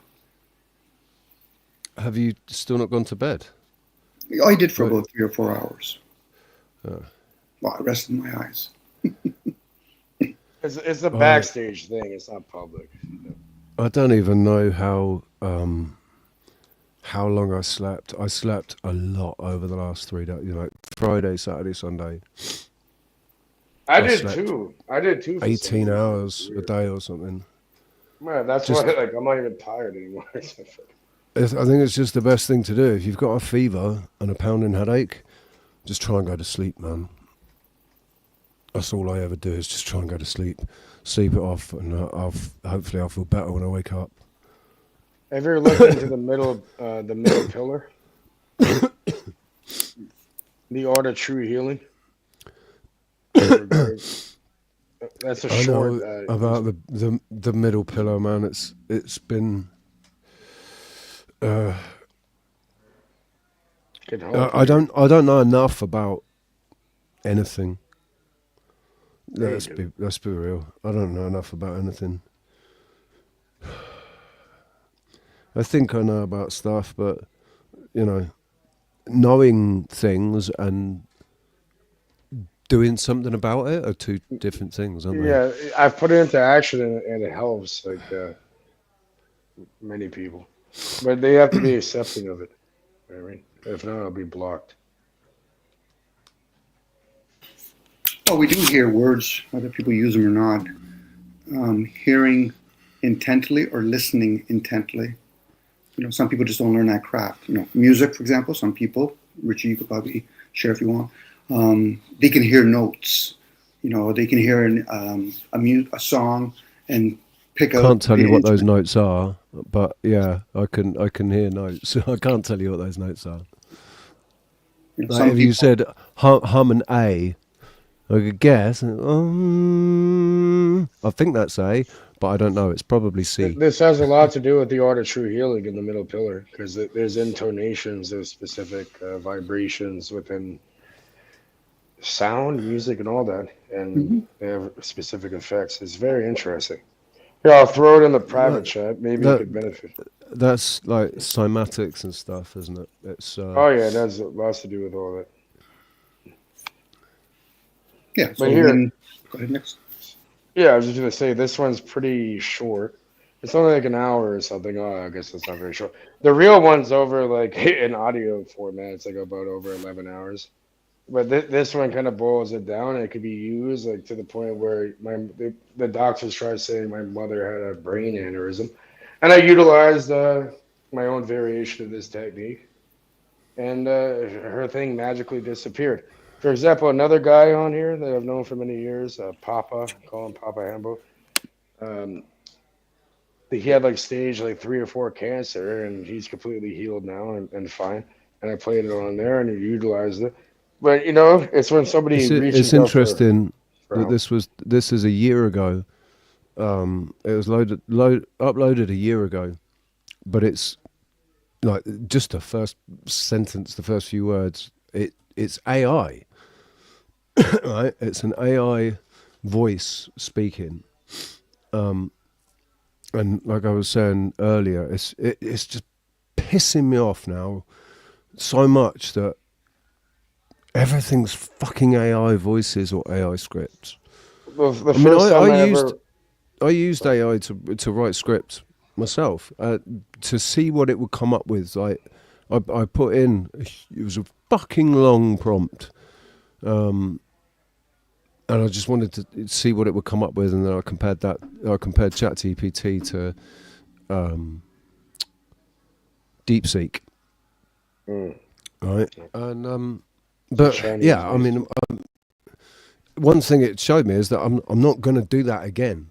I'm going to write my own fucking, like we were writing our own scripts for the Really Woke show. All of those videos, we wrote those scripts. We didn't. It wasn't AI. They weren't AI scripted.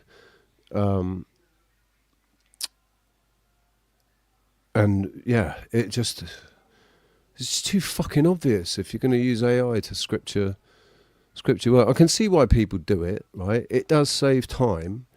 If you set the AI to write a script, it can do that straight away, and you can get on with doing something else. It saves time. It's convenient. It's and it is the annoying thing is that it doesn't like.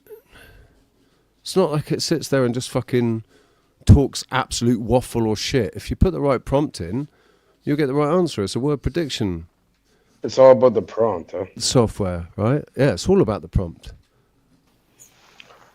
Well, just like anything, you ask the right questions, you get the right answers in life, right? Or you ask Right, that's right.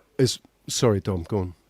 I was going to say, like, as much as this software you guys are talking about, people would have struggled back in the day when they went from oral teachings to the written work. You know, why do we have to write these things down? So it's just another tech. Unfortunately, for a lot of folks, it might be cumbersome. For some folks, it's a gift. So, you know, it's like when I've heard you say earlier, Richie, about some people don't have an inner dialogue. If not, a lot of people don't have an inner dialogue. What ends up happening, they try to fit in with a whole bunch of people opposed to honing in on your craft. Once you hone in on your craft, you should be able to have an inner dialogue in each moment. And that's a gift for a person. It's like some people that can do mantras. Eventually they embody it. People have to find out what their gifts are. It could even be a curse, but a gift, and then hone in on it. So in this particular case, as you guys are talking about this software, I won't even give it the dignity you think it's artificial, let alone intelligent. That's just us being conditioned to parrot something that it is not. So That's a marketing ploy. Artificial intelligence is a marketing ploy. Sure. No different when people, because Nick Luzak's talking about it earlier, talking about can manipulate people to make them think it's their own thought. Yeah, okay. And then we do these little jingles, subscribe, click the like and all that. These are slow conditioning. Go ahead. Neuro-linguistic programming and all that. And this is for the few. I'm, you know, whether you're aware of it, Rich, or excuse me, Nicholas, for the masses, you just have to make observations. Go to the mall, go on the highway. You'll see conditioning. Yeah, but it's funny though because, it's not funny. It's like we can remember what it was like going to the mall in the 80s, right? And then the 90s, and then so you look at how the mall has changed. Now the malls are all dead, aren't they? Pretty much. Well, they've conditioned us to go inwards, so we go from a computer and we order things on Amazon. So they basically divide and separate even more, whoever they are. Right. Because at the end of the day, even in the mall, people would, talk to each other and bump it and mix and mingle and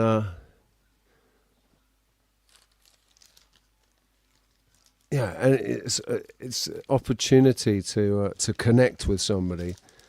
So take every opportunity away, every possibility or opportunity that there is for us to connect with each other and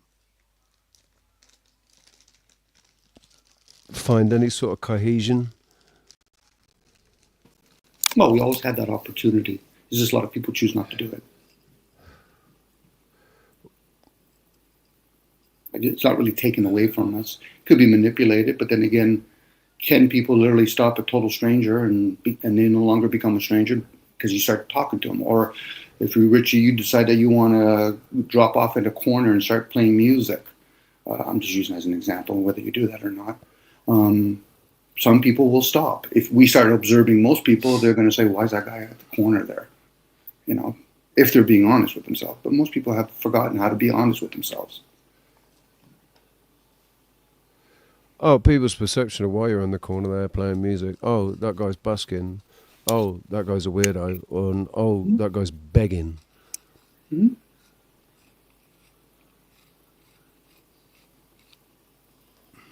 Now, for them, if they're being honest, how does it serve them to have those thoughts?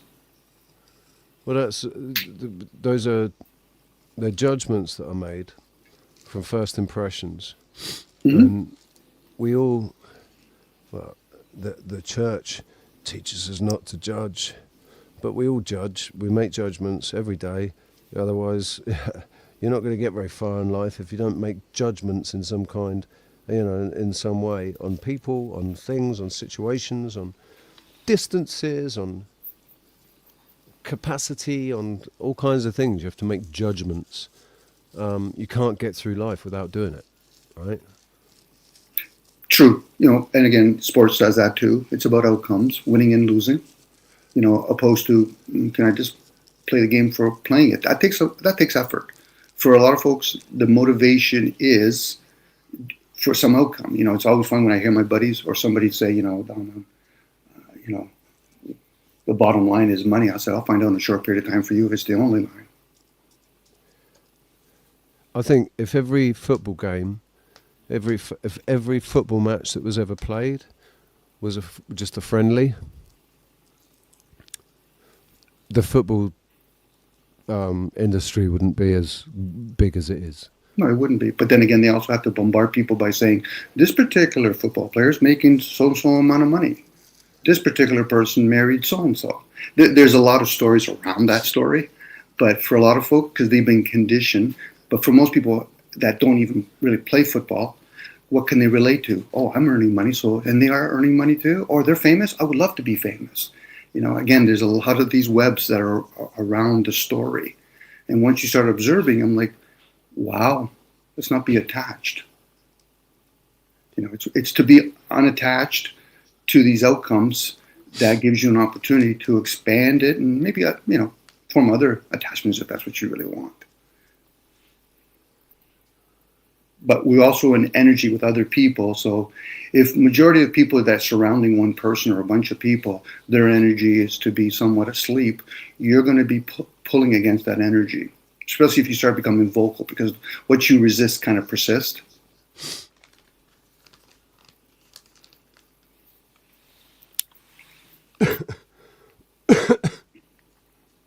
Again, we're speaking to the few. The masses are either going to say, well, what the heck are they talking about? And then they'll use excuses like, I don't like their voice.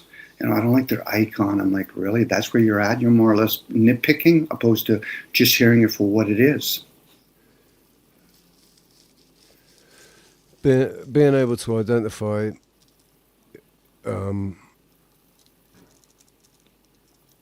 good or useful information over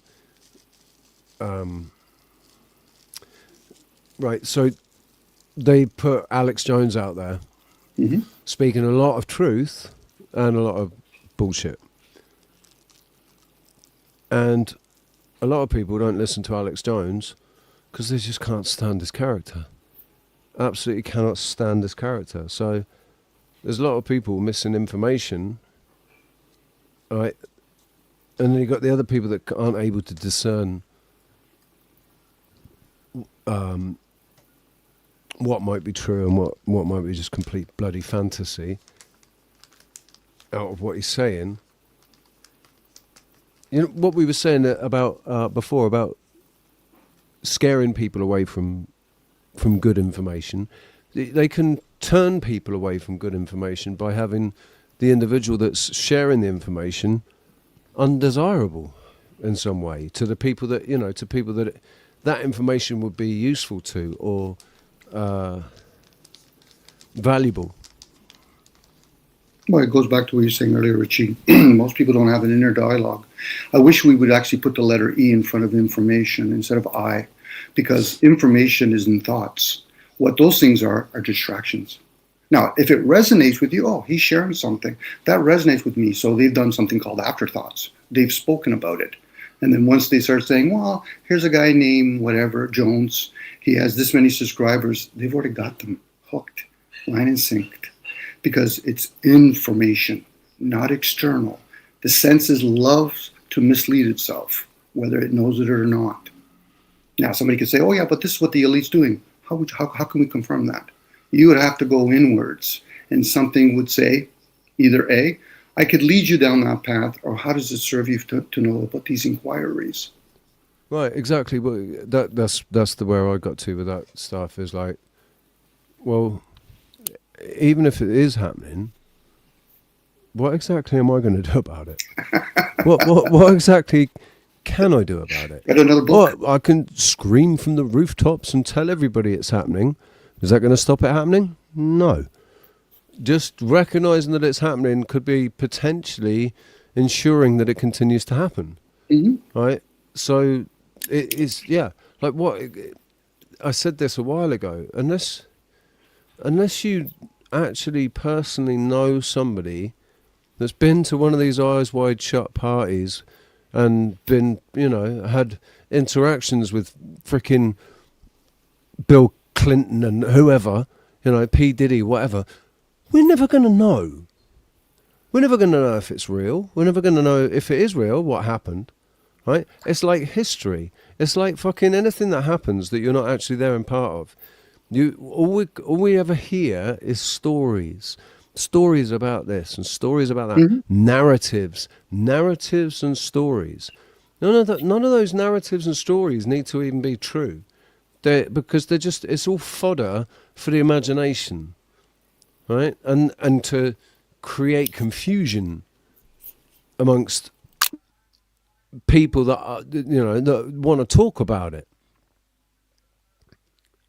It's another distraction for our minds that keep us from thinking about the things that we really should be thinking about. So here's one, Richie. I'm going to tell you that I know somebody that saw an alien, and I'm going to tell you saw an alien. Right. Oh, saw an alien, right? Yeah. So I'm telling you that somebody that I know saw an alien, and then right at the same time, I'm going to also tell you, but I also saw an alien. How does that serve the person that's hearing it? Yeah. Did they see the alien? No. Yeah. Especially when a person. Right. Go ahead. I was just going to compare it to God as well, and spiritual experiences, right? I saw an angel and he told me this, that, and the other. Right, okay. Well, why didn't I see the same angel and why didn't he tell me that as well? Why were you the only one to get that information? Out of the 8 billion people on this earth, why did the angel come specifically to you and chose not to come to any of the rest of us? This is why when people that are self-absorbed will indicate, okay, being self-absorbed is one thing, but being confused about it is another thing. So I went to, let's say, the cremation of care. Where's that done? It's in some forest. So now they might say, well, I don't agree with it. Well, you don't even know what I did there. See, most folks don't realize how self-absorbed they are. If I don't see it, therefore I don't believe it. I say, well, if you see it, you know about it. But are you going to have discernment? Hence, how does it serve you to know whether or not we did or didn't go to the moon, whether or not the Mandela effect is real or not, whether or not Go ahead. Anyone can see it, Dominic. I've been telling you, you want to meet the aliens, come to the bills. But Nicholas, we're having again, it's one of these conversations that we're reaching out to certain folks where if you've seen it, it's like when people say the word, I understand. I said, if you truly understand, why would you say the word? Who are you trying to convince here? Who are you trying to cult up with? I've said, sorry, Nicholas, I've said openly, I'm the fool. I choose to talk. I already know what I'm up against. And it's me. It's not others. Because a person will say, Dominic, what you said doesn't serve me. And that's nice. I'm actually just talking out loud. I'm my own student at that point. Now, people could turn around and say, well, Dominic, well, then why do you talk? Why the fucking people write books? Well, yeah, talking about a book. If you have a chance, Richie, if you want, that Art of True Healing thing, audiobook, I put it in there. If you want to play like a minute of it, even just like the first minute, and then maybe drop it for other people that want to possibly do another alternative method of healing through the mind, could be beneficial. Dude, I'll drop the link, all right? But drop the link for the people. We're not going to go and listen to it yet. I'll listen to it afterwards. Yeah, when you have a chance, go.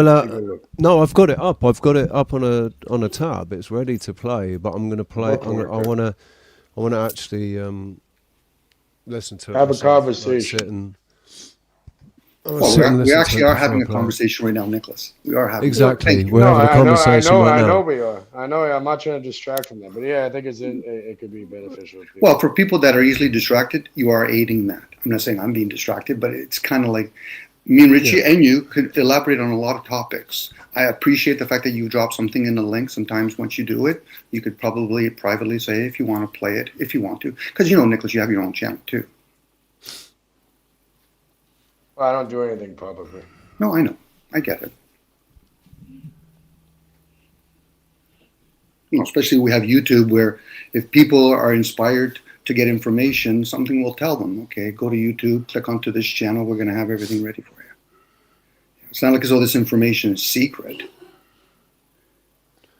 That's it. All this esoteric knowledge that was hidden away for hundreds and thousands of years, well, it ain't hidden anymore. Mm-hmm. It's all out there. You just got to look. But I'm pretty sure that there's some pages that they've torn out, and they're not ever going to be seen. Probably, Richie. But if it was inspired to be written or spoken through inspiration, if it's meant to be, it will be shared to that person. Mm. Nothing can be unveiled. Something that's unveiled doesn't mean it's going to be covered up again. So again, it depends. Because we live in an age of all kinds of media, people just assume just because you see it, then I'm entitled for it. It doesn't work that way. You got to put a lot of practice. That's why I said earlier, so now everybody can run 100 meter under 10 seconds? No. Some people are gifted. Go ahead. No, go on, finish. Sorry, finish. I was just going to say, some people are gifted and some people could use some sort of aid, but majority of us just can't do that. I just can't go up and pick up a guitar and start playing a guitar like Richie. I might practice a lot, but I still might not ever get to that level that he's been gifted, and then he enhanced it. I'm just using that as an example, Richie. Yeah, I hate that example with me and the guitar because I'm really not that good. Yeah, but either way, I don't. All right, so say no one's able to drive a bicycle unless they practice. You know what I mean? Obviously, you have to put your little fucking training wheels on. I'll take it back to the subjective experience factor of it, right? Having and let's talk about God again. Somebody has an experience, right? They're enlightened and they have an experience with a spirit or an angel or whatever that comes down and speaks to them, right? And it changes the way that they think about the rest of their life. That might not necessarily be how it's going to happen for you. That's how it happened for them. Because that's how they were going to be able to, because they were able to perceive that, right? Their perception allowed them to perceive the angel that came down and spoke to them and said whatever it was that it said, right? But that doesn't necessarily have to be the way that it happens for you or for me. That was my contention, if that's the right word, with God in 2001 when I was saying like, what the fuck?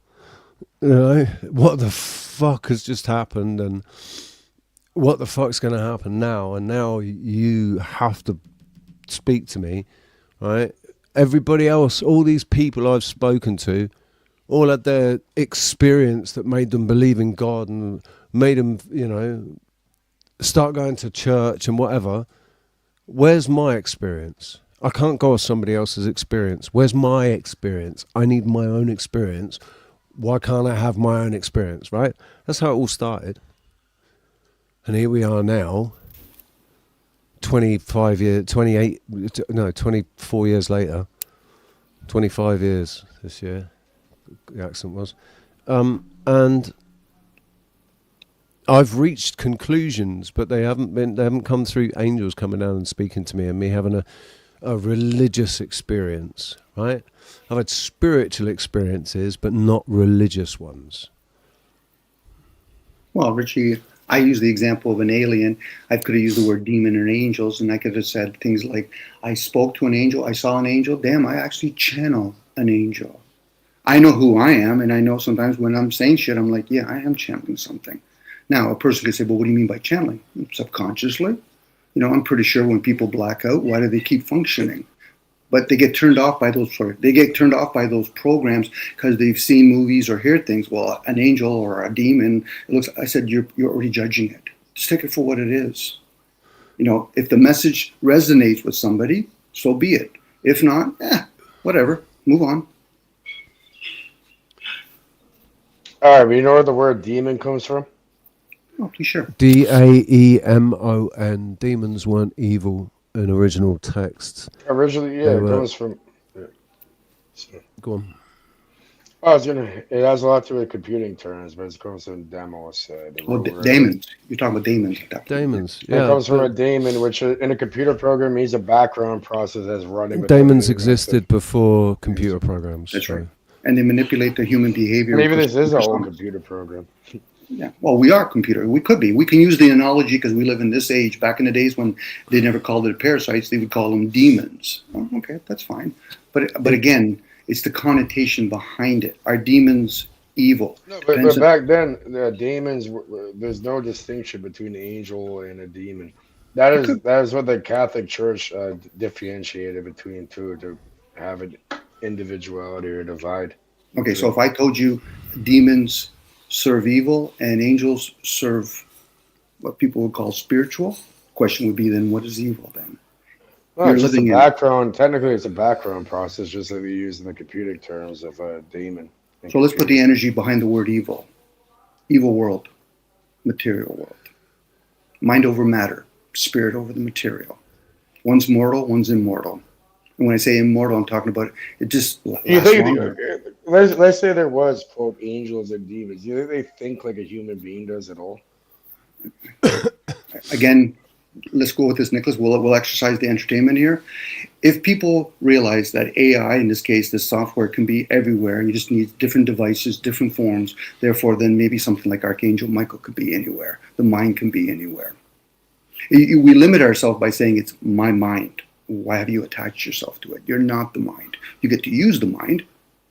But again, it's play on words. But then again, if that's a play on words, then why do we get attached to them then? That's a question one can go within oneself. Go ahead.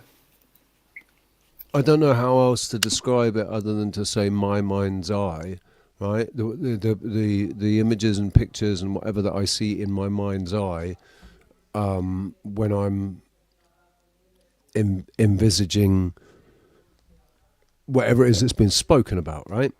So, like Sasquatch earlier was trying to describe a game, and I was trying to picture that game in my mind's eye. And it's my mind's eye because it's in my subjective experience. I'm consciously turning the board around in my mind, kind of thing. Constructing the board from his description in my mind. Whether I got an accurate image of what he was describing, I don't know. I'm still not sure about that whole grape thing. But yeah, it's my mind's eye because it's not yours. Like we have our own little, I guess you could call them sandboxes, right? Your mind's eye is your little sandbox where you can create or construct or imagine anything that you want in your own little sandbox. But you can't see what's in my mind's eye.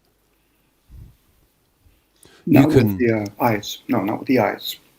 Not with the eyes, but also I can describe to you, like I'll imagine a scene and I can describe that scene to you, but what you're seeing is your own references to those words that I used to describe that scene, right? Which are pulled from your own experience and your own memory. That's not mine. So what you're seeing in your mind's eye is your mind's eye version of what I'm seeing in my mind's eye. It's going back to that whole, I can never be you or walk a mile in your shoes as you. I can do it as me, but I can never do it as you because you are the only you, right? And I don't know whether we're using words like you and I and me and we and all that, but because they're the only words that we've been given to use. They're the only words that we have to be able to express ourselves, right? So we're it's like we've been. Say it. You're there. You're there. All right, Richie. For example, look, we're using these terms like. You know what I'm trying to say, don't you, Dom? You know what I'm trying to say. Yes, I know what you're saying. Can you hear me? Yeah, go ahead. Yes, go ahead. I put it in the private chat. So you said the word sandbox. So sandbox, all of this all has to go back to computing, which is really fucking weird. Zeros and ones, and then. But it doesn't go back to computing. Computing is a part of it, right? We can only go back to computing to where computing began, right? Where the computer programming began back in the 70s. Well, technically 50s, 60s, 40s, 50s, but But anyway, like we've got no in our history, we've got no record of advanced calculations being done by, you know, computers in the 1600s, right? The story existed before computers did. The archetypes and the characters existed before the term archetype comes from Carl Jung, which is actually after that. But yeah, if you look at a sandbox, right? Oh, it's sandbox. Those are apps or applications running in a restricted, isolated environment. A sandbox that limits their access to system resources, files, and other apps, preventing them from causing widespread damage or stealing sensitive data, even if compromised. Key examples. It's what ChatGPT does. If you ask the right questions, it pops you in a sandbox. So that if you continue to it doesn't matter. If you ask the right questions, it cannot answer them anymore. So here's the next one. A daemon is a computer program that runs in the background, performing tasks without direct user interaction. Unlike an application you would open and close manually, these programs are essential for system functionality, handling a wide range of tasks like managing network connections, handling print requests, and running web servers. The term comes from Greek mythology, referring to a guardian spirit, and was first used by programmers at MIT in 1963. Right. So what they've taken as a concept, right? Translated that concept into a program that functions in a environment created by hardware, right? Now it's getting funny. Somebody's kind of getting funny with it. I've heard about Daemon Vitus 4. So let's equate that to humans now. That daemon's running what's called the human behavior and personalities.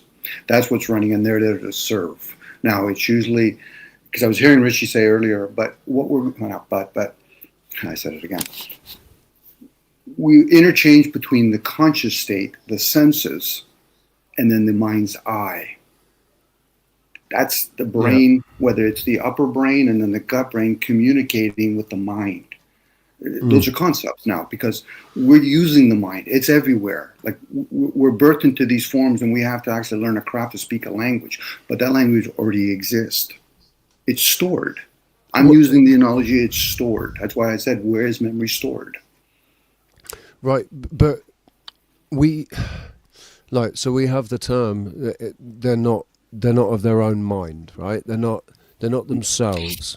They're not of basically their mind has been stolen. The mind, you can brainwash. That's all about the mind. It's obviously not about washing the brain. It's about washing the mind. Each one, like you say that we don't have our. It's not ours, right? It's not ours, but each one. I think each one of us. Maybe our brains have something to do with it. I don't know, but the electrical signals that take place within the brain create an electromagnetic field that opens up an environment, right, for an individual to be able to create images in their own mind's eye, right, to be able to understand things.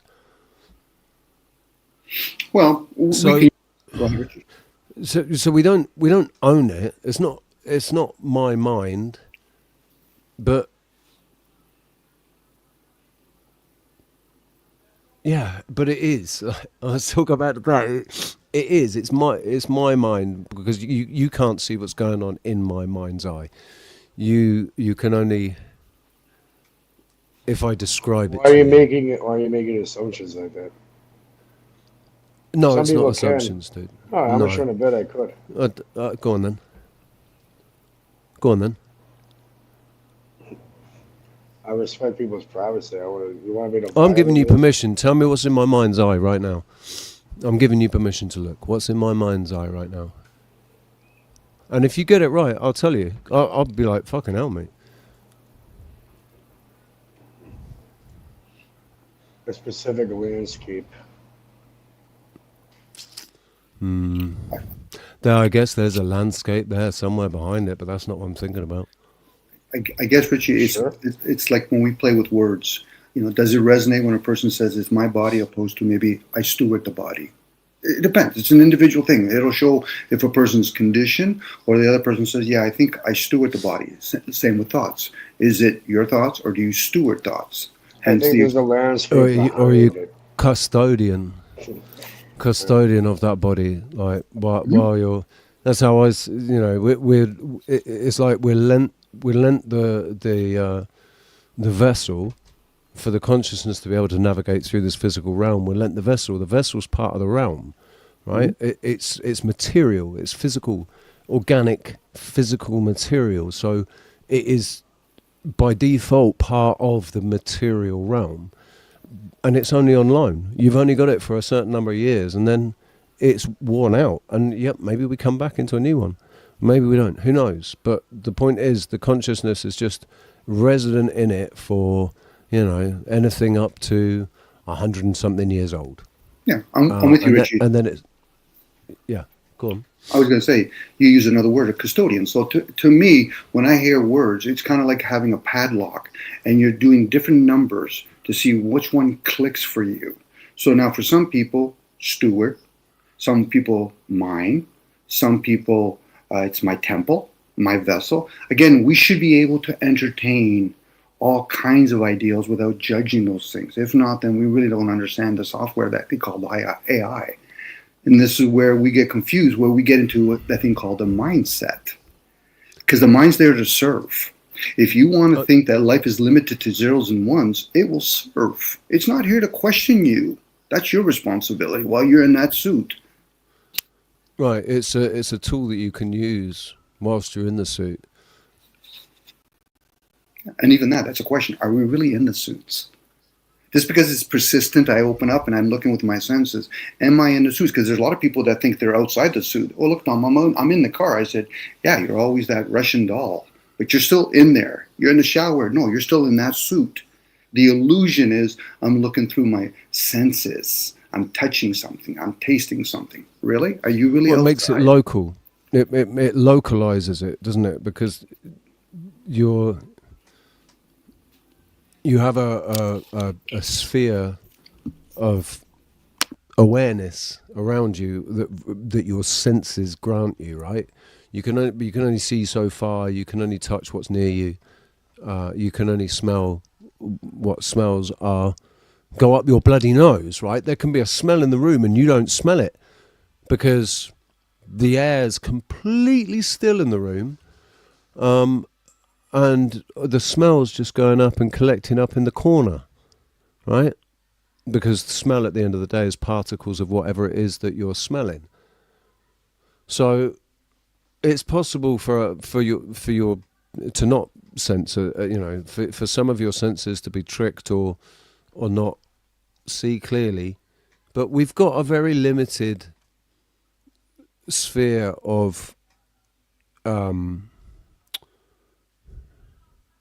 experience, right? Physical being what we physically experience with our five senses, which we can argue that my five senses are telling me what's actual, right?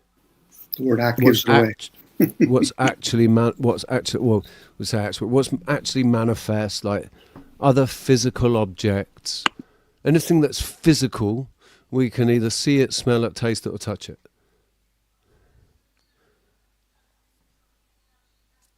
Yeah, and all the senses could be misled. So me and you are chilling on the beach and we're looking up in the sky. All of a sudden, we see another sphere up there that looks like another sun. For a lot of folks, it's like, oh, I don't believe that. I'm like, okay, but what does that really tell you about your senses? It could be misled. Is it material? Or is it first impressions, lasting impression? Most people don't realize how much their senses are easily to be misled. You taste something. Go ahead. Sorry. I think what's surprising, or not surprising, right? People can see amazing things that defy reality, right?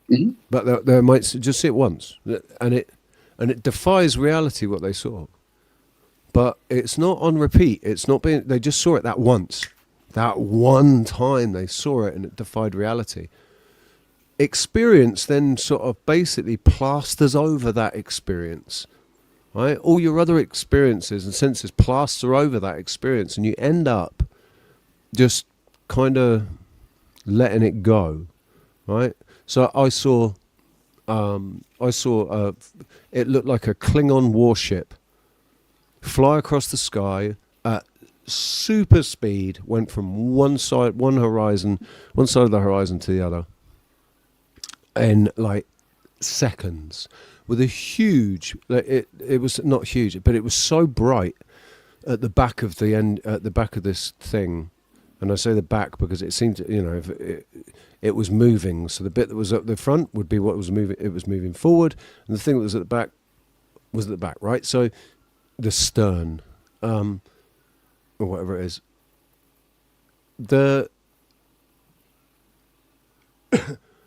I remember clearly seeing it. And I was on the roof with somebody else, but he was tending to his pigeons, so he didn't see it. And I said to him, oh my God, look at that. I tried to get him to look up and see it. By the time he looked up, it was gone. So he didn't see it. He couldn't verify what I saw, but I know what I saw. But the thing is, I only saw it once. Just at one time. One experience, and nobody else can corroborate it. So I can bring it up and tell people. But what really should have been like, shit, if everybody saw that, what was it? Was it a fucking alien? Was it military? I say it was military. It was a military craft, because I don't believe in aliens in the sense of the beings that have come from other planets, because I don't believe in outer space. I believe in inner space, right?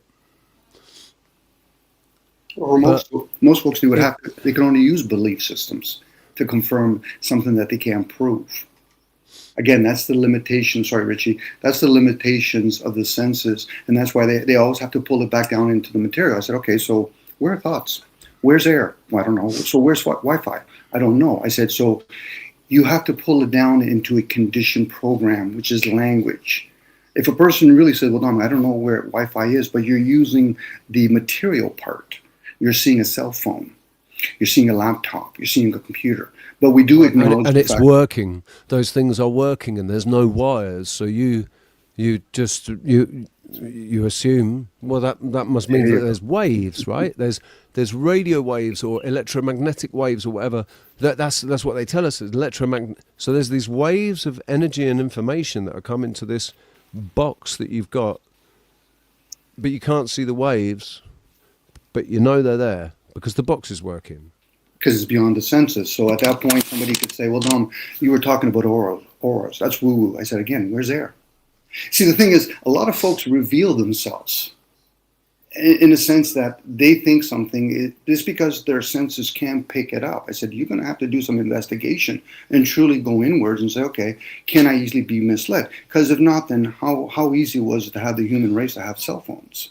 So, speaking as the 31-year-old version of me, or like even go back even further to the 21-year-old version of me, right? And say, you've got to go inwards. And I say, what the fuck does that even mean? Mm-hmm. Like, and so I imagine there's a lot of people that feel the same way. What's this inner work that you have to do? This shadow work. We use words to try to describe an idea, like inner. We're not talking about going into my. I'm not talking about going into my inside my body. Although you can do that, but it's all done with the imagination. Hence, you have to be more childlike. I wouldn't, if I'm going to go back, I'm not going to go at 31, 28. I'm going back at 5 or 6. That is when you actually are starting, the programs are either trying to take hold of you.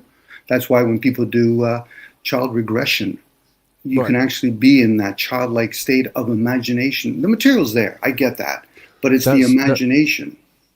If that was said to you, right? If that had been really expressed to me and impressed on me to go within, right? You might. So a 4 or 5-year-old, 6-year-old would say, "But what do you mean go within?" But they wouldn't use resist your. you. You'd say use your imagination. Mhm. In fact, but maybe you wouldn't even have to fucking explain it to a child. They'd know instantly. It just means, "Oh, go into my mind." Oh, okay. Into my imagination, and suddenly I'm in a war zone, or I'm driving a race car, or this broom is now a fucking bazooka, or like my dad's tripod always was a gun. It was always a gun, space gun, whatever. But what else would you turn a tripod into as a child? What else could it possibly be? It's not going to be a tripod, is it? There's 3 fucking barrels on it. It's a 3-barrel Gatling gun. That's why they use the term. They threw rocket launchers off the balcony where I came from. Yeah, and you experience a lot of things at a young age, Nicholas, whether through observations energetically or through the senses. That's why when they say terms like, give me the child for the first 7 years, I'll show you the conditioned man. That's why when people argue with each other, 21, 23 or whatever, I said, it's like a cast on an arm. It's been incorrectly that cast been put on. So it's when people have to do years of release, understand certain tragedies. Well, it's usually a gift. Like a depression could be a gift to a lot of folks. Because why? Something inside of you is trying to tell you, you're not being genuine. I'll be back. Carter. That's what a lot of people actually awakening, realizing, like basically they're having a dilemma because what they're seeing and what they're being told isn't it's conflicting with what they know or what they've already experienced or whatever, and they're waking up realizing the world is not what they think it is, and then they get depressed, right? Or they get angry. But then we label it and we say, "Oh yes, you're depressed." There's all these fucking boxes everywhere that we can either stumble into, be pushed into, step into, or even fucking build up around ourselves. Build a box around ourselves made up of other boxes. Little boxes. Fucking brilliant song. And there's angles to those boxes. And we entrap ourselves. Or we try to conform. So when people try to conform, like let's say a woman or a man of a dark skin, I'm using those examples, they don't fit into a system. I said, well, the thing is, we should be questioning the system. Do I really want to put a lot of effort to fit into a system that clearly looks at me and says, you're insignificant to us? And for a lot of folks, when they become aware of that, they might be upset, or they've been getting those telltale signs. I've been depressed. I said, yeah, you're putting a lot of effort trying to fit a circle into a square. Nature's more about angles. I mean, more about circles, but go ahead. Sorry, Mandelbrot. If you don't mind me asking, which, you don't have to be specific, just which decade were you brought into this wonderful realm? We can call it being born or your soul day. What decade? In which decade? So I was the 70s. Dom was the 60s. Weren't you? She's a woman, so she might be only 29. Yeah, well, quite possibly.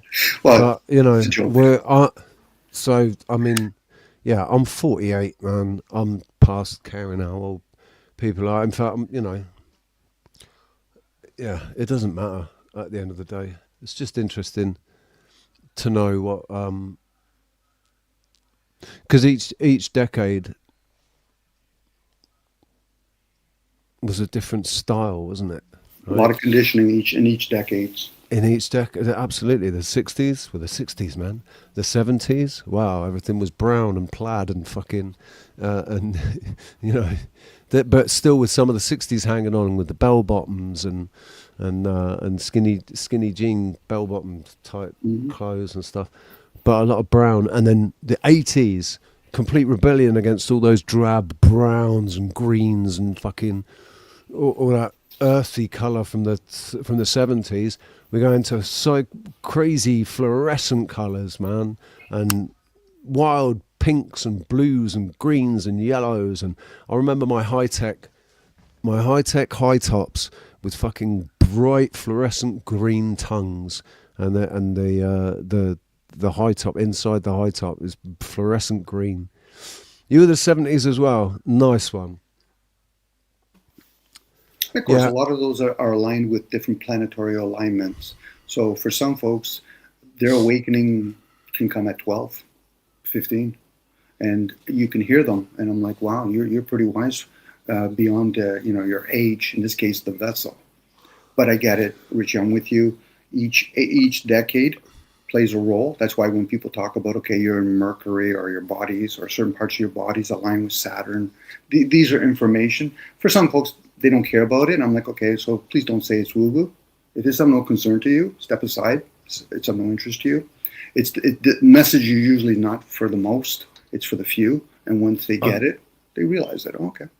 Right. And, I mean, if that's going to be somebody's response, is like, that's woo-woo. It's like, right, you're one of those. Okay.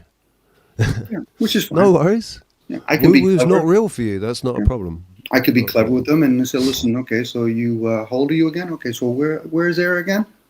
I don't know, Dom. There you go. At least I wish you were humble but when you were responding. Because, best respect we can give to each other is to hear each other out.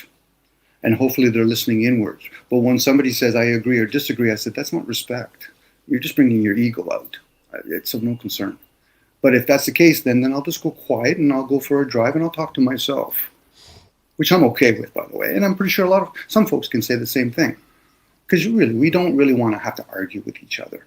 And how does that serve to argue? I can't see it through Richie's point, and he can't see it through my point.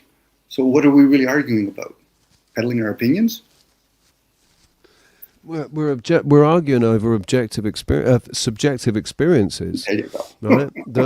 So it's ridiculous because what's true for one person is not necessarily true for another. It's like what one man's rubbish is another man's treasure. I've been the guy that's walked past the bin and gone, holy crap, has somebody thrown that out? Like the last TV that I had been thrown out, was left by the bins, and I thought, I wonder if it's broken. I think it's just been chucked out because they've updated their TV, right? And this was one of the first versions of a flat screen, so it was still quite thick and heavy. It wasn't like one of these thin Samsung fucking widescreen TVs. It was only 720p, and I just thought, yeah, maybe it's not broken. So I brought it back anyway, and it worked. It worked. So I had a TV that I'd found. That was my treasure, man.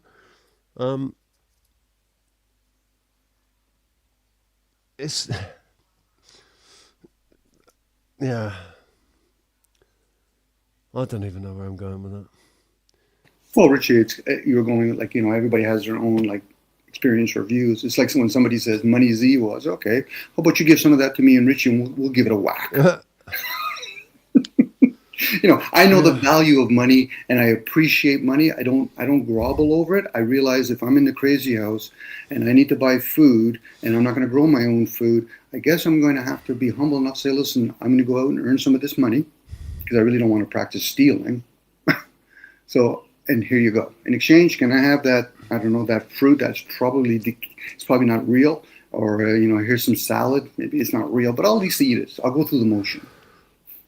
Because of the situation, that is exactly where I am. I'm buying stuff from the supermarket, and you just know from the first fucking taste that it's even if it was real at one point, it's no longer real because it's been pumped with so many preservatives and whatever that, it's just, it will sit there for 2 months and not go moldy. Yeah, that's not real. That ain't real food. A lot of us aren't eating live food anymore. So when I go to the grocery, okay, what's the lesser of the evils here today? What am I going to have? What's in the popcorn? I mean, in the box? What's in a can? You know, I'll have some banana. Okay. Is it? Go ahead. Sorry, go on. Go ahead, Rich. I'm okay. No, I was just going to say, try. Yeah, unless it's a fucking life or death situation, try and stay away from canned food. Unless you canned it yourself, right? Unless you did the stuff, because you can can your own fruit, and you can can your own meat and fish and stuff, and to preserve it, you can do it in a way that isn't, it's more the more natural way to preserve stuff, right? Like making conserves and and jam and stuff out of fruit, and or dehydrating it. But if it's in a can, then you're dealing with aluminium and microplastics and preservatives from a factory. It's been pumped in there in a factory, right? In a plant. But it does feed convenience, you know.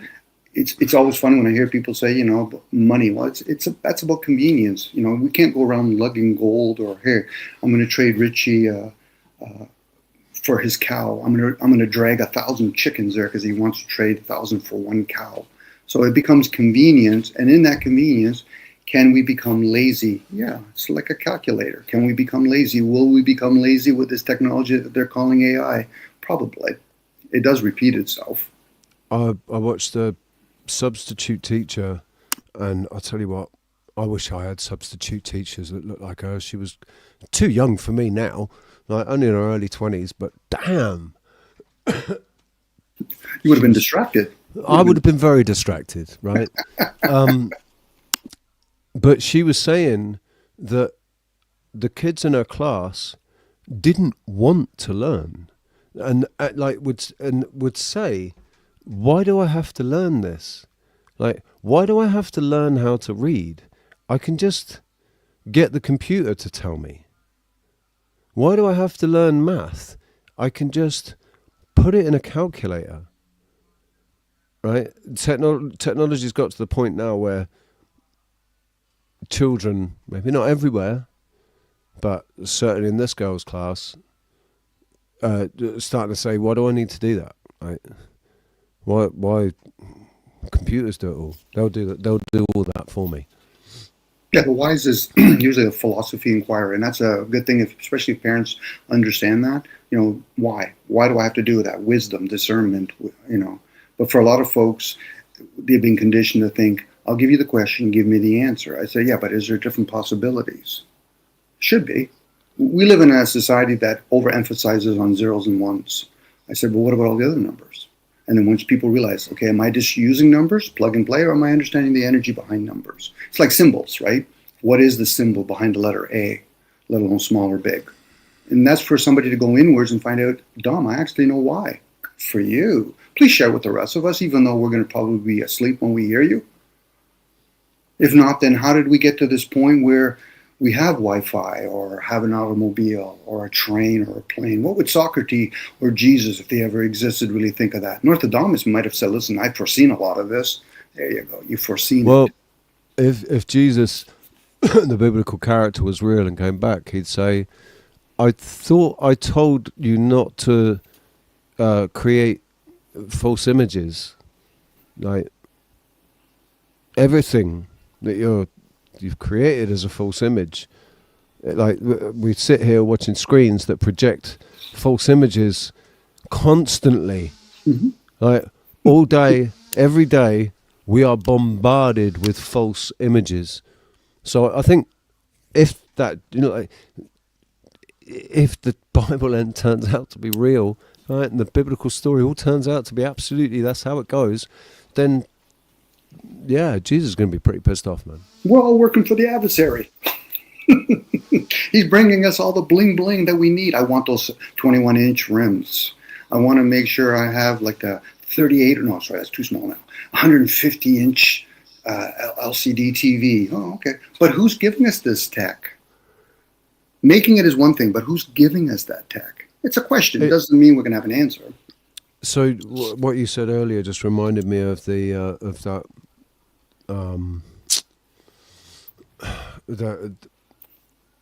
I can't think of the right word. That basically just because you can doesn't mean you should. True. Right? True. So convenience. That's where it was. That's where I thought about it when you're talking about convenience. Just because you can does not mean that you should. Just because it's convenient definitely doesn't mean that's what you should be doing. In fact, maybe that might be the reason you shouldn't be doing it, because it's too convenient.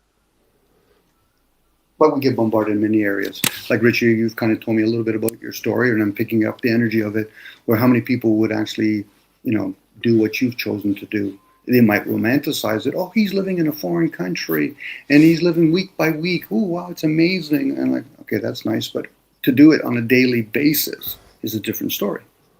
I don't know anybody that would want to, would choose to be living. It's not even week by week. The last couple of weeks, it's literally days, right?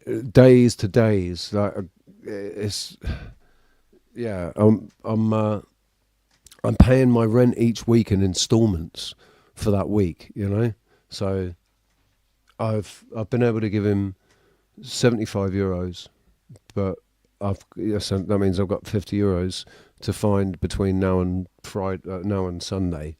Or now and next Monday, but then next Monday is another week's rent. So it constantly fucking playing catch up, or just getting through the next few days. Get through the next few days. Get through the next few days. Come up on YouTube, beg some more. Get through the next few days. Why would anybody would want that? Is beyond me. Right, that's not what I set out for. That's not what me going my own way was ever meant to turn into, and that's not how it was until fucking COVID. Until they start making people jump through hoops that I just would not jump through, and people to keep quiet about things that I would not fucking keep quiet about. I'm not gonna sit there and know something and not tell people about it, like especially if it's fucking important. By the way, they're gonna try and lock down the entire world. They're gonna try and lock down the entire world and bring in digital IDs and vaccines. Blah blah blah. Oh, shut up!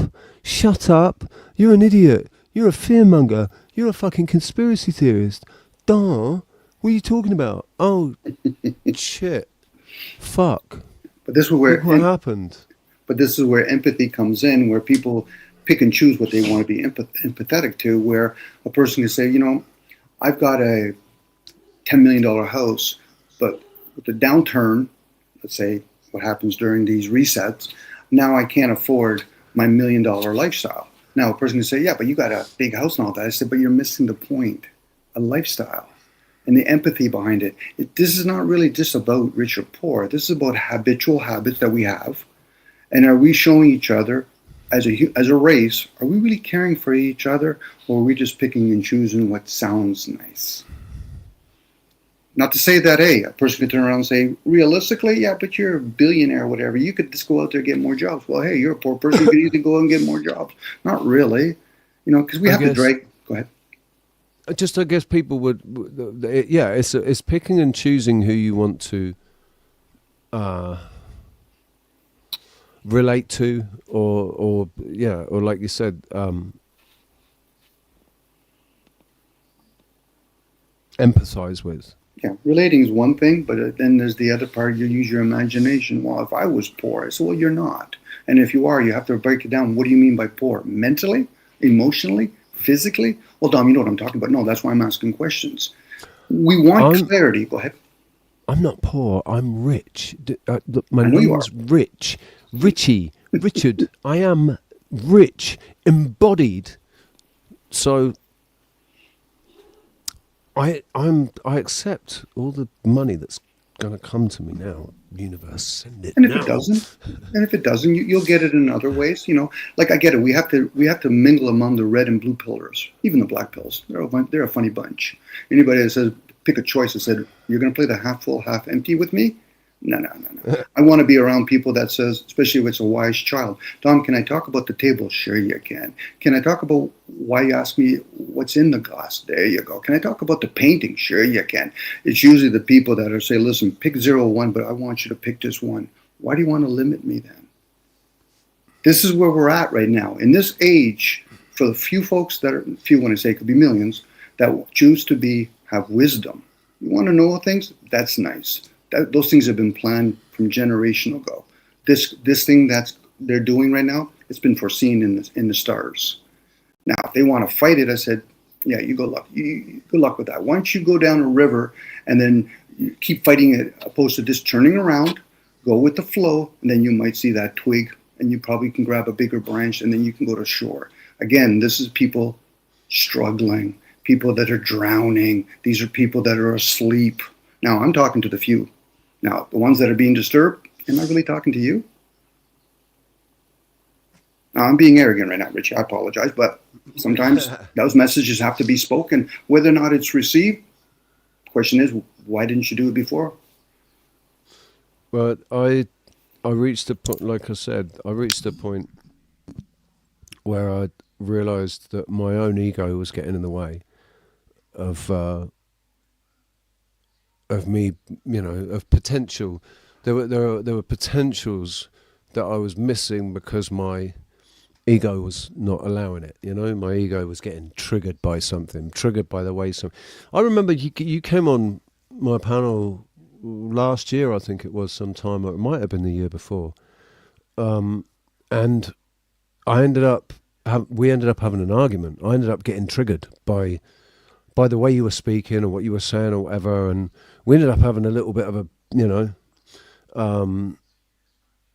I tried to butt horns with you, It was fun, but I get it. You were just yourself, and you just really politely said, "Okay, no problem, that's all right. I'll speak to you later." And and when we went our separate ways, so to speak. But that was because, my ego was getting triggered.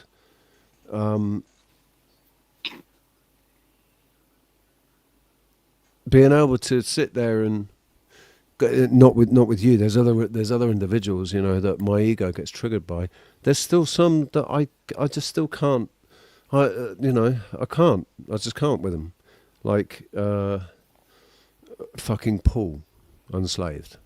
I'm not ever going to even bother, right? Because I know my ego won't be able to keep quiet in that situation. My ego will get fucking riled up, and I'll end up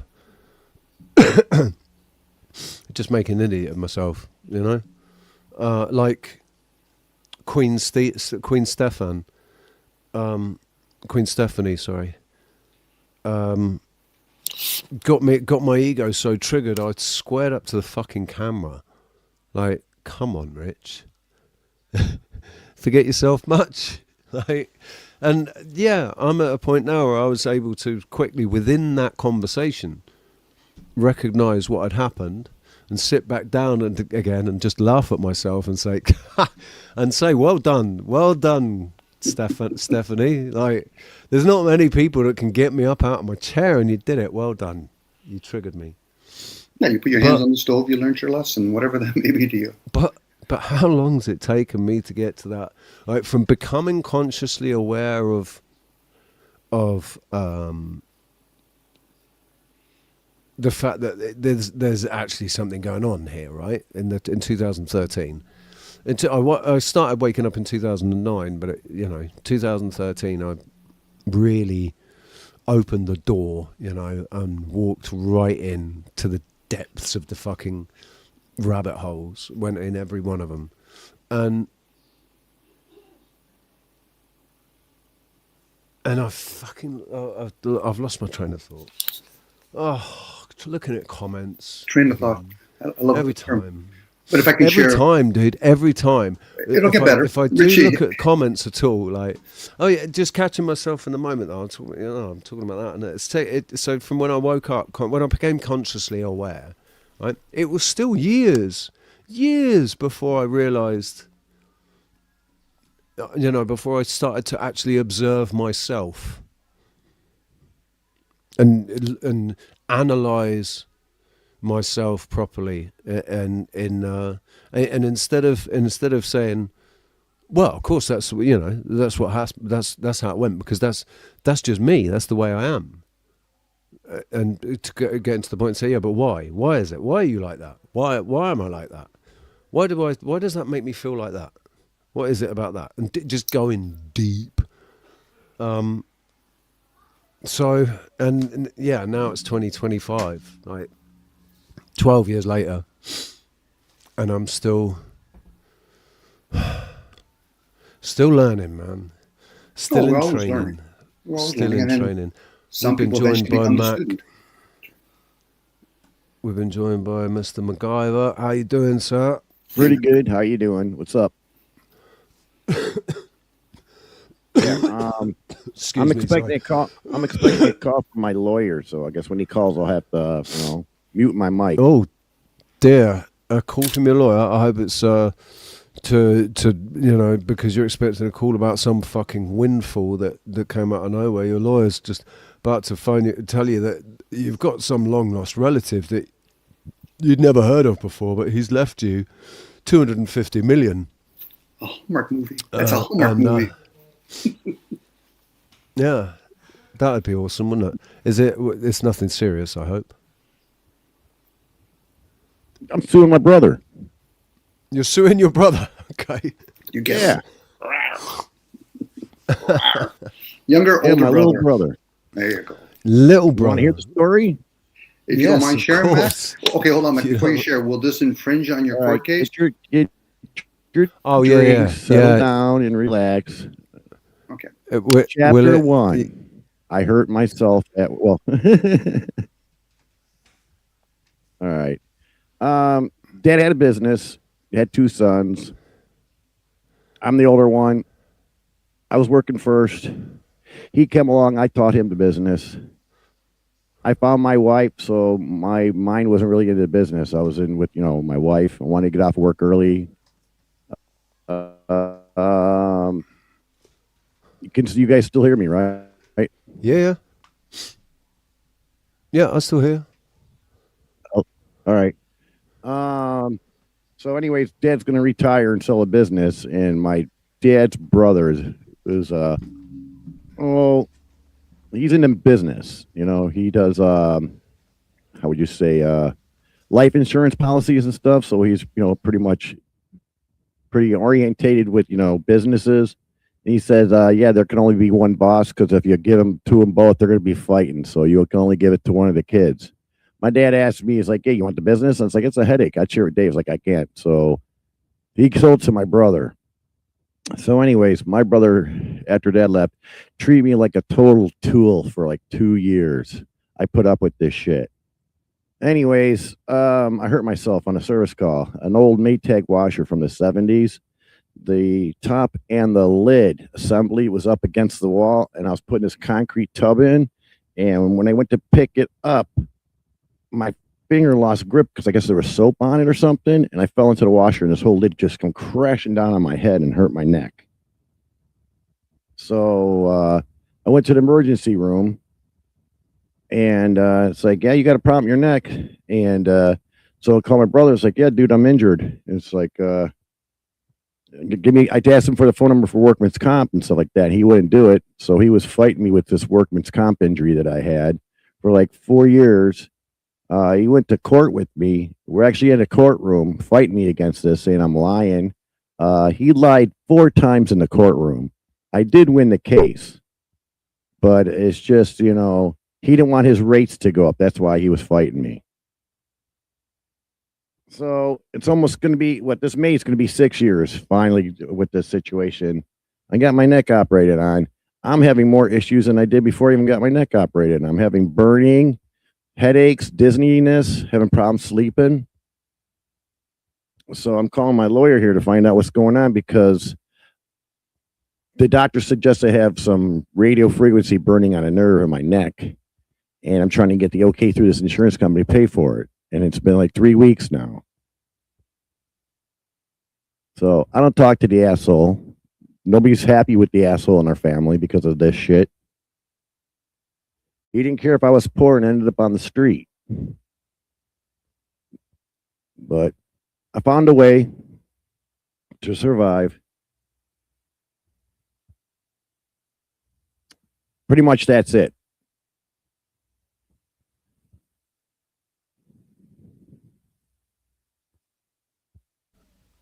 So, man, families. Yeah, I really get Fucking the families. Well, also, But and all also he going needs- through this shit.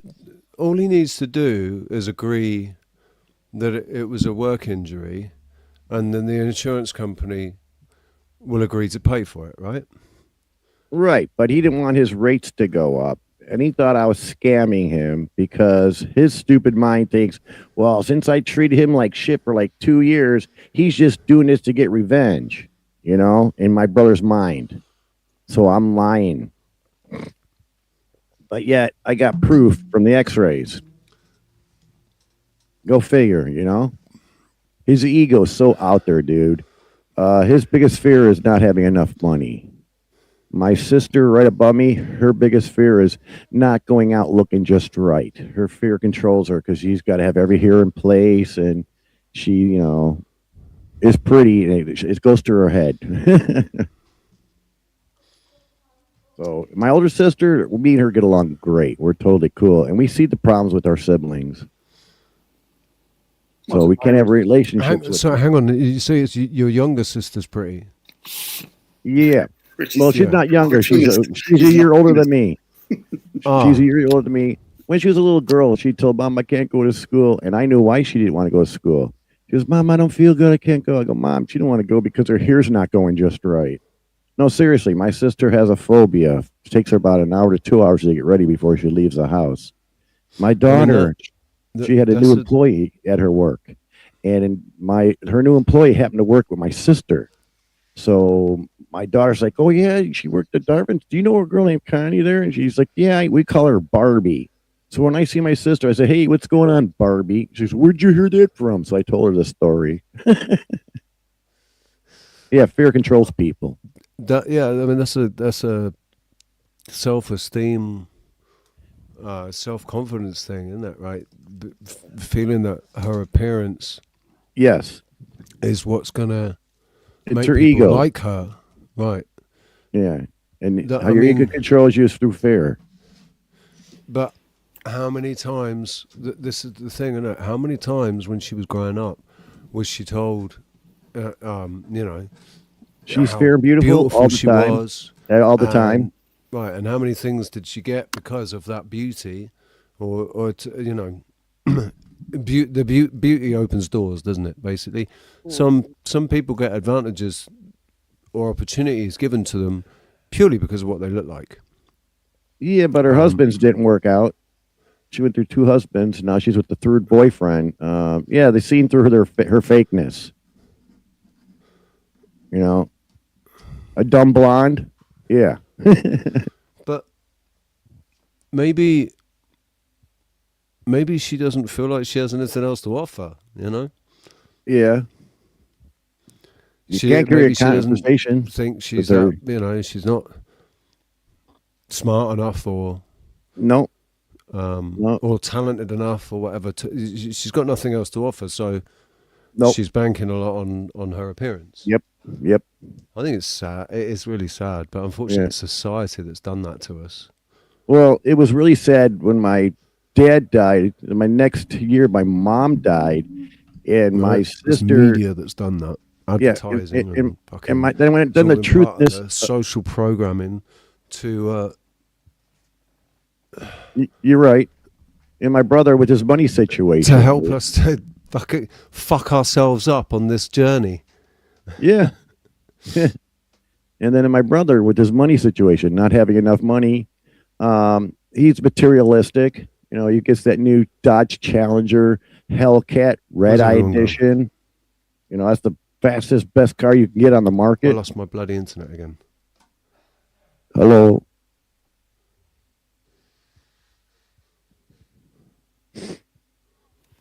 Could be Mac image. Some people get caught up in image.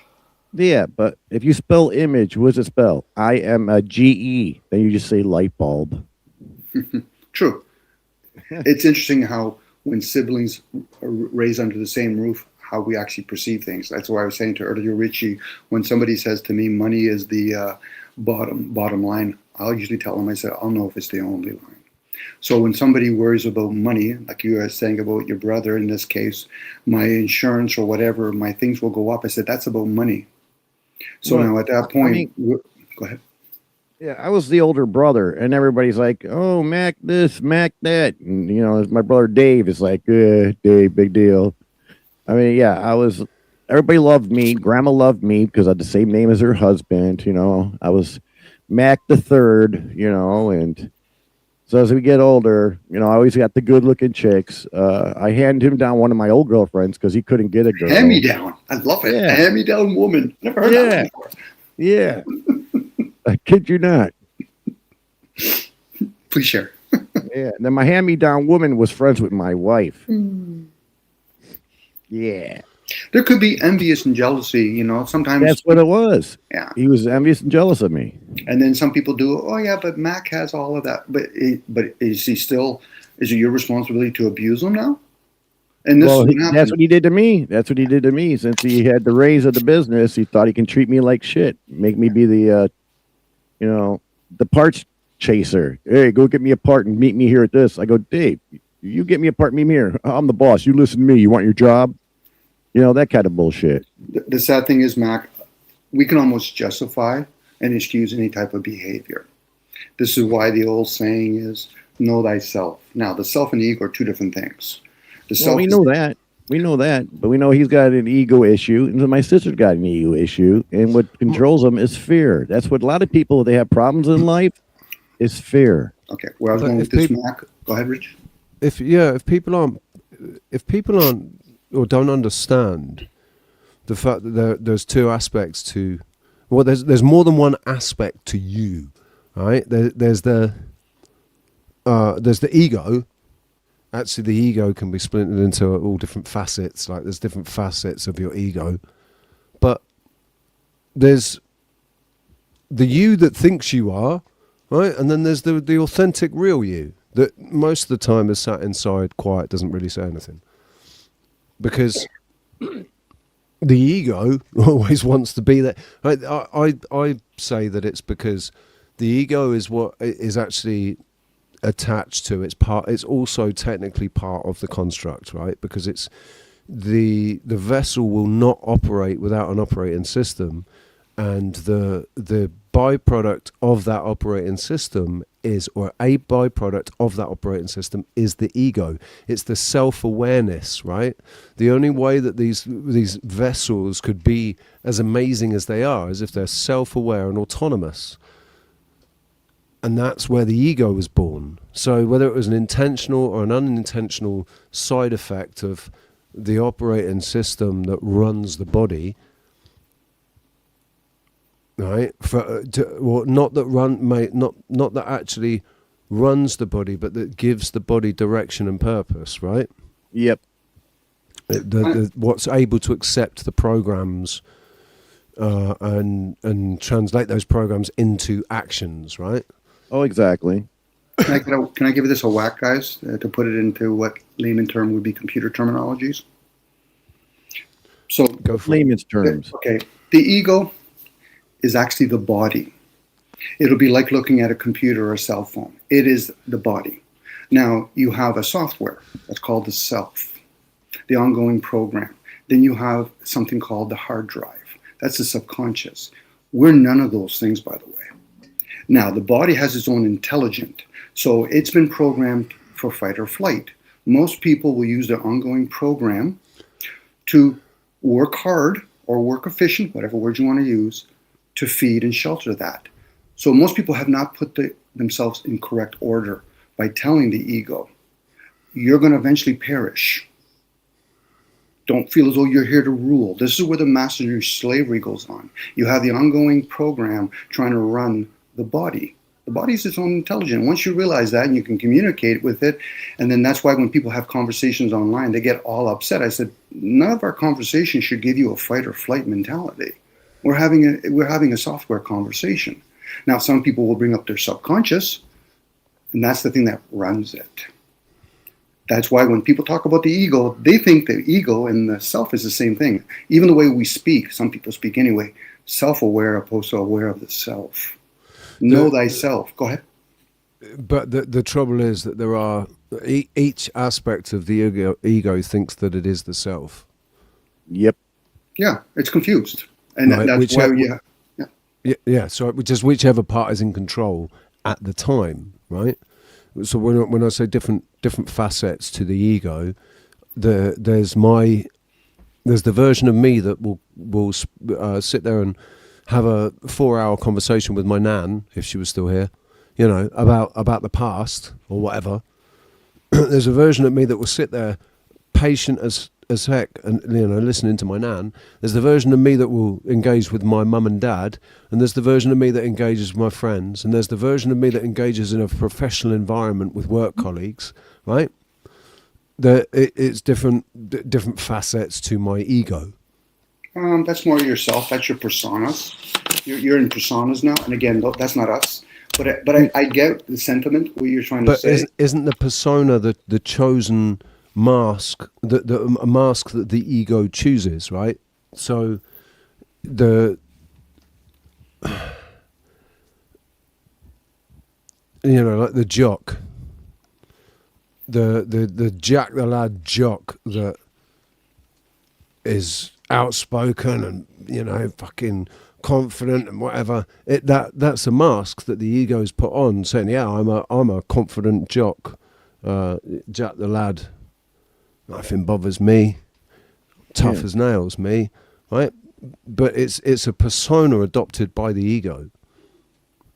That's more the I am, and then whatever after that, I'm a man, I'm a woman, I'm an electrician, I'm a plumber. Those are all masks. Well, more. Go ahead. Yeah, with me, I was all ego mind. I didn't know any of this stuff. I was totally about myself, me first. I really treat my wife the best. I didn't know because my ego was controlling me. Drove my car like an asshole and everything like that. Then I hurt myself. 4 back surgeries. Stuck on the couch for 5 years. It really knocked me in my place, and it makes you reflect. You have nothing to do but reflect in those situations, because you can only distract yourself for so long. Exactly. So I did some meditating and see myself, the point of myself I did not like. I mean, I'd be sitting at an intersection, some guy whip around the corner, do a burnout, and I was like, that was me, right? I'm looking at this guy, what an asshole. Then I go, holy shit, I used to do that. I'm an asshole, This is. I woke up. Like, this is Gurdjieff territory right here, man. Yep. So I apologized to my wife about everything I did and shit like that, and she meditated too. And she come out of the bedroom there, full hour meditating, and she gave me a big hug and says, "How come people don't know about this?" I go, "I don't know." So me and my wife, we get along great, dude. Really good. We don't argue and fight. Well, I mean, even if you do, that's not a bad thing. We don't did it like before. Like we had to get the one up on one, that kind of fighting. Right. We don't do that. Right. I mean, in the moment, the tempers can flare and stuff or whatever. But I guess if both individuals are aware of what can happen and they're aware of themselves in the moment, then it's much easier to stop the engagement, right? It's much easier to just shrug it off and say, "Oh, okay, we're not going to agree on this or whatever," or maybe you do agree on everything, but it's about observing the moment objectively in the moment. Definitely.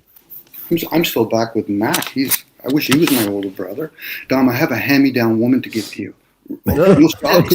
I don't want no fucking hand-me-downs. Like I had a, Yeah, but it's I wish worn I had in. an older brother. Her I wish I baby had an older talk. brother. But it's worn in. It's like a glove. Her baby talk would just drive me crazy. I hate when she'd do it. What do we do? I was like, oh, I hated that. The reason I wanted an older brother, or wish I had an older brother, was for the companionship, camaraderie, and the support that you would have from having a brother. Obviously, you need to go on with him, but an older brother that you can look up to, and then aspire to be like, or aspire to be better than. But ultimately, the desire is to at least be on the same level as your older brother, right? Yep. I think a younger brother will always want to eventually be able buddies. We were to buddies be with able our to kids. sit there up on the top table and sat next to each other on the top table instead of still being sat down with the kiddies. Yeah, we did everything together. Rode bikes together, hung out together, did a lot of that. And then when I started liking girls, I didn't hang around them much because I had a girlfriend. I mean, that's a natural. That's part of puberty, man. I think that happened with me and my sister. Well, not that way. It was when she hit puberty and she started, menstruating, and her hormones started going crazy. She just, because of life up until that point, right? She'd been bullied a lot. I was spending. We spent 1 year in the same school. I was in the fourth year of primary school, and she was in the second year or whatever it was. And I spent every lunchtime, every break time, and every lunchtime, I'd go over to her playground to go and spend time with her because she was getting bullied. Right, so I'd just go and hang. So I was very protective of my little sister. And we were, she was like one of my best friends until she hit puberty. And then when she hit puberty, and probably, me hitting puberty as well, it just all went, that bond and that friendship, maybe not the bond, but that friendship dissolved over time. And I think there's still a bond there, but, I know that she resents. She's got a subconscious resentment. So Richie and Mac, are you guys firstborn? Yeah. Not me. I'm in the middle. Okay, you're Out of middle four child. kids. Malcolm, you're Malcolm in the middle. Yeah, I'm the third kid born out of 4 kids. MacGyver in the middle. Yeah. Mac in the middle. Sometimes firstborn, either they become the golden child or the experiment child. My older sister was pooped on because my mom worked nights, and my older sister was pretty much my mother. She fed us, took care of us, and did the laundry and stuff. So she had a lot on her. Yeah, that weighs on, especially women as they get older. And like I've been doing that since I've been a child. I've been the, the maid or whatever. Right. Same with boys, when a woman and a man get a divorce, then the woman sometimes, whether intentionally or unintentionally, mostly unintentionally, they try to elevate the firstborn boy to be the man of the household. And for some of them, they're not equipped for that. And then they get distorted. Right. But yeah, me and my older sister, we're best friends, man. We get along great. My older sister would like to have relationships with my 2 other siblings, but they're too out. They're too about themselves. Mm-hmm. Yeah, well, it's pretty common, Mac. A lot of folks are self-absorbed. You just see... And those 2 don't even get along with each other. It's funny. They're loners. But try to explain to somebody... You can't. What that even means and why is it wrong? Why is it wrong to be fucking self-absorbed? At the end of the day, like my experience revolves around me, and so why shouldn't I be self-absorbed? And is it possible to go through this life without being in some way self-absorbed?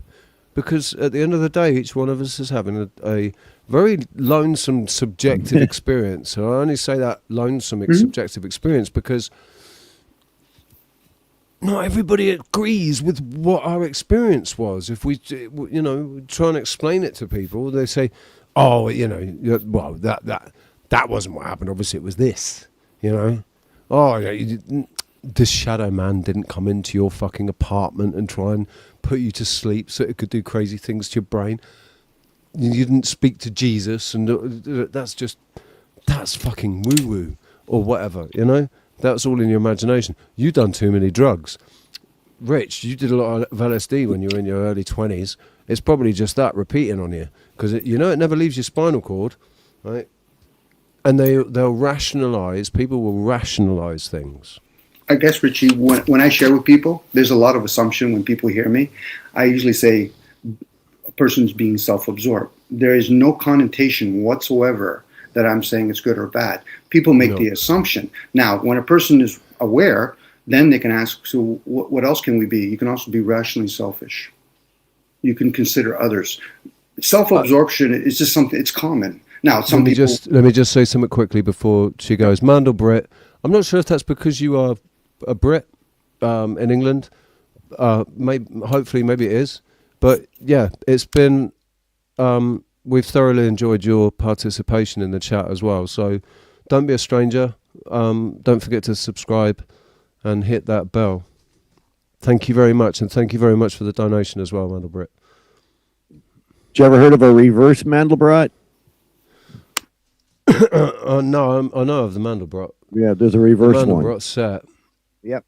There's a reverse one. The reverse one is just going to be the negative of the original, isn't it? Yes, it is. Yes. Which is just an aspect of duality. Yep. You're a Brit in the US. Awesome. Cheers. Yeah, so have a great day. Have a wonderful day in a wonderful way. Yeah. So my brother's pretty much got a shitty relationship with his wife. She's spoiled. Anytime they get in a fight, she'll act up. She'll take the kid and go.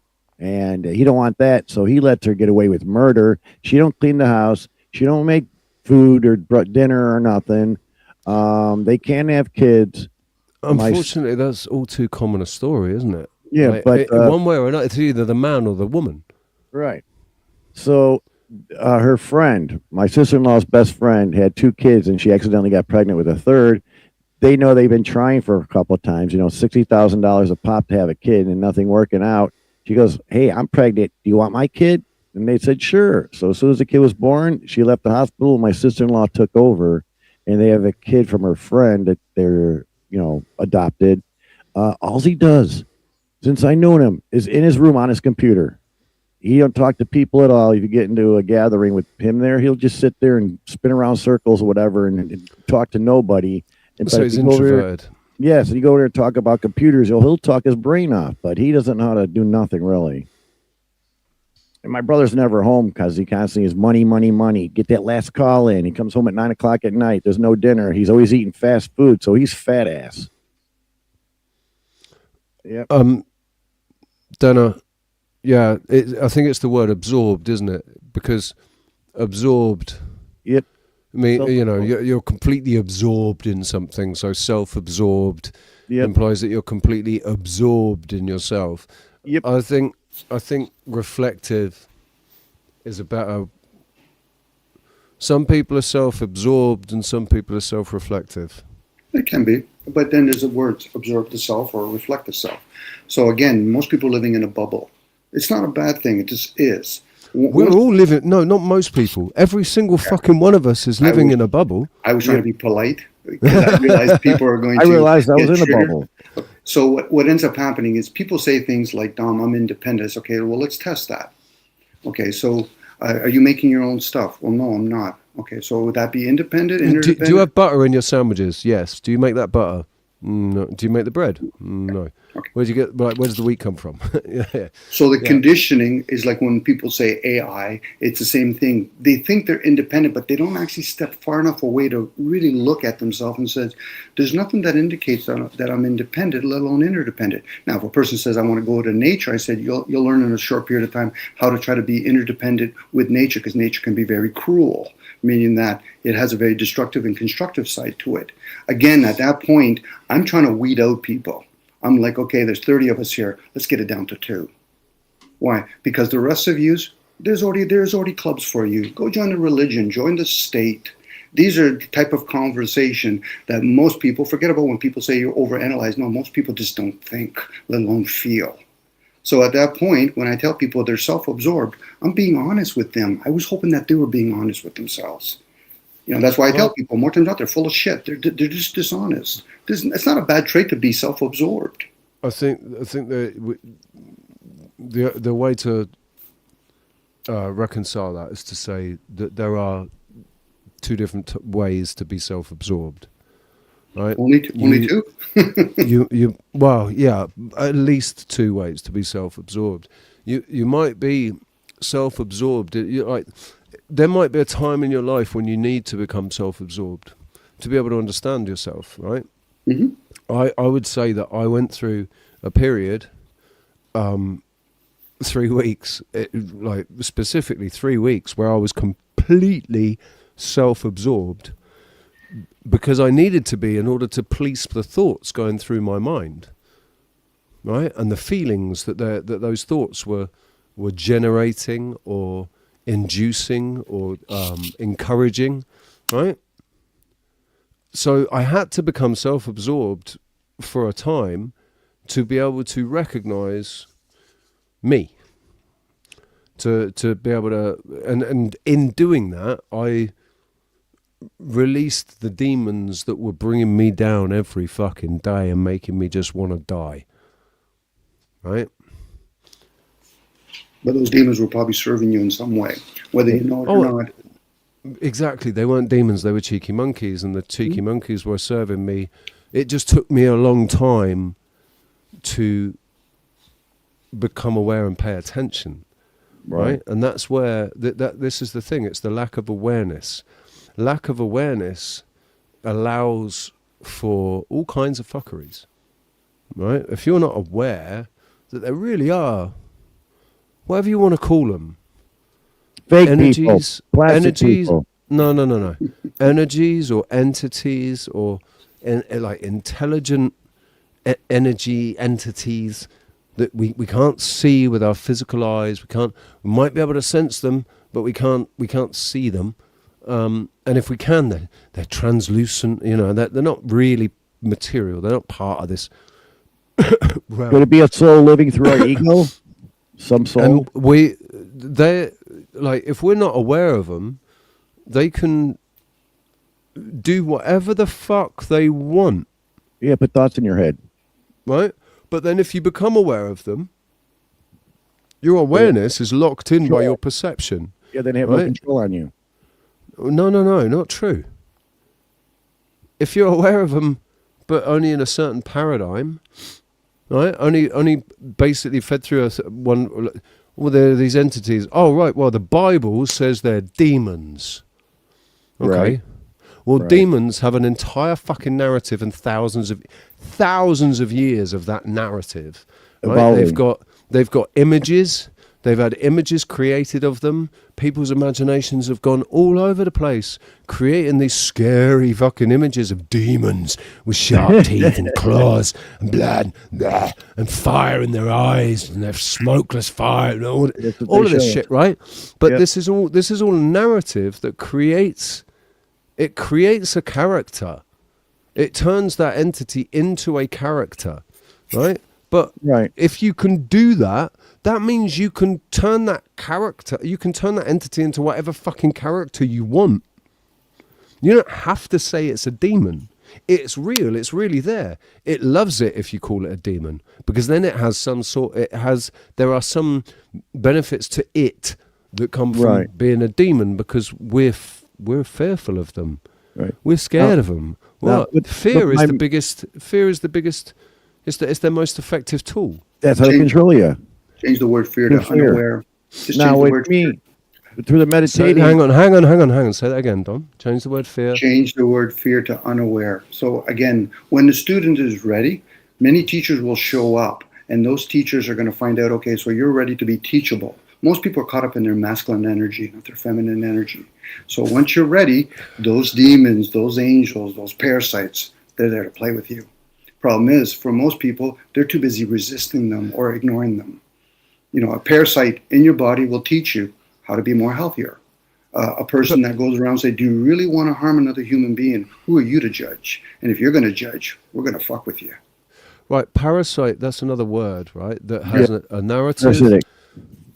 Has a narrative and a character associated with it that a lot of people are afraid of. They think parasites are bad. They're a bad thing. Oh, parasites, they just live off. Yeah, but a parasite won't kill you because It lives off they the need host. you to be alive, right? The parasite needs you to be alive in order to continue living itself. So it's not in its interests to kill you. It might be able to slow you down and make you, sluggish or whatever. Might actually be able to infect your brain and make you do things that you wouldn't normally do. Yeah. So if you're aware of parasites and understand parasite cleanse, then you wouldn't be fearful. You wouldn't be unaware. That's the whole thing. People fear things that they're unaware, and then they do shit like they assume all kinds of stuff. I said, okay, we're just using words to describe something within ourselves. We're parasites. Are we not? Is every living creature on Earth technically not a parasite? Because we are, or technically a parasite. Yes. Is it not the fact that we are all technically parasites upon the face of the Earth, right? And under the Mother Earth is right, but we're living off. How much do we give back to the Earth? Especially now, we've become parasites now because we take from the Earth, but we don't really give back to it. Yeah, so at least put your body out in the woods and let the animals and the insects have a shot at us. But no, let's bury ourselves in these coffins. They cremate. Well, cremating I think still goes back into the atmosphere. And the ash that remains, you scatter that on the earth, and it goes back into the earth. And there are certain nutrients or whatever that Which it is. come out of the carbon. It's carbon at the end of the day. You turn into carbon. But we should feed some people. We have to remember, got to feed the animals, and then there's a pecking order. Then you have crows, you have the insects, the mites, and all that kind of stuff. I get that. A lot of the burial traditions or burning, and that's just humans fucking playing games with themselves. And then we justify by saying, well, we're going to throw it back up in the atmosphere. Do we not eat animals? Do we not eat other things? Sure we do. We consume it. Hopefully we release the spirit that's in it by honoring it. Thank you for taking care of that vessel as you're a cow. Well, Dom, I don't believe in that kind of stuff. What the fuck are you talking about? Get the fuck out of my face. Really become teachable. Go inward. It's one of the things that I loved from Avatar, right? I don't know. There's things about Avatar that resonated with me, right? That made sense. Because I think it is kind of telling the story of what's going on here. I refused to watch Avatar 2 because of what's his name's fucking comments about testosterone. I just decided that I'm not going to watch your fucking sequel, you fucking soy boy cunt. Excuse my language, sorry. Sorry, Dana. Are we judgy? But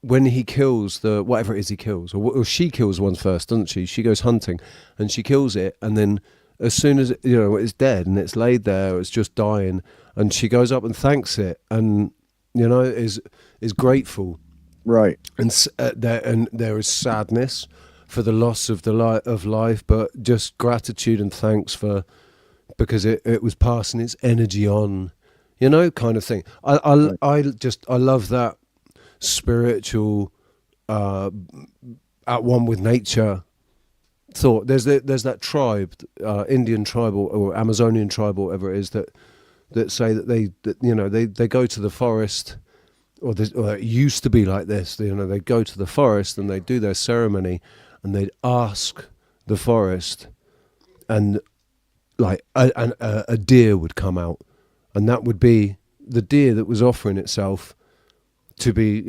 for sacrifice. offering its life to sustain the tribe, right? So they'd kill it cleanly, as little suffering as possible, kill it, and give thanks to the animal for giving itself, willingly.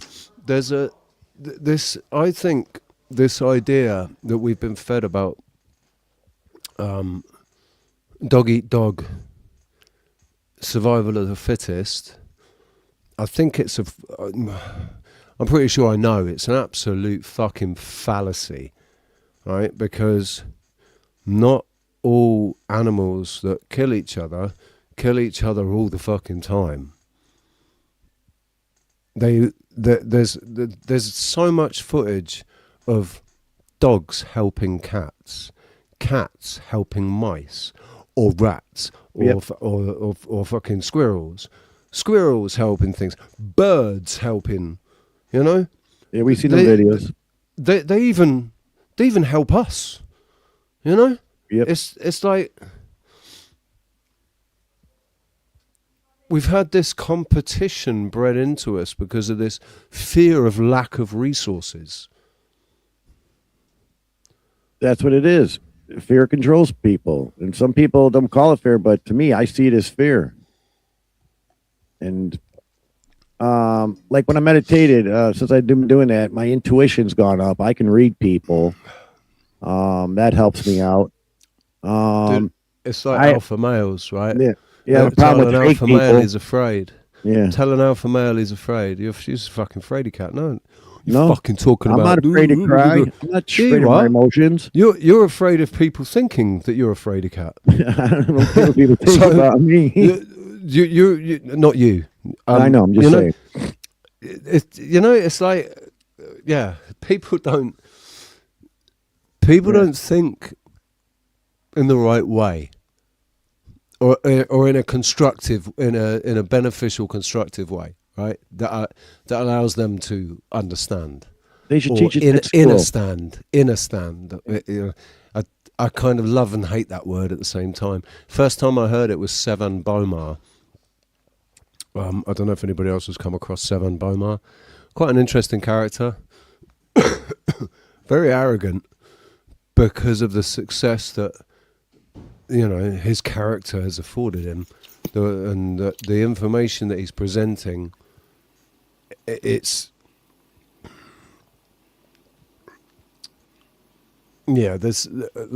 some truth in what he's saying. Yeah, Sevan's kind of funny, but the understanding is more or less guiding towards the heart.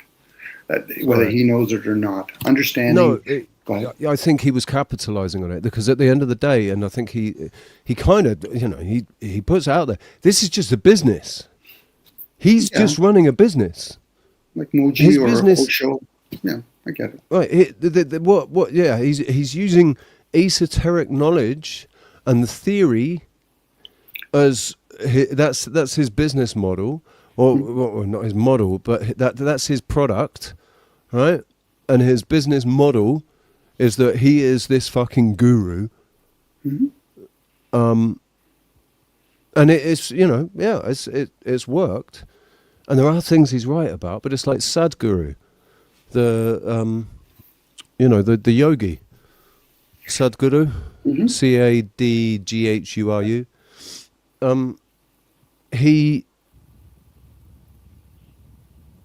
I watched him doing a live trance in front of 60,000 people or something, right? All paying they'd all paid to get there. It cost money to go and see him. 60,000 people all sat there waiting for him to go into a trance. And he goes into a trance live on stage. And he's there in his trance. And then I just see him just very, very quickly, very surreptitiously, he just slightly twists his wrist and glances down at his watch in the middle of a trance. Yeah, the funny thing is, but he's such a guru. He can break out of his trance and look at the time and then go straight back into his trance straight away because he's a master man, right? No, he's putting on a show for 60,000 paying paying guests, but people that have all come there just to Honor. watch him go into a trance. So whether or not he goes into a trance is absolutely fucking insignificant. He has to at least pretend he has, because they're all going to sit there and go, "Oi, we paid to see you go into a fucking trance. What's going on here?" Conning people for money.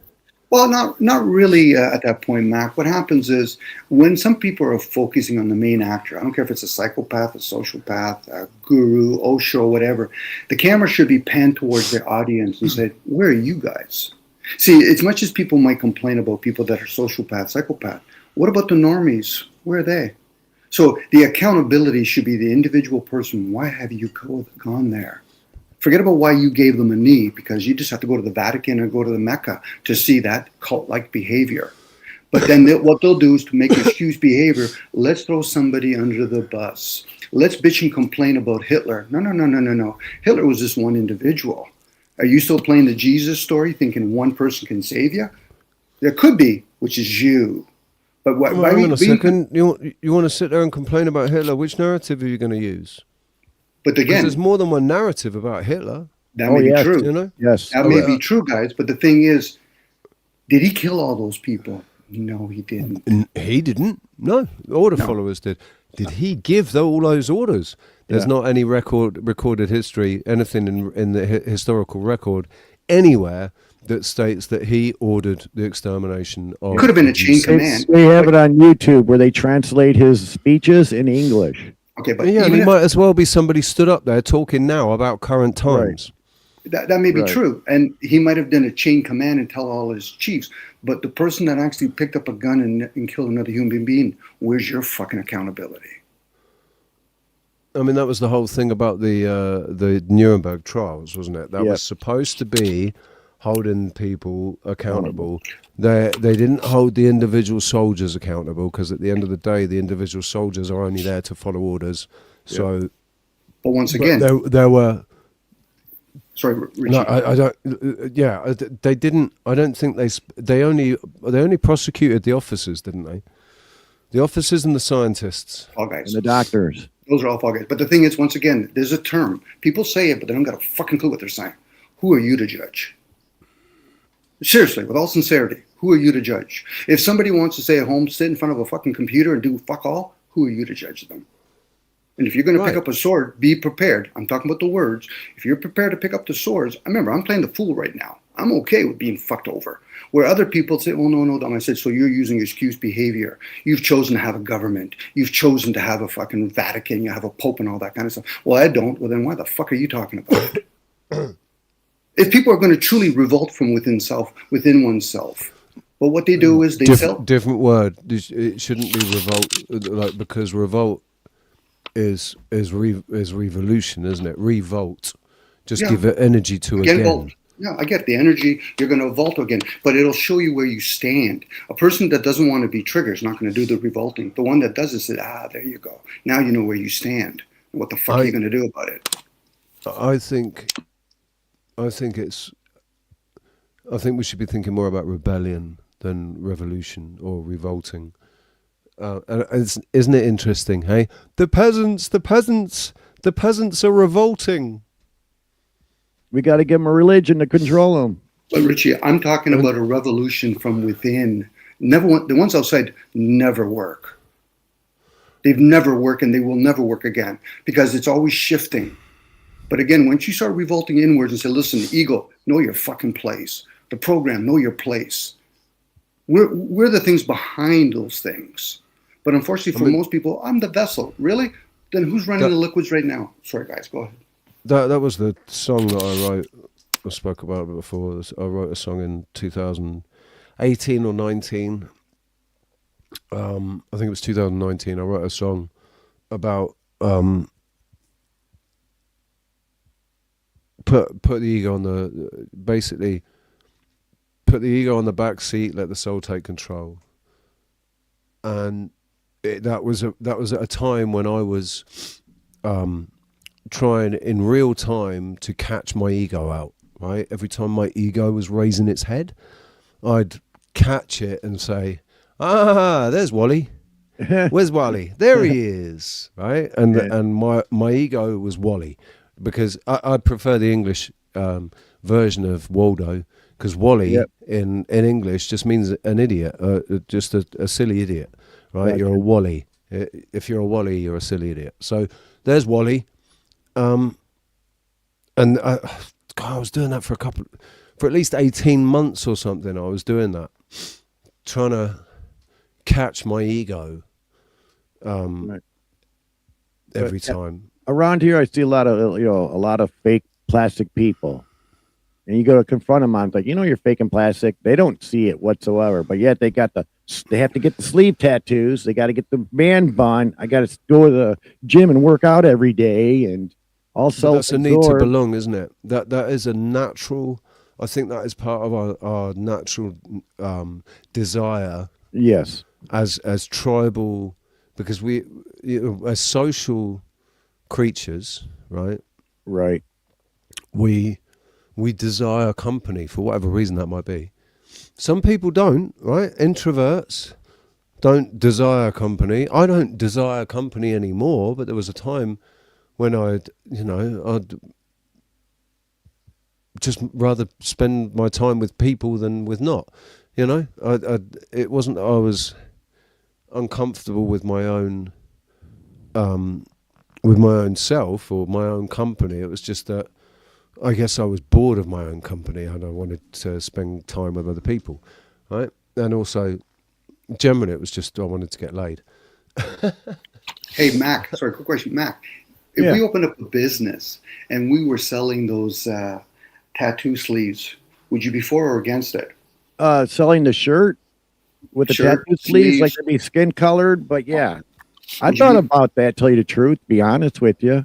Okay, so knowing that the human races are consumers and we consume all kinds of stuff, it depends on your position. From one position, it's kind of stupid and all that. From another position, it's business as usual. Again, who are we to judge? Oh yeah, exactly. If a person chooses to do what they want to do, as long as that's not infringing on you, whether physically or mentally. For some people, go ahead. I can see how these people think. I just got an anonymous donation.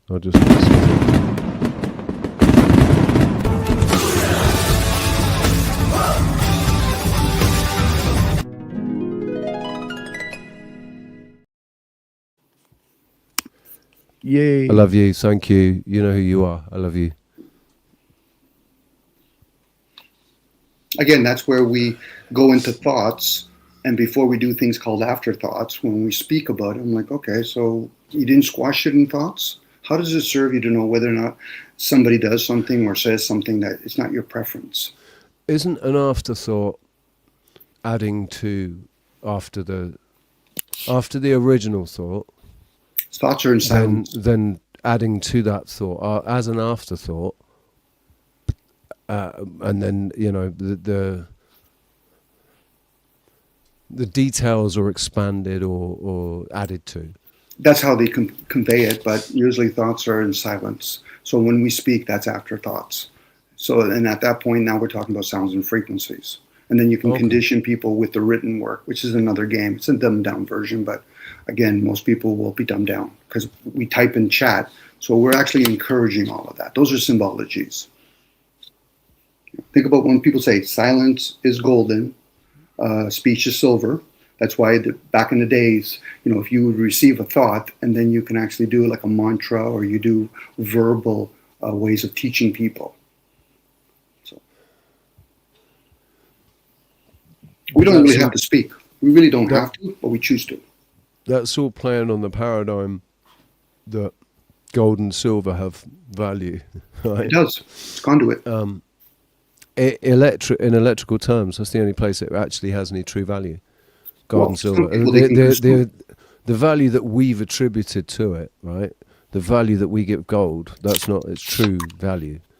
Its true value is how the actual gold itself can actually be utilized, right? Yeah, for conduit. So as a conduit, as a conductor, yeah. Mm-hmm. So in and where is that most used? In missiles. That's where they use the most silver, gold and silver. It's in missiles. So they say. and obviously, computers, microchips, processors, all of that. Like, When I've they seen watch people harvesting gold out of processors, they go and buy a job lot of 100 screwed old PCs that got basic processors in them. The processor isn't worth anything anymore, but the gold's still there. So they harvest all that and they get their little tiny little nugget of gold out of it, Richard, you probably have seen pictures of Egyptians, the pharaohs. They would have like a triangulation around them with people holding gold. They understood conduit. And some people, they have to figure out who they are, have that ability that they can harness gold. Same with some people, they can harness blood or urine or silver. Well, I remember hearing a theory about monatomic gold, right? The purest form of gold, where it's not gold, it's white powder. It's good for you. And that there are health benefits to monatomic gold. And it made sense to me. If you can get monatomic gold into the bloodstream, it'll end up in the brain. And in the brain, or anywhere where there are electrical signals taking place. So if you can coat all your nerves and synapses and everything in monatomic gold, then would that make your reaction times faster? Would that allow your brain? It made sense to me back then that it would make your brain, or allow your brain, to operate much more efficiently. Yeah, the neurons are connecting more, and that's for certain people. Not everybody is capable of doing that, and then you have to factor in the sun and the moon and all the other planetary alignments. Again, there's many reasons why we have signs in the skies. It's like when people even smoke weed. When are you smoking it? How are you smoking it? What's your intent? Are you even able to actually consume that particular thing for health purposes, let alone for becoming aware of certain things? A lot of that's scientific, but for most people, they think science is fucking what NASA does. Get the fuck out of here with that shit. You should be able to question those things, and if you say it in a very harsh way, it's something inside is going to be disturbed. So yeah, now we're going to play. Again, it's for a lot of folks, they just don't grasp this. What they want is to be fucking spoon-fed. Right, but I mean, I guess I can't hold that against anybody, because at the end of the day, right, the more questions you ask, the more frustrated you're going to get, because the more you realise you don't know. Because the more answers come back, as the answers come back, it just opens up more questions. It doesn't matter what gets answered. There's always more questions that arise as a result of the answer. You're the student at that point. That's right? what a student is.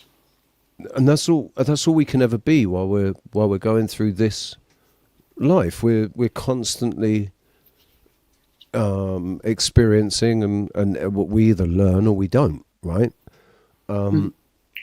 There's a lot of people out there that aren't learning. They've been programmed, and in the program there was nothing about continuing to learn. That it was like written into the program that no, once you've left school, that's it.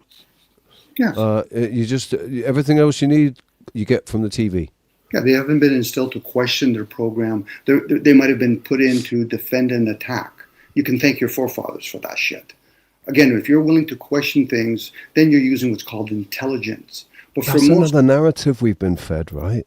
Everything I'm saying is a narrative. Everything. They don't teach us in school. They don't teach any of this in school. You imagine if we could go back or bring from that time, right? Bring the consciousness of our great grandfather. You imagine what that conversation would be like. It depends what they are. If they were mystics back then, most people back then were normies. No offense to normies, but hey, they know their place. So no, but that's what I'm saying, Dom. Like we don't actually know. We don't know what they were thinking. We don't know what was going through their minds. We don't know the situation. All we know is the stories that we've been fed. So we'll go back 5 centuries. Well, we've been fed this story about the Tudors and, Henry VIII and he was a big fat guy wearing frilly shirts and fucking great big pantaloons and all that, right? And Queen Elizabeth with her white painted face and all of that. We're just fed these fucking stories, which are They are snippets. They're moments recorded in history. They do not tell the story. We've had people telling us a story using this data, this information that we can't ever confirm if it was real or not. This 5 centuries ago. But we can use reason, and if we can't use reason, you can use rhyme. You can pick up the patterns of today, the results from it. That's erroneous even when we say... But what are the patterns of today and the results of it? They lie. They Mislead, lie. lie, yeah. They lie and lie and lie and lie. But some don't we more. lie? Mislead, misdirect, and they lie. Yeah, we do lie, but there is, it's kind of a, I think there's a baseline morality with most. I use the word normal, but I don't mean normal because most of us aren't normal. But what we'd consider to be normal people who don't want to cause any harm, unnecessary or intentional harm on anybody. We just want to get on with our lives, right? And live a nice, happy life. And maybe along the way make other people happy and leave a mark on people's life, a mark that they remember, and maybe leave a legacy of some kind, have children and leave, make our mark on the world and leave that behind. But normal people don't want that to be a horrific, incident, or there's some people that want that. So Richie, are we being lied or misled about all the military resources that are being consumed and people join? Oh yeah. We're being lied to point blank. Yep. About take Israel's Iron Dome for example, right? They fire off the missiles at $75,000 a fucking missile. They'll fire off hundreds of those missiles off into the sky.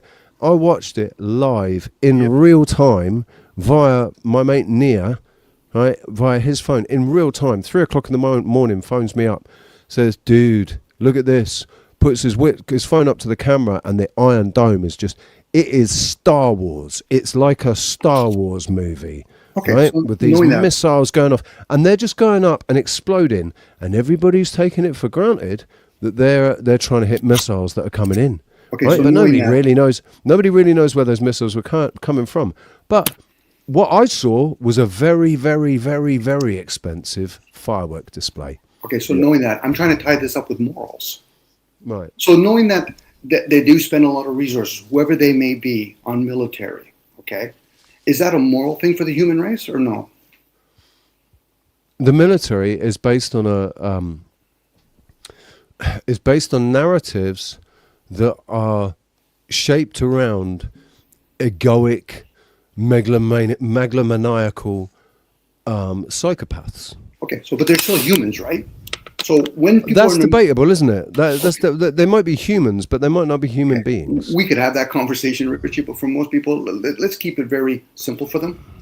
Okay, this is the way most people know where they stand. I don't like when people are full of shit. I know that about myself. I don't even have to have this conversation with people, but I'm willing to entertain it for now. So knowing that when you're in a mortal form, you're human. There's a lot of human crimes done to each other in so many different ways.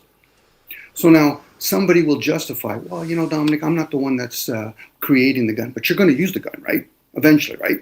Yeah, okay. So is it really moral then?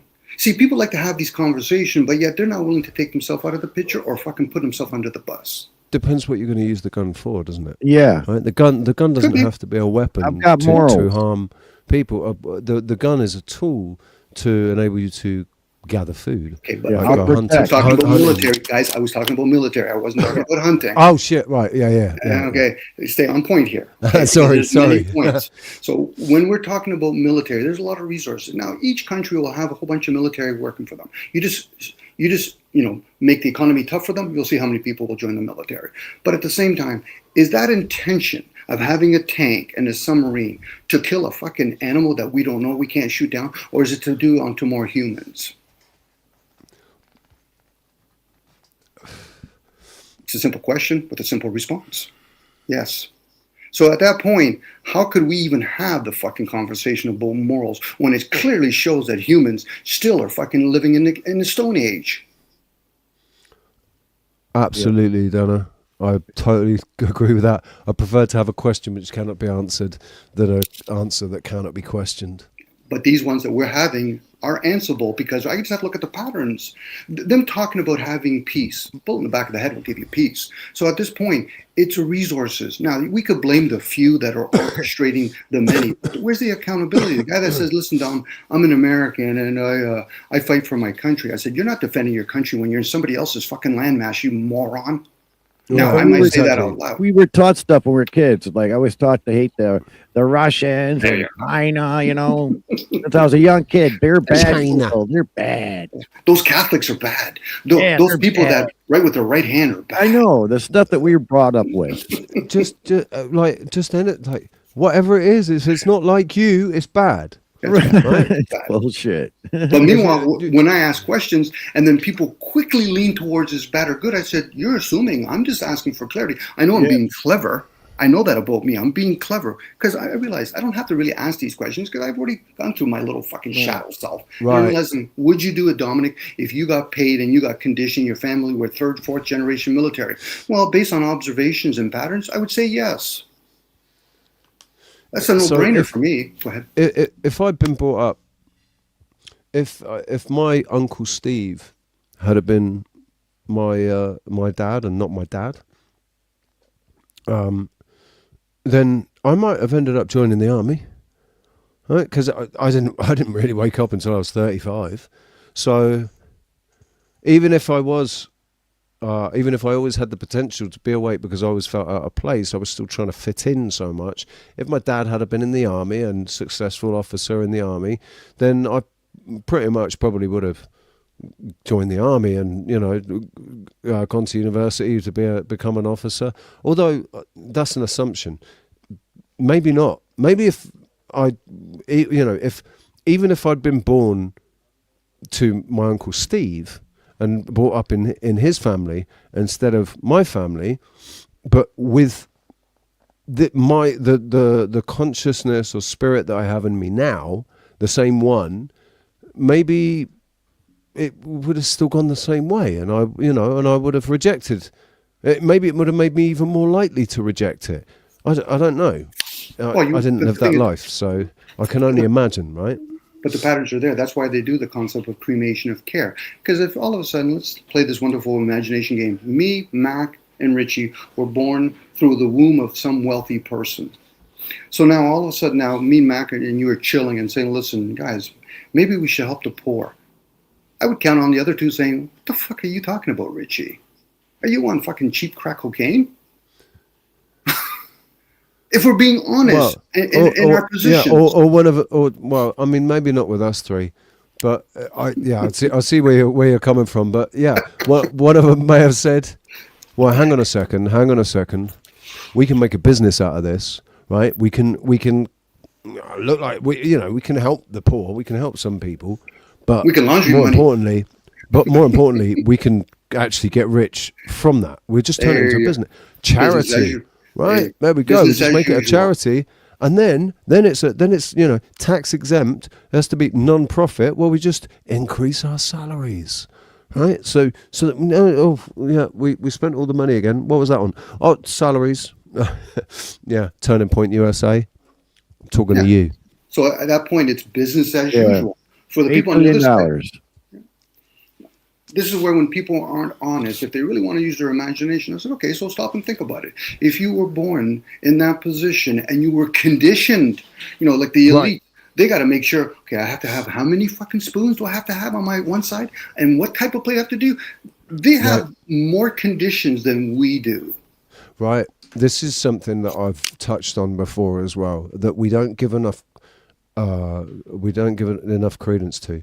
The fact that, like, we might think that these people are evil and whatever, but actually there's got to be a part of you, really, if you think about it, that has to pity these people because they were born into it. There was no chance of escape for these people other than, to exit stage left completely, which a lot of them, some of them do, some of them did. Those that didn't comply were exited or put into obscurity, basically not recognised. So they become insignificant. Yeah, the more they can't have any effect on that. You imagine being born into the Rothschilds, right? And imagine if I was born into the Rothschilds, and I fucking 35 years old, I suddenly wake up and say, "Oh, fuck." Have you what am I going to do? Family. We gotta. What the fuck am I going to family. do? We got fucked up. I'm in the family. I can see how fucked up it is. If I say a fucking word, I'd be the next sacrifice. Or you got your money. You got to go with the flow. Yeah. Or Richie, what they would probably, and this is when people talk about they've joined certain kind of magical clubs or whatever. Yeah, good luck. How about you try to explain to the masses what you know? Good luck with that one. You're insignificant. Again, a simpler example would be when people that run a business and then their employees say, "Oh, you're so rich." I said, "Do you realize how much work the person has to do when they're running a business?" Well, not really. It's so easy to be ignorant. Well, the thing is, people, I think some people maybe can just shake it off, right? But the responsibility of running a business, it's not just physical actions that you have to take. It will occupy your mind 24/7 if you're going to be running a super successful business, because that's the only way it's going to be super successful, if you are 100% focused on it. Well, some of them are babysitting. Some of them end up, big companies will say, "Listen, I hire middle management. Why? Because I don't want to babysit fucking human behavior." People who don't. Right. I mean, I think there's placeholders that, like Elon Musk, for example. Mm-hmm. I think Elon Musk is a placeholder. I don't think, I literally think he was told when he was young, "Hey, Elon, you got a sweet life coming up, mate. You're going to be basically Iron Man, right? You, as far as the rest of the world's going to be concerned, you will be the richest man on earth, right? You do what you want, ketamine, sex parties, go and impregnate as many women as you want, whatever you want to do, right? All you've got to do is stand up there and look like a bit of a buffoon, right? And we'll just tell everybody that you're a fucking genius, and because we're all saying it, they'll all believe it. Don't you worry about it, right? You just go up there and be you." Yeah, because there's a lot of them in those families, whether it's the Musk family or the Gates family or the Perot family. You have to keep the lineage going. You got to make sure you condition your kid at a young age if you want to maintain this. And if you've done a good enough job, we'll make one of your kids one of our stick figures. You don't become prime minister or a chancellor of a country and being selected if you weren't from generational families. And a lot of those companies, families, they're middle management. They're what they're classified as middle class. Sorry, go ahead, Richie. And the Bill Gates of this world are literally the pick-me's from school, right? They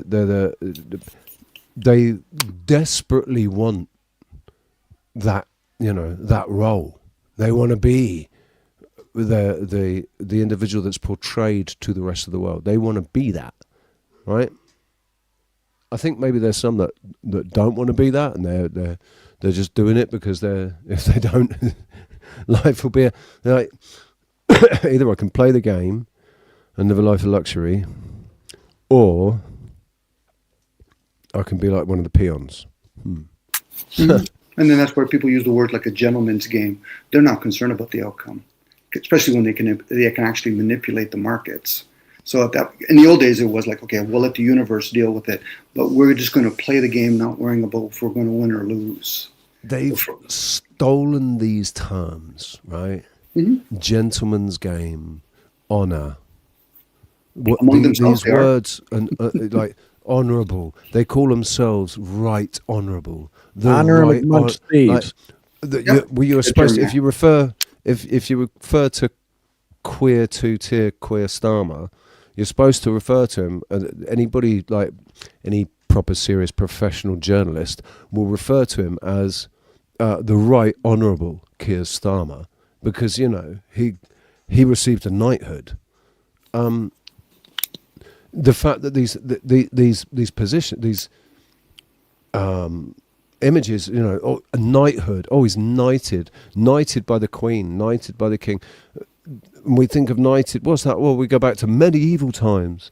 Oh, where they sat in front of the queen and she touched him on both sides, on both shoulders with a sword. And now he's a knight and he has special privileges and blah, blah, blah, blah, blah, right? But it's all a false narrative.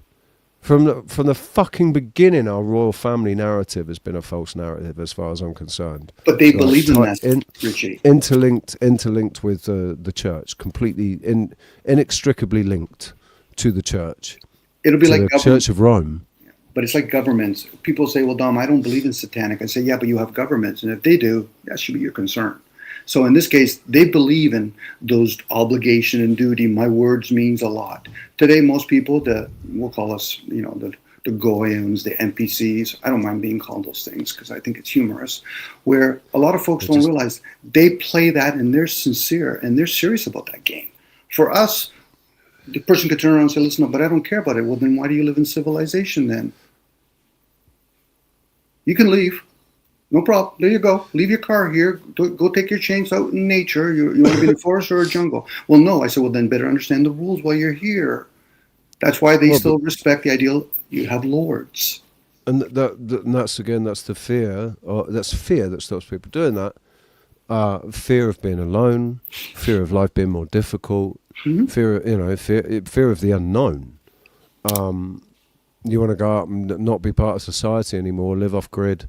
And harness your own energy. If you want to. Yep. It's absolutely possible to do it, but it's an incredibly daunting thing for even people that think they're ready for it. Good luck right? with that. Even people that think that they've made the decision, I'm going to live off grid. And then they go and live off grid and they realize, oh, shit. Mm-hmm. Yeah. To actually leave humanity to do that is actually a very selfish act. Very selfish. But unfortunately, again, if you're aware, there's nothing to be fearful of.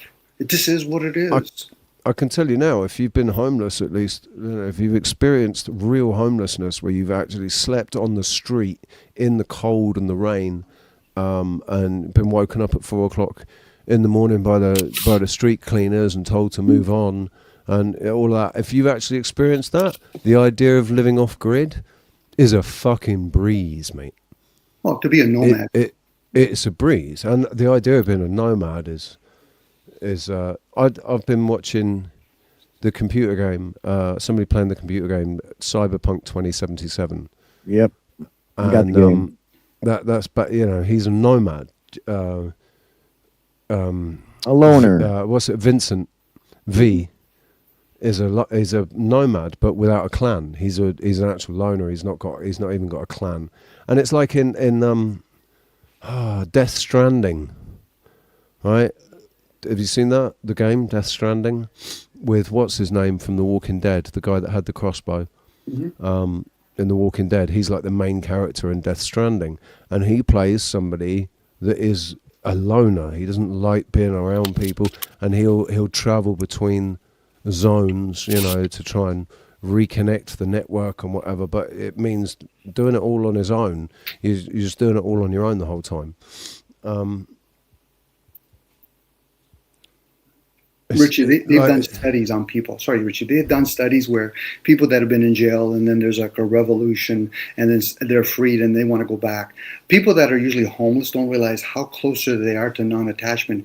Dare not be a person that has a 4,000 square feet house and you got like a $5,000 mortgage and you only make $2,000 a month. That's a different game. Even though you got shelter, that's a different game. And that fucks you way more than a person that says, you know something, I can't find a place to eat or basically have a shelter. I said, that's just for your ego. Your ego's going to struggle with that, isn't it? That's the game we play with ourselves. It's a reward if you actually become homeless. But I get all the attachments that we form. Well, the desire for shelter, a comfy bed to sleep in, nice conditions to take a poop in, and the ability to cook for yourself, store food, and clean, right? Wash, because that's all I need. That's all that's more important to me than food. That's why I've managed to stay in this hostel for 4 years and lost so much weight, because just the hostel, just having the room with the private space, and obviously there's some other creature comforts here. There's the Wi-Fi and everything. The Wi-Fi is such a necessity for a connection to the outside world. I could connect with people here. Yeah, absolutely. I could go and just have nothing but 3D interactions here, right? But they're not. These people, they're not my people. Right? My people are all out there, scattered out all over the world. I've met them online, and I like connecting with like-minded people across the world. And then there's if the internet didn't exist, then I'd want to still have contact with family and friends from home and stuff. It's always fun if you meet that person that's lived both of those extremities, live in poverty or being homeless, and then they actually make it and they have like a farm or a house or whatever. I said, which one was more carefree? Forget about being free. Which one was more carefree? The one that you obtain, most of us are trying to break in so we can actually become enslaved because our comforts have been indoctrinated in us. I'm just being honest when I talk about it. I'm not here to say, Dom, you're going to change your ways. I said, I've tried that. I've traveled. I've actually abstained from a lot of different things. But would I actually go the distance? Probably not. Now, the person that does say, Dom, I have or I will, I said, no problem. Give me some, I'm going to get some popcorn because the way I'm going to perceive what you're going to tell me is a story. Whether it's real or not, it's still a story because I'm not living it. But I'll gladly hear you.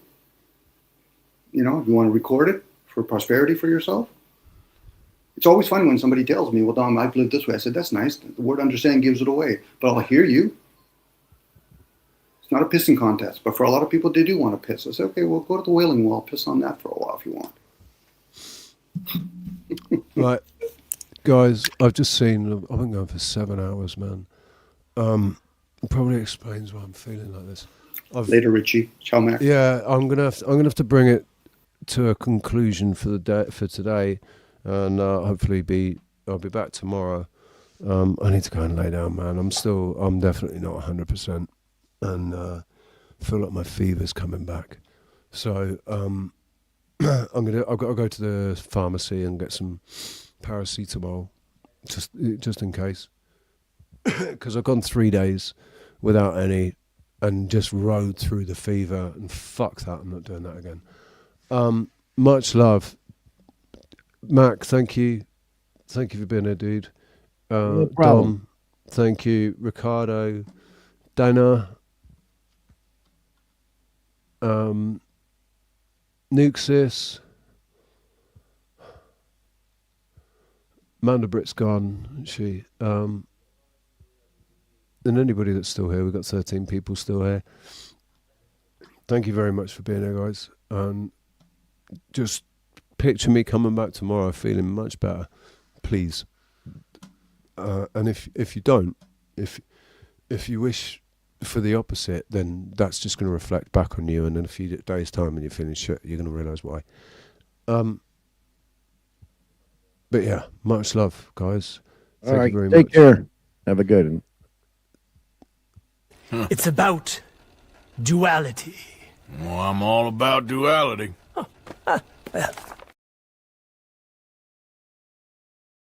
She just said her name used to be Kyle.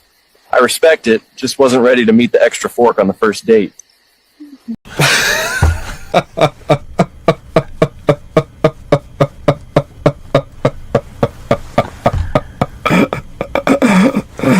When we relate to each other with attentive and generous gaze, Simone Weil said, attention is the purest form of generosity.